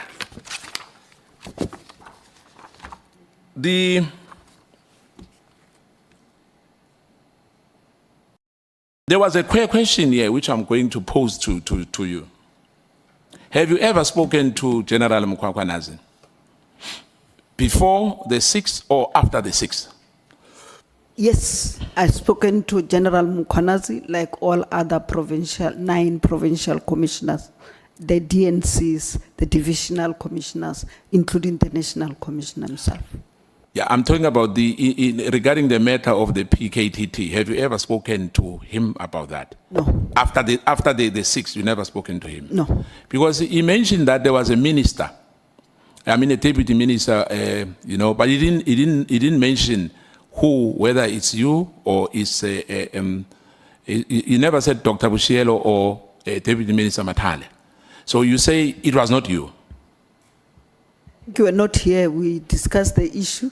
It was me, and we finished the issue. Yeah, maybe I was not in here. Yes, but you were not in, but, yeah, the SC asked me at length what happened and then how, and then responded and everything. Unless if you want me to start from scratch. No, maybe to summarize, what was discussed between you and General Mkwanazi? We normally discuss work, and we also took pictures. You can't believe. One, I went to Ulundi for the pass out of students there, and then with Dr. Libya when he was still in the DPCI, and then he was the host. And then you know how we do the pass out parade. You go together, with them and everything. I could say that everything was organized perfectly and well and worked very well. Also, we went there when we were launching our national safety plan that we are implementing now in all the provinces. And then we were warmly welcomed by him. But also, as we meet in the MINMEC and also Board of Committees meeting, so we'll have a chat. And I must say, you know, that guy is very brilliant. The way we exchange issues and ideas, you know, I think it's very good. Let me touch the issue of the Constitution because you have touched it now. When you say it's a prerogative right of the president to appoint whoever he wants to appoint, or if she was she had all the right to appoint whatever she wants to appoint as president, because the Constitution allows him or her to do that. Am I right? To appoint the president? No, I'm saying the president. He has a right to appoint whoever he wants. Am I right? As a deputy minister, as a minister as well. Yes, sir. But you know that in this country we have a case where some of people make a joke to say there was a 3-day minister. That right was not implemented. We are aware of that. That the president has appointed someone and there was an outcry within or whatever, but that right was suspended, temporarily suspended. Then there was another minister within 3 or 4 days. Am I right? Yes, I'm aware. Remember, honorable member, I've been a member. This is my 3rd term as a member of parliament. Yes, I was there. The president had the right to appoint whoever he wanted to, which he did appoint that minister. And I don't know what changed his mind, but he still have the right to dismiss. If you look at the Constitution, it even give him the right to appoint, but also give him the right to dismiss. So I don't see anything wrong with what the president did. No, there was something wrong. It was not the wish of the president. It was not the wish of the president, remember. But let's pass that. But I just wanted to narrate on that it's not a cast in stone because it's in a constitution, therefore. And the issue that you did not approach the president, that you should be the one who's appointed to the minister of police. I understand that. But why we said that, as Umkhonto we said that when Puti Manamela was promoted, we thought it would have been proper, though we can't dictate to the president. But, Chair, no, wait. Maybe, Chair. Wait. Can I ask something? Yes. Before you continue? Chair, maybe for your protection, is it the ad hoc committee or is it MKP that you are answering to? Honourable Deputy Minister, what is the question? Is it answer in terms of the MKP or the ad hoc committee? Because the honourable member who's asking me say, in terms of Umkhonto Wesiso party? No, I didn't say so, Minister. You did? No, I said as Umkhonto Wesiso, the question was. Okay, let's do this. Yeah. May you please restate your question so that we don't have delays. Thank you. Yeah. Let me say this. The question that you asked is cancelled. We yeah, give you. I want to be consistent as well, Chair, because Sangweni said the ANC. Honourable Sangoni. Honourable Sangweni, yes. But that is main. Sangoni. Sangoni. And the Deputy Minister did not reject that. But be that as it may, let's pass that. I'm not going to be petty, Chair. You know, let's pass that. But I'm just saying that. I can clarify, Chair, if I'm allowed. No. I said the question is cancelled. So yeah, okay. We start on a clean slate. Thank you. Let's allow him to now forget that question because it may distract your chain of thought. Yeah. Thank you. Now, we know now, as we sit here, that we have a problem in the South African Police Service, especially in the top management. As we sit here, things are happening. We have acting DNCs, if am I right. In your view, is that the way how we should run the department? If you can just elaborate a little bit about the acting DNC. You know what I'm saying? We have deputy national commissioners. 2 of them are acting. Is that a proper for the department of that magnitude to have this crisis which we have? Unless the deputy minister say there's no crisis. In my view, I think we have a crisis in the department. I respect your view, but I'm saying, no, it is not desirable. Actually, I said it, that our systems should be able to say, Boshielo, in 6 months' time, you'll be 60 because their retirement is 60, and then you'll be out of the system. Then automatically a process must kick in where you want a person who's going to replace Boshielo when he leaves on the 31st. Boshielo will start on the 1st. So there should not be any vacancy if the posts are budgeted for and they have the budget. Now, the most let me rephrase it like this. We are sitting here because of what General Mkhwanazi has alerted the country about what is happening in the police service. Am I right? Yes, sir. You know, it's in fact, I must say this, that perhaps in the future of what exactly is happening here, we must try to avoid and you know, the issue of the participation in this ad hoc committee, because some of us, as we worked, you know, in the portfolio committee, we know exactly what happened because we started in the beginning with you. So we know exactly what is happening, what are your challenges as well. And remember, we want to help. We don't just come in here and want to criticize. We want to help because this affects, you know, the crime in this country. You know, we've got drug problems in this country. We've got killings as we sit here. You know, Honourable James already said that in Rehere Park, I think yesterday, 6 people were gunned down. In Cape Town, it's like a song.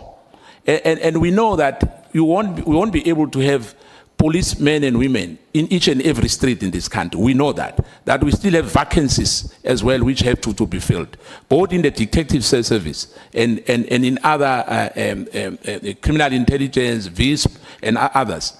In your view, what do you think should happen going forward, just to make sure that the integrity of the police service is maintained and we have the confidence of even internationally as well, because as we sit here, our image is battered. Thank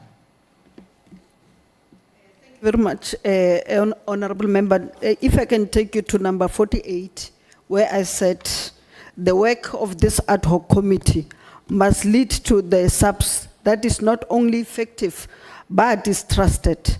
Based on the evidence that have been presented before you by the Minister, the National Commissioner, the DNC, and the Provincial Commissioner, I believe that trust will be built on 3 pillars. The first one, the pillar of lawful process. Second one, the pillar of internal accountability. And the third one, the pillar of external oversight. You know, my only worry, DM, is that the minister, it looks like he was working on silos. The issue of the IMC, that if I heard you well, he never discussed anything with you that this PKT team, it was not only for our department, you know, the police department. There was other ministerial, I'll put it like that, to say there were other ministers as well. But as well, they were not consulted. Am I right? And we know now, yes. The minister was here. You asked the question, yes, and he responded. So, no, what I want to find out from you, that he never discussed anything with you when it comes to PKTT. PKTT or the IMC? No, the PKTT. I'm talking about the PKTT before I go to the IMC. Yes. As I said, we did not discuss it. We discussed it when we were doing the organogram. Yes. The organizational structure. And then on the 5th of March, when we went to the portfolio that we're in, remember it was on the program. Yes. The three, the crime intelligence report, the KPTT, and also what Lieutenant Mukwanazi said on Police Day, 2025 Police Day. So that's when I then realized what is it all about, the background, its successes, and everything. Thank you. Yeah, why I'm asking that, DM, is that if I heard you well earlier, you said, you know, you were in the border, you were deployed in Northern Cape, Northwest, and Limpopo. Then you were doing some in the border. When you came back, you know, you bought some fireworks, you know, and prainyana of some kind. And you were shocked. You thought it's a fake, am I right, if I remember well? You thought that letter was a fake because social media, there's a lot of fake news anyway nowadays. But you were shocked that it was real, that the letter was issued by the minister. I'm not sure whether, perhaps it's not like, I think consultation as well, as I work with my colleagues. Obviously, if I have to issue a serious matter like that, I mean, the respect which was supposed to be confined to you between yourself and the other deputy by the minister was essential in this matter. Do you agree on that? I just want to go straight to that question, as you said.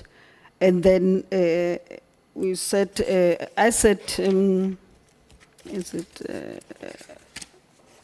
I think you want number 46, where you said this meeting allowed me, I'm not sure, when maybe? you phoned me, 46.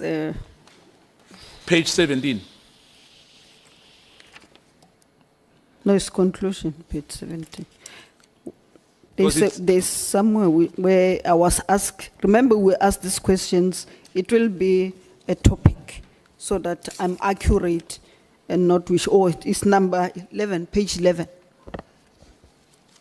I said, like you said, that I became aware of the letter and then thought it was fake until it was done.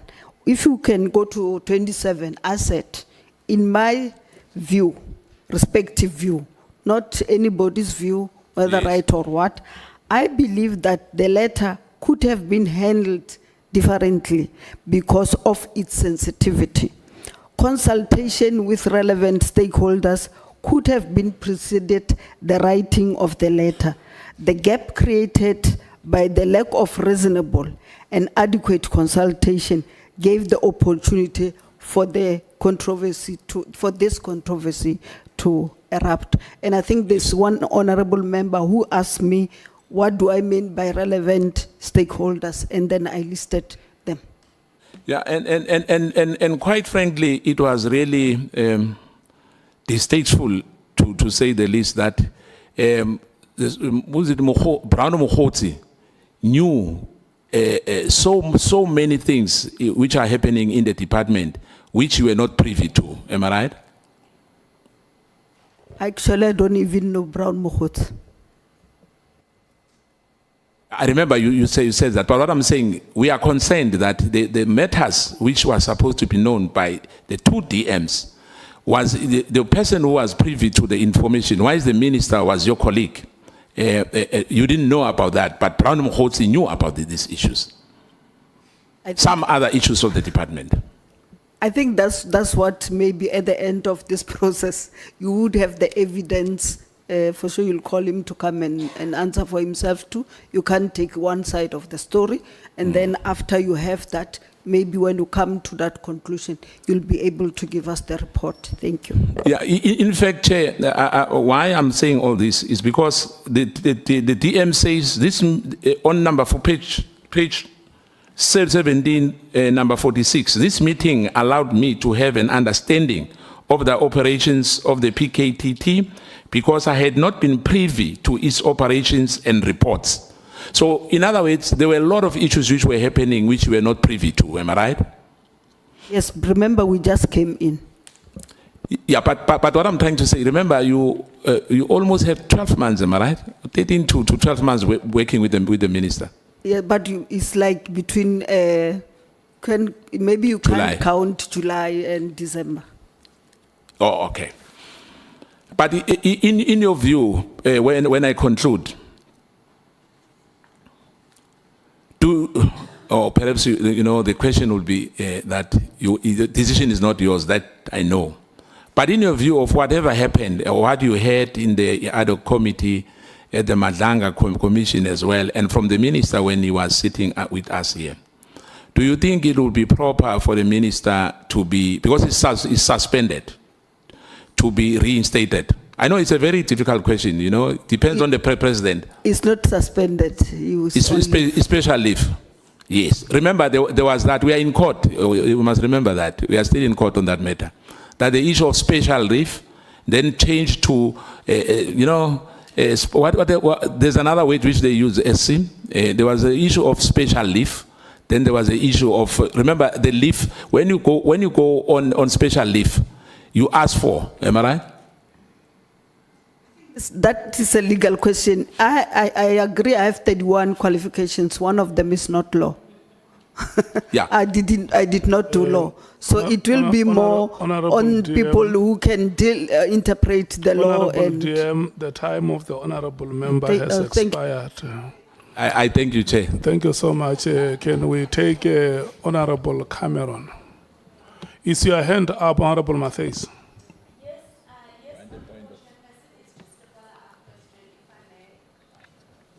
You are allowed.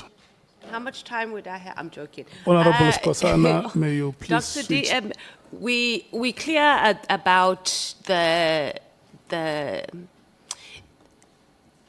message that you received and that you were the deputy minister that was part of that message that Lieutenant General Mkhwanazi spoke to us about. You've indicated that you have a good working relationship with him. Did the two of you engage about who this deputy minister is? Because when he came before us, he didn't know who was the deputy minister who was part of the messages that went about. he did not know. As I've explained to you, when we deal with this issue at this level of the executive, you're not necessarily personal. You get a tape from the DNC, a concerning one, that there's this thing.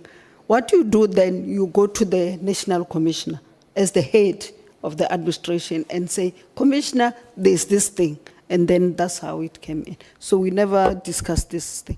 So I wasn't asking in the sense of you reporting to him, but I'm sure you listened to his testimony here, and he said he spoke about a deputy minister that received a message. So I'm talking about after that, did you have an engagement with him?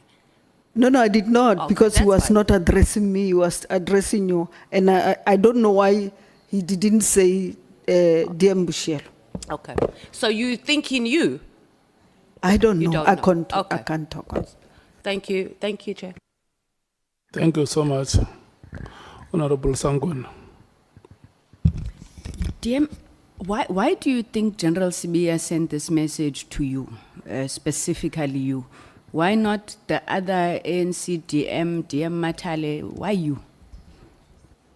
I don't know whether he sent to me only, because as I said, the message were not all only from him, it was forwarded. It's that one that forwarded many times. It's just that for me, it concerned me when he said, I must be careful, they might be backing my phones and emails and what. And then that's when I then said to, we spoke first with the National Commissioner after, and then I said, National Commissioner, I'm surprised, what is this? Then that's what happened. Thank you. Thank you so much, Honorable Sangun. Thank you so much, Honorable Matthews. Thank you so much, Honorable Deputy Minister. Honorable Cameron, let me set your time. 9 minutes past 4, 29 minutes after 4, your time expires. Thank you, Chair. Thank you, Chair. Let me just sit forward a bit. DM, DM, I'm going to jump straight into it. With regards to a lot of information that has come forward regarding relationships between senior South African Police Service members and the likes of persons like Kat Matlala, etc. Someone like Mr. Matlala, who also seems to have received tenders and so on, like the Medicare 24 contract, I'm going to touch on that again now. From your position in the ministry,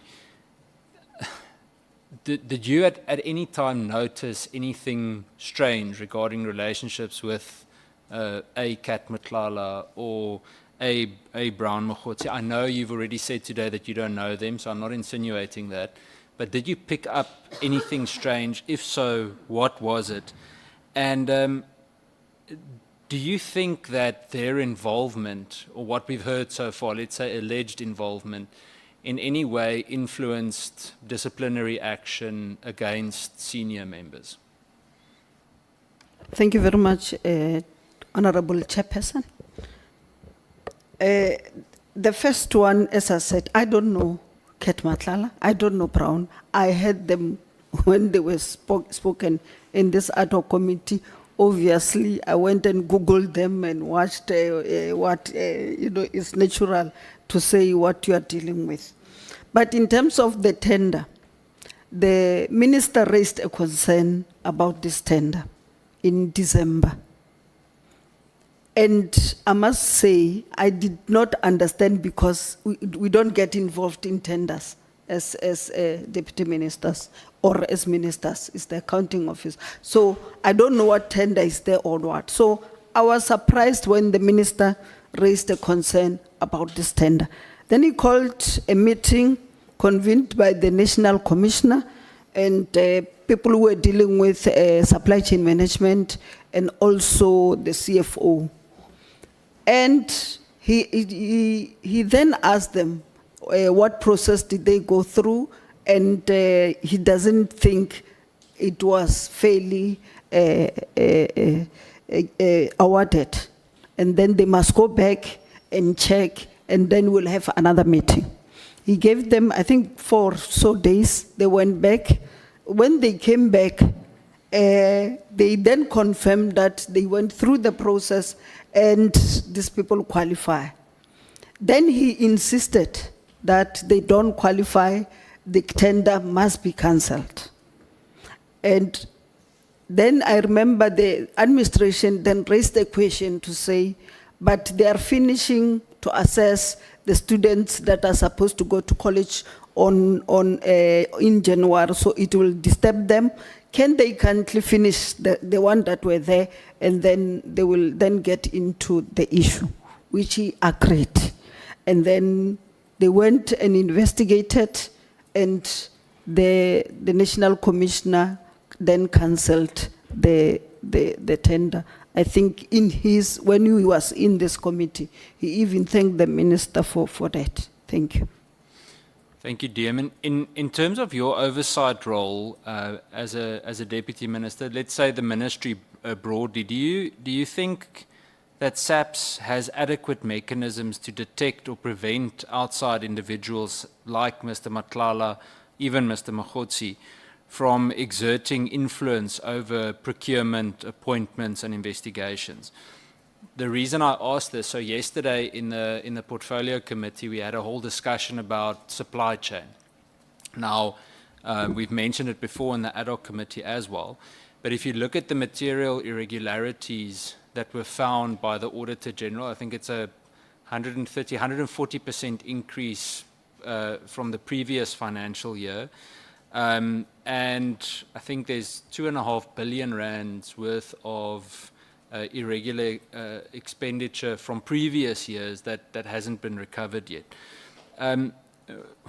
What I want to know is are the relevant mechanisms in place? Because the answer that was given by Lieutenant General Fani yesterday, I remember Honourable James started laughing when he answered. He said that unfortunately it sometimes happens that people that are on the bid committees are not competent, but he's the one that chooses them. So My answer to him was, but General, how do you say that? Because it cannot be that for a 360 million rand contract, we don't have someone competent, deciding over that bid. So tell us, what do you think about the mechanisms in place? I will still repeat again, but also directly answer you that on 443.2, I said the pillar that we need to improve is the pillar of internal accountability. In terms of the internal, the tenders and the supply chain management, one, remember you are dealing with human factors, and then they will always have that temptation to do things that they are not supposed to do.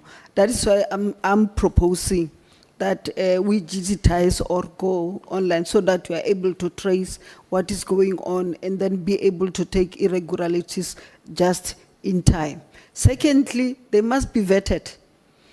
And maybe I stole somewhere in Polokwane, and then I'm now in the police, I'll do the same, and all other things. So I must be thoroughly vetted, especially if I'm going to work with the budget, that's a big budget of the SAPS. You need people who are credible and who will not be influenced by this issue.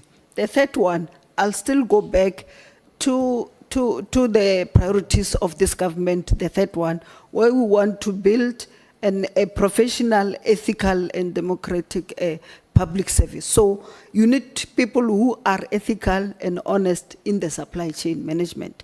But also what would help also, I think they must be rotated. You don't put a person there for a long time such that he even know how to circumvent the systems that are there.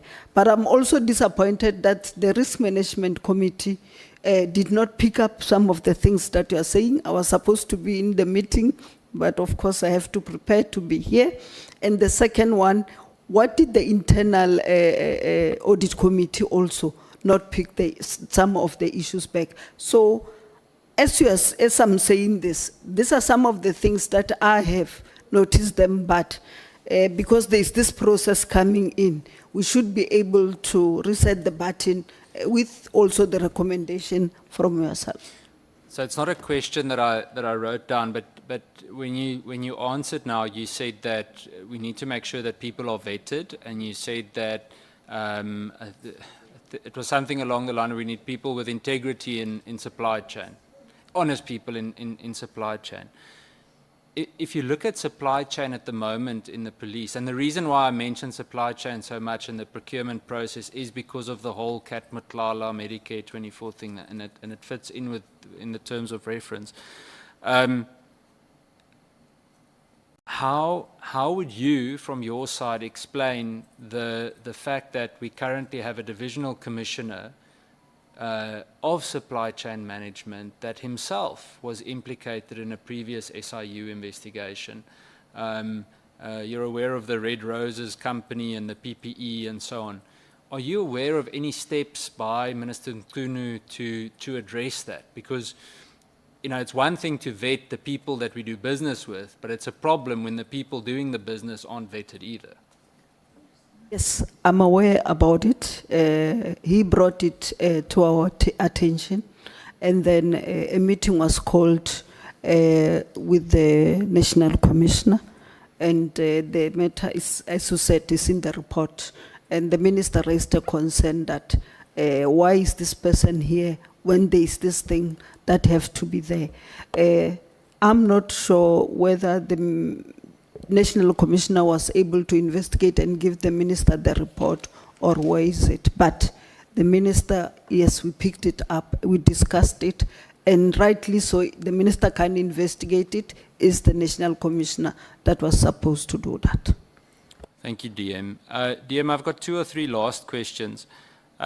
With regards to the Medicare 24 contract, there were obviously a whole lot of serious allegations that came from it. And specifically the irregular procurement process and the relevant costs. And again, you can address it from your point of view in the ministry. when you first became aware of it, I know you said that the minister gave the instruction and so on, but was there anything else that was done to zoom in on this? In other words, to determine who made the choice, who signed on the dotted line for them to come in? Because if I'm not mistaken, and excuse me for asking the other members of the police committee, of whom I only see one here now, two, is that the Auditor General indicated that the Medicare contract was actually part of this last year's financial year's irregular expenditure. So what I want to understand is that there's someone at the moment, a few people sitting in SAPS management that signed off on it, not having gone through the correct process, as the Auditor General has shown us. What else was done to get to the bottom of this, to address those individuals? That's what I'm saying. The minister was very particular about this tender, and his belief, and very strongly so, that it was not awarded correctly, and he also demanded that it be cancelled.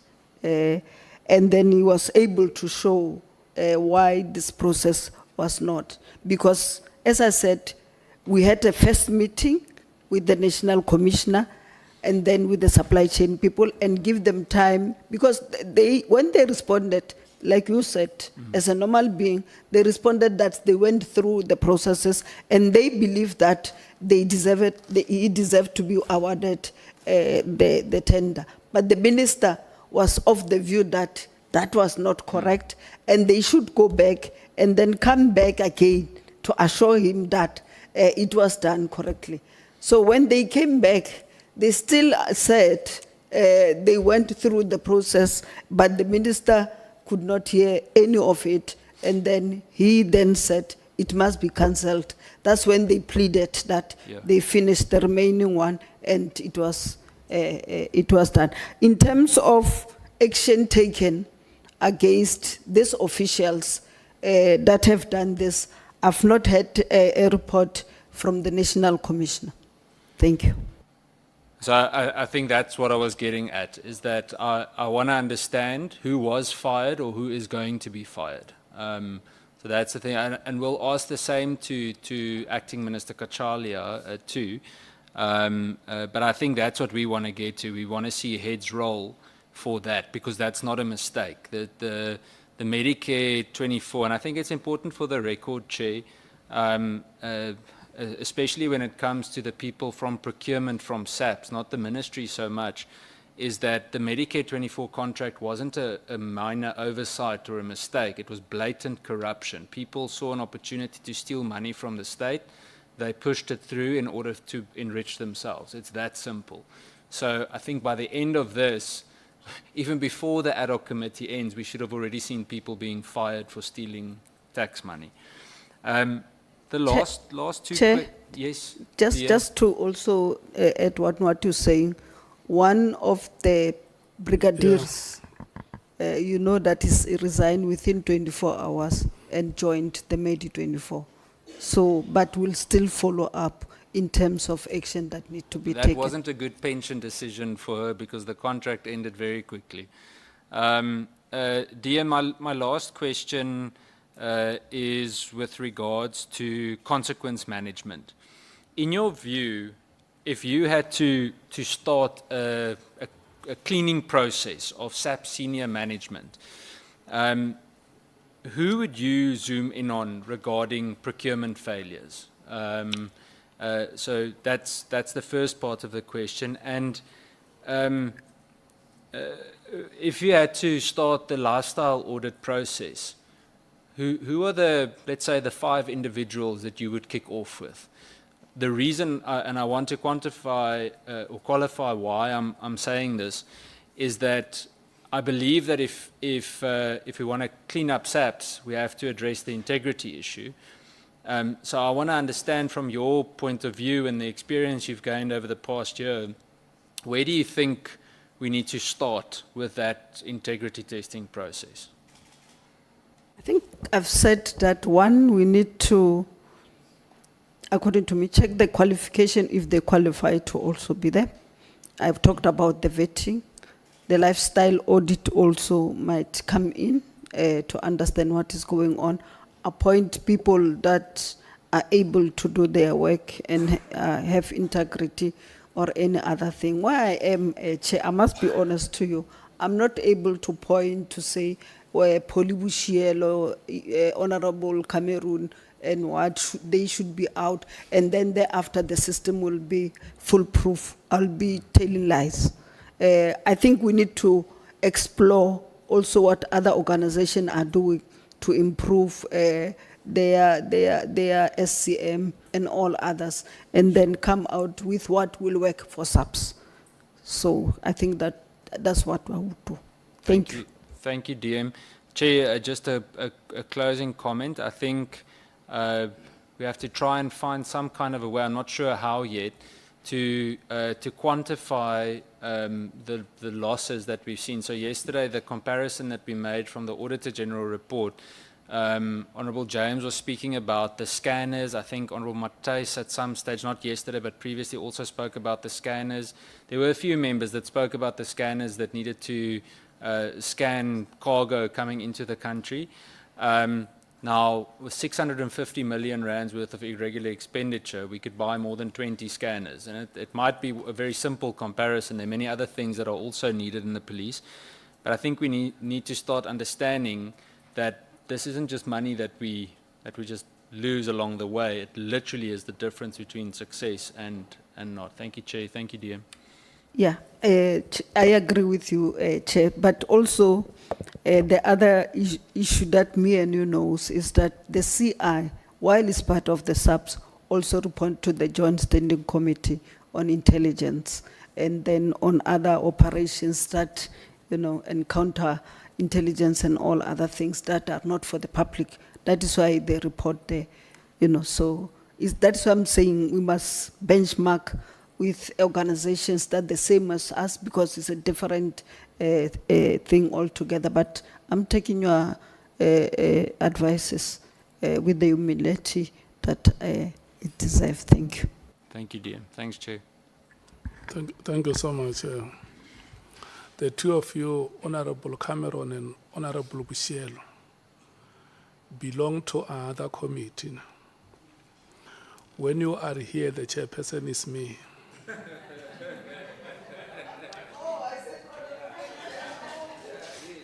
Because Chair, I'm very sorry. I apologize. When you keep on saying Chair, I become alive, but I see you are looking at him. You should have started a point of order, Chair. I'm so sorry, Chair. I'm so sorry, No, Chair. it's just a light matter. Correct. You're correct. You are the Chair. Yeah. To worry about. Let's hear Honourable Matthys. Thank you, Honourable Chair. Just to follow up, on the meeting, you said that the Minister called to get a briefing on the Medicare tender. So it's a bit confusing, Dr. DM, because at one point the Ministry doesn't get involved in tenders, and then the Minister is calling for a briefing on how this tender was how it was procured, or how the process that it went through. Was it the only tender that the Minister asked for a briefing on for the accounting officer to explain the process in awarding it? Yes. So he gave them 4 days to go. They came back and they still presented that this thing was proper. So during Yes. okay, so what I'm trying to work out is that how did the Minister know that it was done? Because if he's only getting the briefing from the team, right? Did he have other information that you might be aware of? And it's okay if you don't know. I think so, because he insisted on it being cancelled. And then did he give evidence, or not evidence, but did he say, no, this was not done procedurally? Chairperson. Good afternoon, Honourable Deputy Minister. Afternoon, Honourable Mkong. Well, a lot of questions actually have already been asked, and you have responded to them. So I honestly am not going to spend time asking you questions that have already been asked. However, I'm interested to know how often did you have meetings with your minister as deputy ministers, something like executive meetings where you would actually get even debriefings from the minister and or the national commissioner? I think we had meeting, but not necessarily a formal meeting where, it's prepared and then there's an agenda and then you can get a thing or whatever. But what was consistent was the meeting between the ministry and the top management of the department. In those impromptu meetings, if I may actually describe them like that, the issue of the minister's intention to disband PKTT never arose. It arose when we were discussing, as I said earlier, maybe because you came a little bit late, when we were discussing the organizational structure, and then it came up and we discussed about it. Thank you, Deputy Minister. You have already said that the minister had not actually assigned any roles and responsibilities to you, but were you able to inform the president who had actually appointed you, that, look, Mr. President, you have appointed us, but we still have no roles and responsibilities, and therefore we would not be able to actually report on our performance because we have yet to be assigned any roles? As I answered earlier, we raised the issue with the minister himself. So we have not reached a point where we had to really go to the president and raise the issue. Thank you.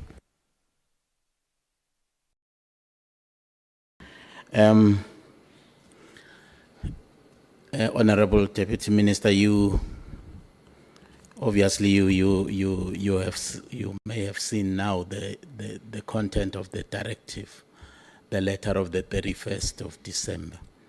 I don't want to ask your impressions about the directive because you have already stated that in the evidence that you have presented.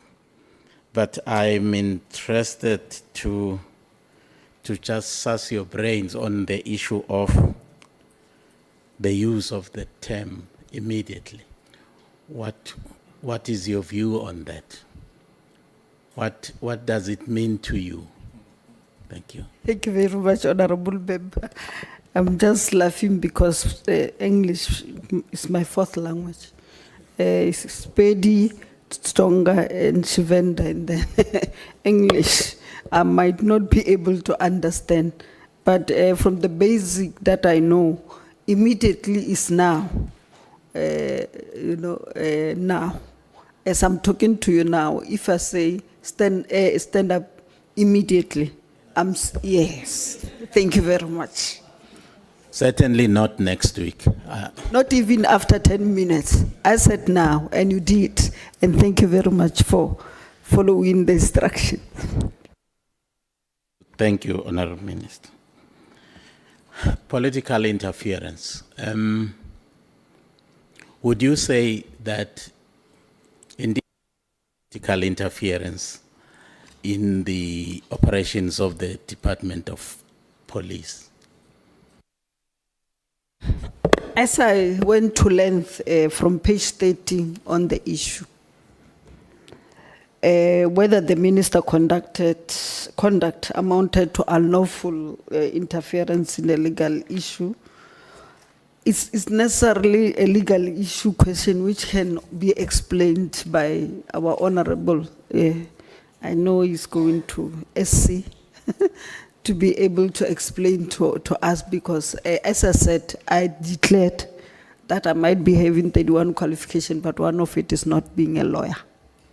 So in terms of the two, when I explain, in terms of the two offices, the executive authority and the accounting officer, there is an interface, they must work together. There is no way in which the accounting officer can work on his own there and the executive can work on this one. This one comes with strategic issues mandate from the cabinet and then from parliament and others.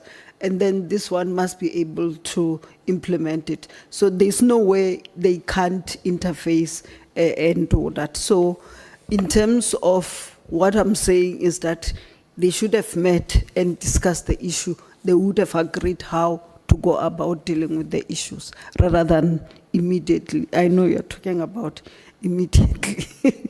Thank you. Well, thank you, Honourable Minister. In fact, I was asking that question actually because in the directive, the Minister had actually instructed the National Commissioner to stop filling vacant posts.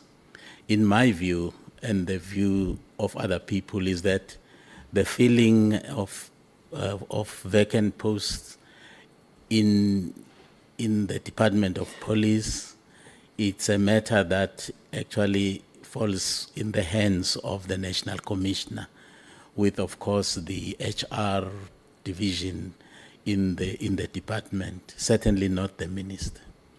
And secondly, that the Minister convened a meeting to discuss a tender and demanded that it be cancelled. And I understand that, and in fact you said it, and the other witnesses actually have said that ministers actually have no role in the issuance of the tenders and so on. But here Minister Mchunu convenes a meeting specifically to instruct, not to ask for information, but to instruct that the tender be cancelled. Is that not interference? Thank you very much. Let me start with your vacant post in terms of the rest of the letter. You can go to page 16 on 4.2. Then said the Minister halted the filling of post immediately until substantive discussion between himself and National Commissioner takes place. According to me, in my own view, the Minister should have provided reason to the National Commissioner on why the process have to be halted, and I think they would have come to a reason why and then understood. The other one, you did not mention it, but it's the port of entry. In terms of the port of entry, to be fair, because you don't just criticize, in relation to this matter, the Minister's directive were very reasonable because he wanted the report at the end of the month, which is January 2025. So it gave the National Commissioner enough time to prepare for the report, but also the concerns that the Minister had was able to do that. So that one I think I've done. In terms of the tender, I said it here, that he was adamant. He called a meeting, and then with the SCM, the National Commissioner, the SCM, the CFO, they explained, he insisted, and then they said, no, according to them, they went through the process. He deserved to be awarded the 2024, then too. And then he sent them back. After 4 days, they came back and still presented that they took the correct information and what. But he still insisted that tender must be cancelled. So I would not know, as I think Honourable Mateus also asked the same questions. I think he had his own reason, maybe why he wanted it to be done. But the principles still stand. I don't even know what tenders are there in the police service because that's not my responsibility and duty.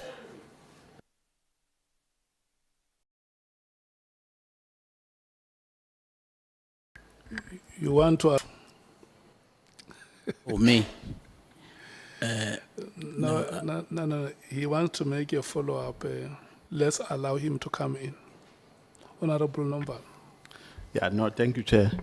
The information that was brought before this committee is that there was an instruction by the minister to the National Commissioner in relation to the tender to appoint the internal audit.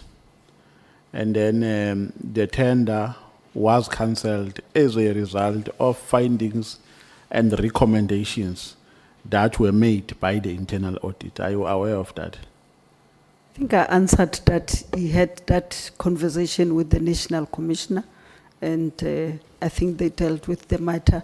And then the National Commissioner told this committee that he cancelled the tender and thanked the minister very much for bringing to it attention. Yeah, no, because what I wanted to establish is, was a cancellation as a result of the influence by the audit report, or it was a unilateral decision taken by the minister after considering all the concerns that were surrounding the contract? That's what I'm saying. When they agreed with the National Commissioner, maybe they agreed on that process, because if the tender was actually cancelled after 4 or 5 months, not immediately. No, Honourable. Cancelled immediately. It was after 5 months. So they agreed on that process that we're talking about.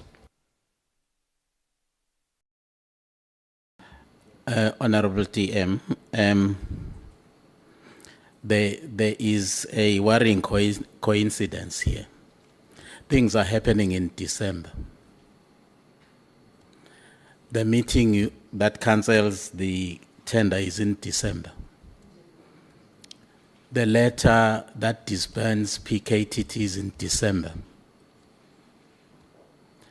The meeting between Mr. Matlala and the former Minister Cele is on the 6th of December.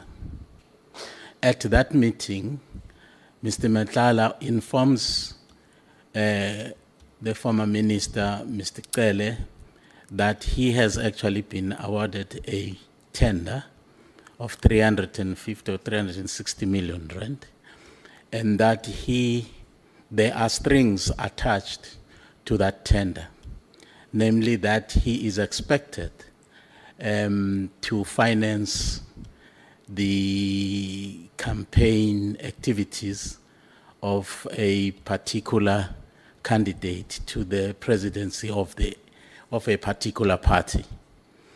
And that he was expressly told not to ever talk to Mr. Cele and Mr. Zuma too. Then it would appear that the information actually leaked, that indeed Mr. Matlala and Mr. Cele had met. And that must have actually infuriated certain quarters.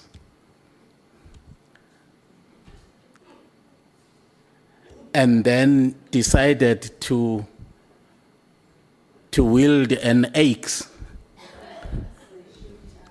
to stop at all costs this tender,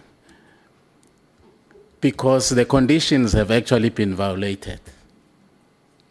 Cele had been met. And that might actually precipitated that meeting you attended and the directive on the 31st of December. What would you say to a person who actually joins the dots like that? I don't know these things that we're talking about, who met Mang and Man. I don't know them. But just to correct that, the letter was on the 31st of December, but the tender one was in January. So is the letter first that came first, before the tender one. But what I know as a matter of fact is that the tender was awarded in June before we assumed office on the 2nd of July. And by that time, the minister was still Minister Cele. That's all I know. Other characters, where they met, who whipped what, presidency, I don't know. Okay, it's on record here. You will have sight of that because it was said here under oath. Honourable Deputy Minister, your views on the operations of the PKTT. Did they actually do a good job in your view? You must have read the reports and seen reports. In your view, did they do a good job? I'm just talking about the report that I found or was presented on the 5th of March, where they gave a background, why it was formed, when the president went there, and the late Kunu was killed and everything. And then the cases that they dealt with, the successes that was there, and the budget and all other things. Just looking at that document only, not being informed by anything or any influence, I think there was some sort of success in terms of doing their work. But would you then, on the basis of that report, say that the reasons for its disbandment, which were advanced in the directive, were plausible? I think I've said in my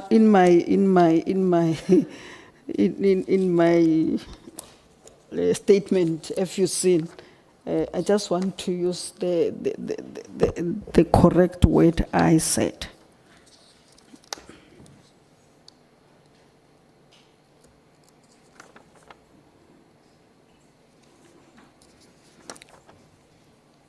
That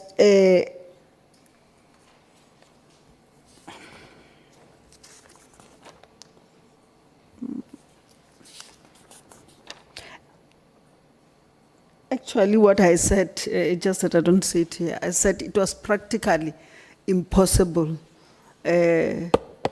for the PKTT to be disbanded at that time on the 31st of December, but I wanted to use the correct word that I...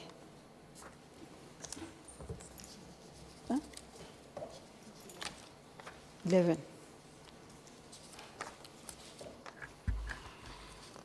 Bangazita.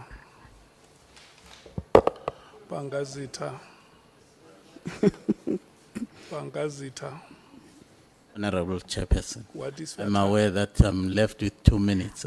Okay. Yeah, but in short, I'm trying to say, because I don't want to contradict myself, I just wanted to give you the correct one, because it seems when I was on it, you were not yet here. But I was, oh yeah, there it is, number 35. I said, in essence, my view is that a consultative process would have provided comprehensive ground on which the minister could confirm his disbandment decision. The instruction to immediately disband the BKTT posed serious risk of impossibility of implementation. That is the word I was looking for. And then the report on which a disbandment decision could be taken would have possibly contained the status of the investigations and operations, the impact of the disbandment on these operations, and the general assessment of whether the PKTT is still serving the purpose. Thank you. Well, my last question actually has to do with your conclusion, Honourable Deputy Minister. I'm not sure whether it is going to be a question, but I'm very impressed with your paragraph 47 in your conclusion, where you are actually saying that it is essential to reinforce and rebuild trust in the South African Police Service. And then you get to the nub of the issue. You say it begins with integrity, accountability, principled leadership. I'm interested in the principled leadership.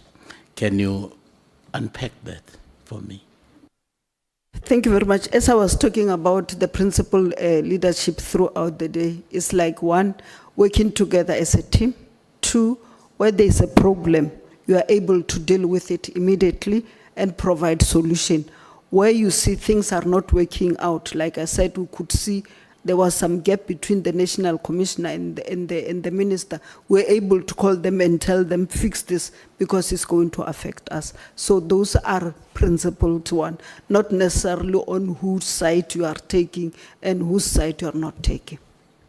Thank Just you, that we don't Honourable. have time, I would have taken Thank you so much, honourable members. Thank you, Honourable Deputy Minister. stop Thank you, speaking, Chair. Stop speaking, all of you. Your time has ended. Follow-up questions, Honourable Skosana, Honourable Matthews. Thank you, Chair. DM, when I was asking, I think maybe I've omitted that. I just wanted to find out whether the Department of Planning and Monitoring have indeed you consulted, or perhaps raised issues, especially when what you told us that there was no delegation of powers. They were aware of that, because I believe that department is responsible as well to make sure that everything works well. All the departments in particular, were they aware of what was happening between you? Yeah, thank you. Is it directly related to the questions that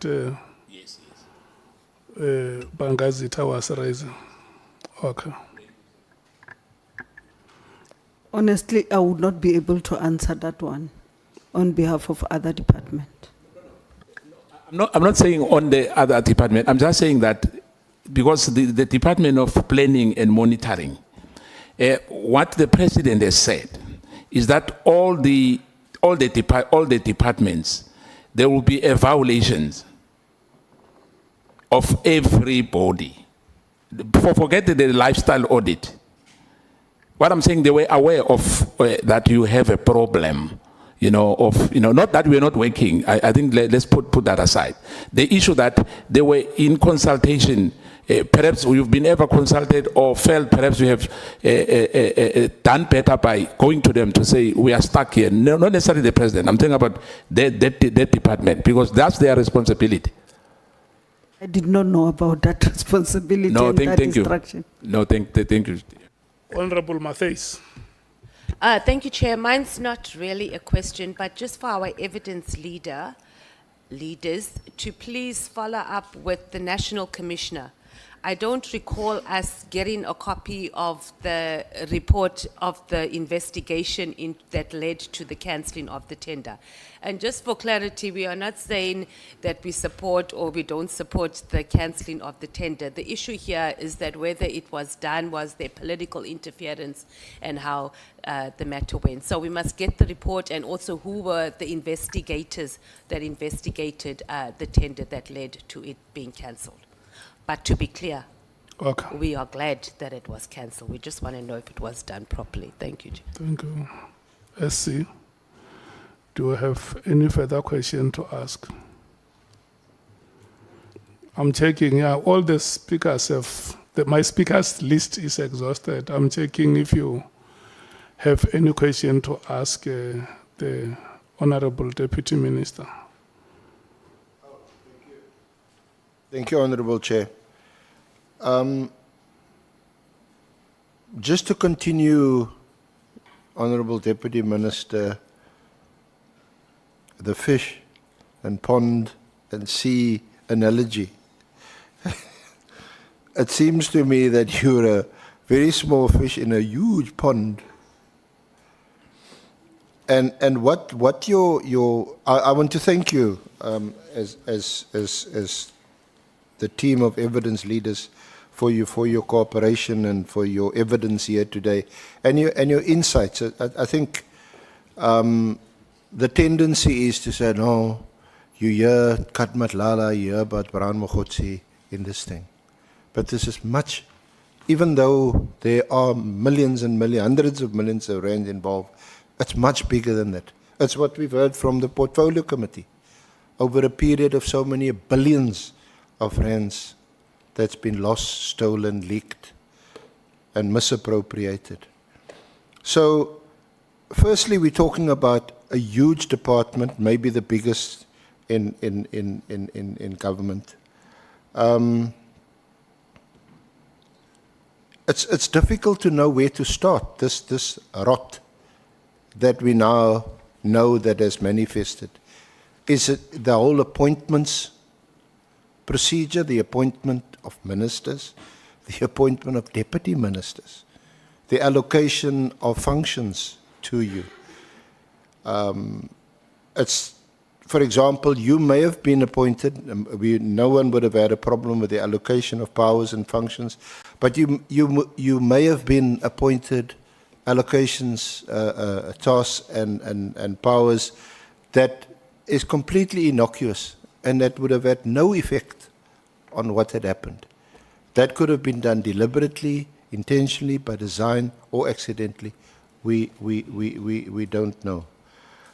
Or is it the appointment of the most senior management, the National Commissioner, Deputy Commissioners, divisional heads, some by the President, others by the Minister? The procurement, of course. Can you be held accountable for the appointment of an evaluation bid committee, the adjudication committee, and then the authority who finally signs off on a big procurement? The organizational design. Your evidence here today was, and that's important. It's not useless evidence, that you weren't even aware of the PKTT until, I think you said, firstly it was in a letter, and then you became more aware of it on the 5th of March when you went to Parliament, and like many of us just heard the presentation there. Issues of crime intelligence. It's just way above your head. Then there's oversight here in Parliament itself. Is that effective? Or is it often the case that it's too late? The horse is already bolted. The infiltration in all these other sections of the police departments has already taken place. And by the time we come here, the best we can do, if at all, is some damage control. So then there's the difficult question which you tried your best to avoid because you're not a lawyer, but there's the issues of executive authority and operational management. Is that line, is there a bright line, or is there some vague area where ministers, deputy ministers should still assume some control?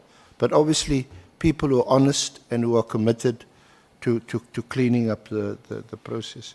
So there's the issue of competence and whether people are qualified to hold certain positions, and vetting processes. Are people just being appointed and the next thing you hear, no, but actually they've got some hidden or dark past and they should not have been appointed. So thank you, Chair. Deputy Ministers, a bit of a speech, but I just thought I'd summarize my own thoughts in view of your evidence today, and we'll take it further tomorrow with the Acting Minister. Thank you. Thank you, Honourable Chair. Honourable Yes, Cele. Thank you, Chair. I wanted to do this privately, Deputy Minister, but upon reflection, I think it's best I do it publicly. thank you for being a black female South African with such academic prowess, representing yourself in the way that you do.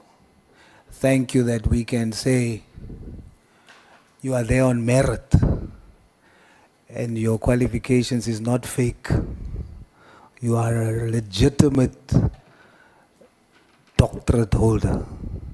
And so you must be the face of what this country has fought for. A black, female, South African academic of your caliber. Thank you. I'm humbled. Honourable Skosana. Thank you, Chair. I think Honourable Souls wanted to say that you should be the minister, but he wanted to go around. Thank you, Chair. Is there any other honourable member who still wants to give Dr. Boshielo accolades?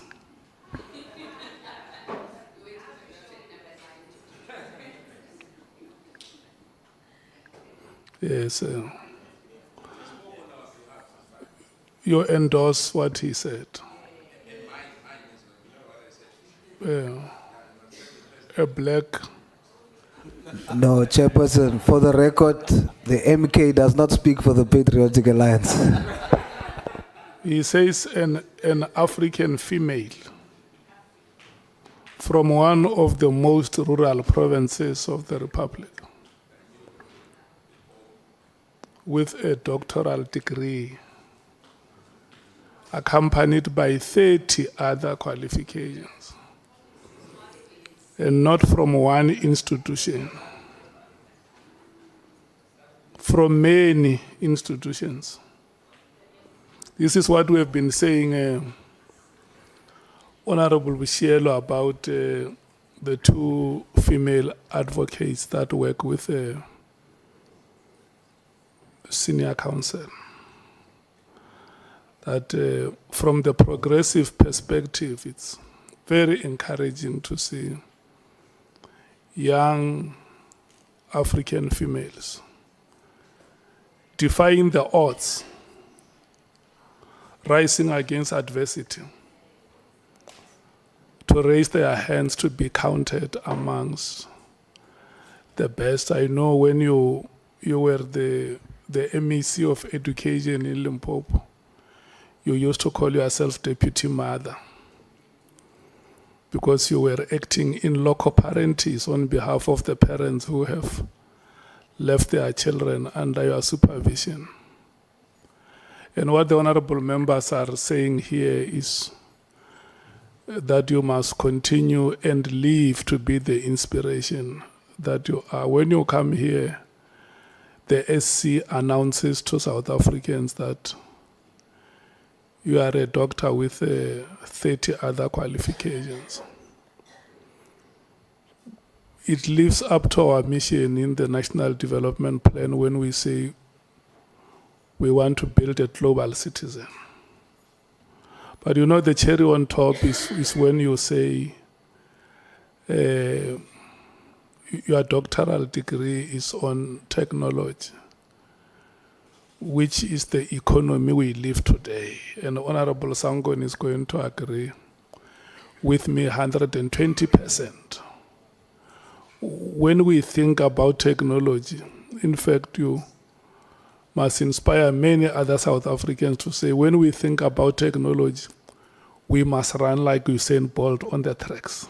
We must run like our own Akani Simpini on the tracks when technology comes to mind, because technology is the world we live today. And it comes in paradigms.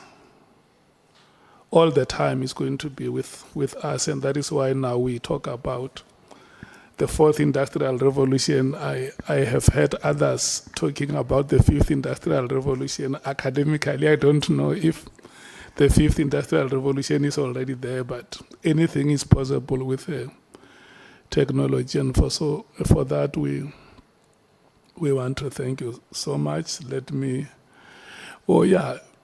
it will not be fair. I mean, honorable members have given you accolades here and that. You are the first female witness to appear before us. It will only be fair on my part and living up to my reputation as the benevolent chair. Not the Beni chair, the benevolent chair. To give you a chance to say something if there is anything that you would like to say. Thank you very much, Chairperson. I'm actually trembling and because I'm being humbled to appear before the committee. The support, I must say, that have been given by the senior counsel and his colleagues, and also the members, when they were asking questions, they were direct and not personal. But also, I learned a lot from what they were saying. The calmness that was asked, you could see it was in good spirit. And I'm more than prepared and now energized to even do my best so that we can get this organization to be right. And also with Mr. Cameroon, I know you warned me, and Mr. Honorable Skozana and Honorable Cameroon, I really, really appreciate all of you. Honorable Sol, I don't want to cry. I honestly don't want to cry. But you really humbled me. You really humbled me, because that's what we want to show, that as Black or African women, we are able and capable. Because others will think we got positions because of the favor or because we slept with somebody or whatever. But your observation today is what I wanted to portray to everybody today. So thank you very much, and really, really make me want to cry. And Chairperson, thanks very much for your fairness and you know how you conducted this. And Honorable Mateis and Honorable Sangoni, all of you, I'm grateful and I'm humbled. Thank you very much. Thank you so much. Thank you so much, honorable members. Let me make this announcement. First of all, I must congratulate you for the manner in which you did your business today. And I always say that it is the quality of interactions in a team that wins games. And I now see that we have become a goal-scoring machine. Thank you so much for your conduct and the manner in which we do our work. Always very agile and incisive. SC, thank you so much for today's business. And the Honourable Deputy Minister, we want to thank you. The ever-working staff of Parliament, thank you so much for the exercise that we have embarked upon. Is innovating, is energy-sapping, but you always appear indefatigable. So we want to thank you so much for that.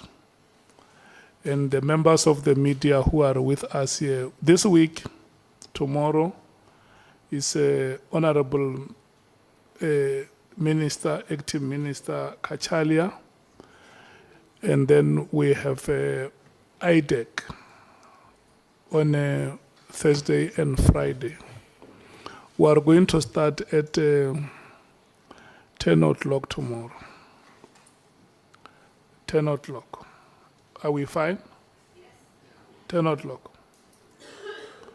Okay. Let's be here at 10. The meeting stands adjourned. Thank you so much.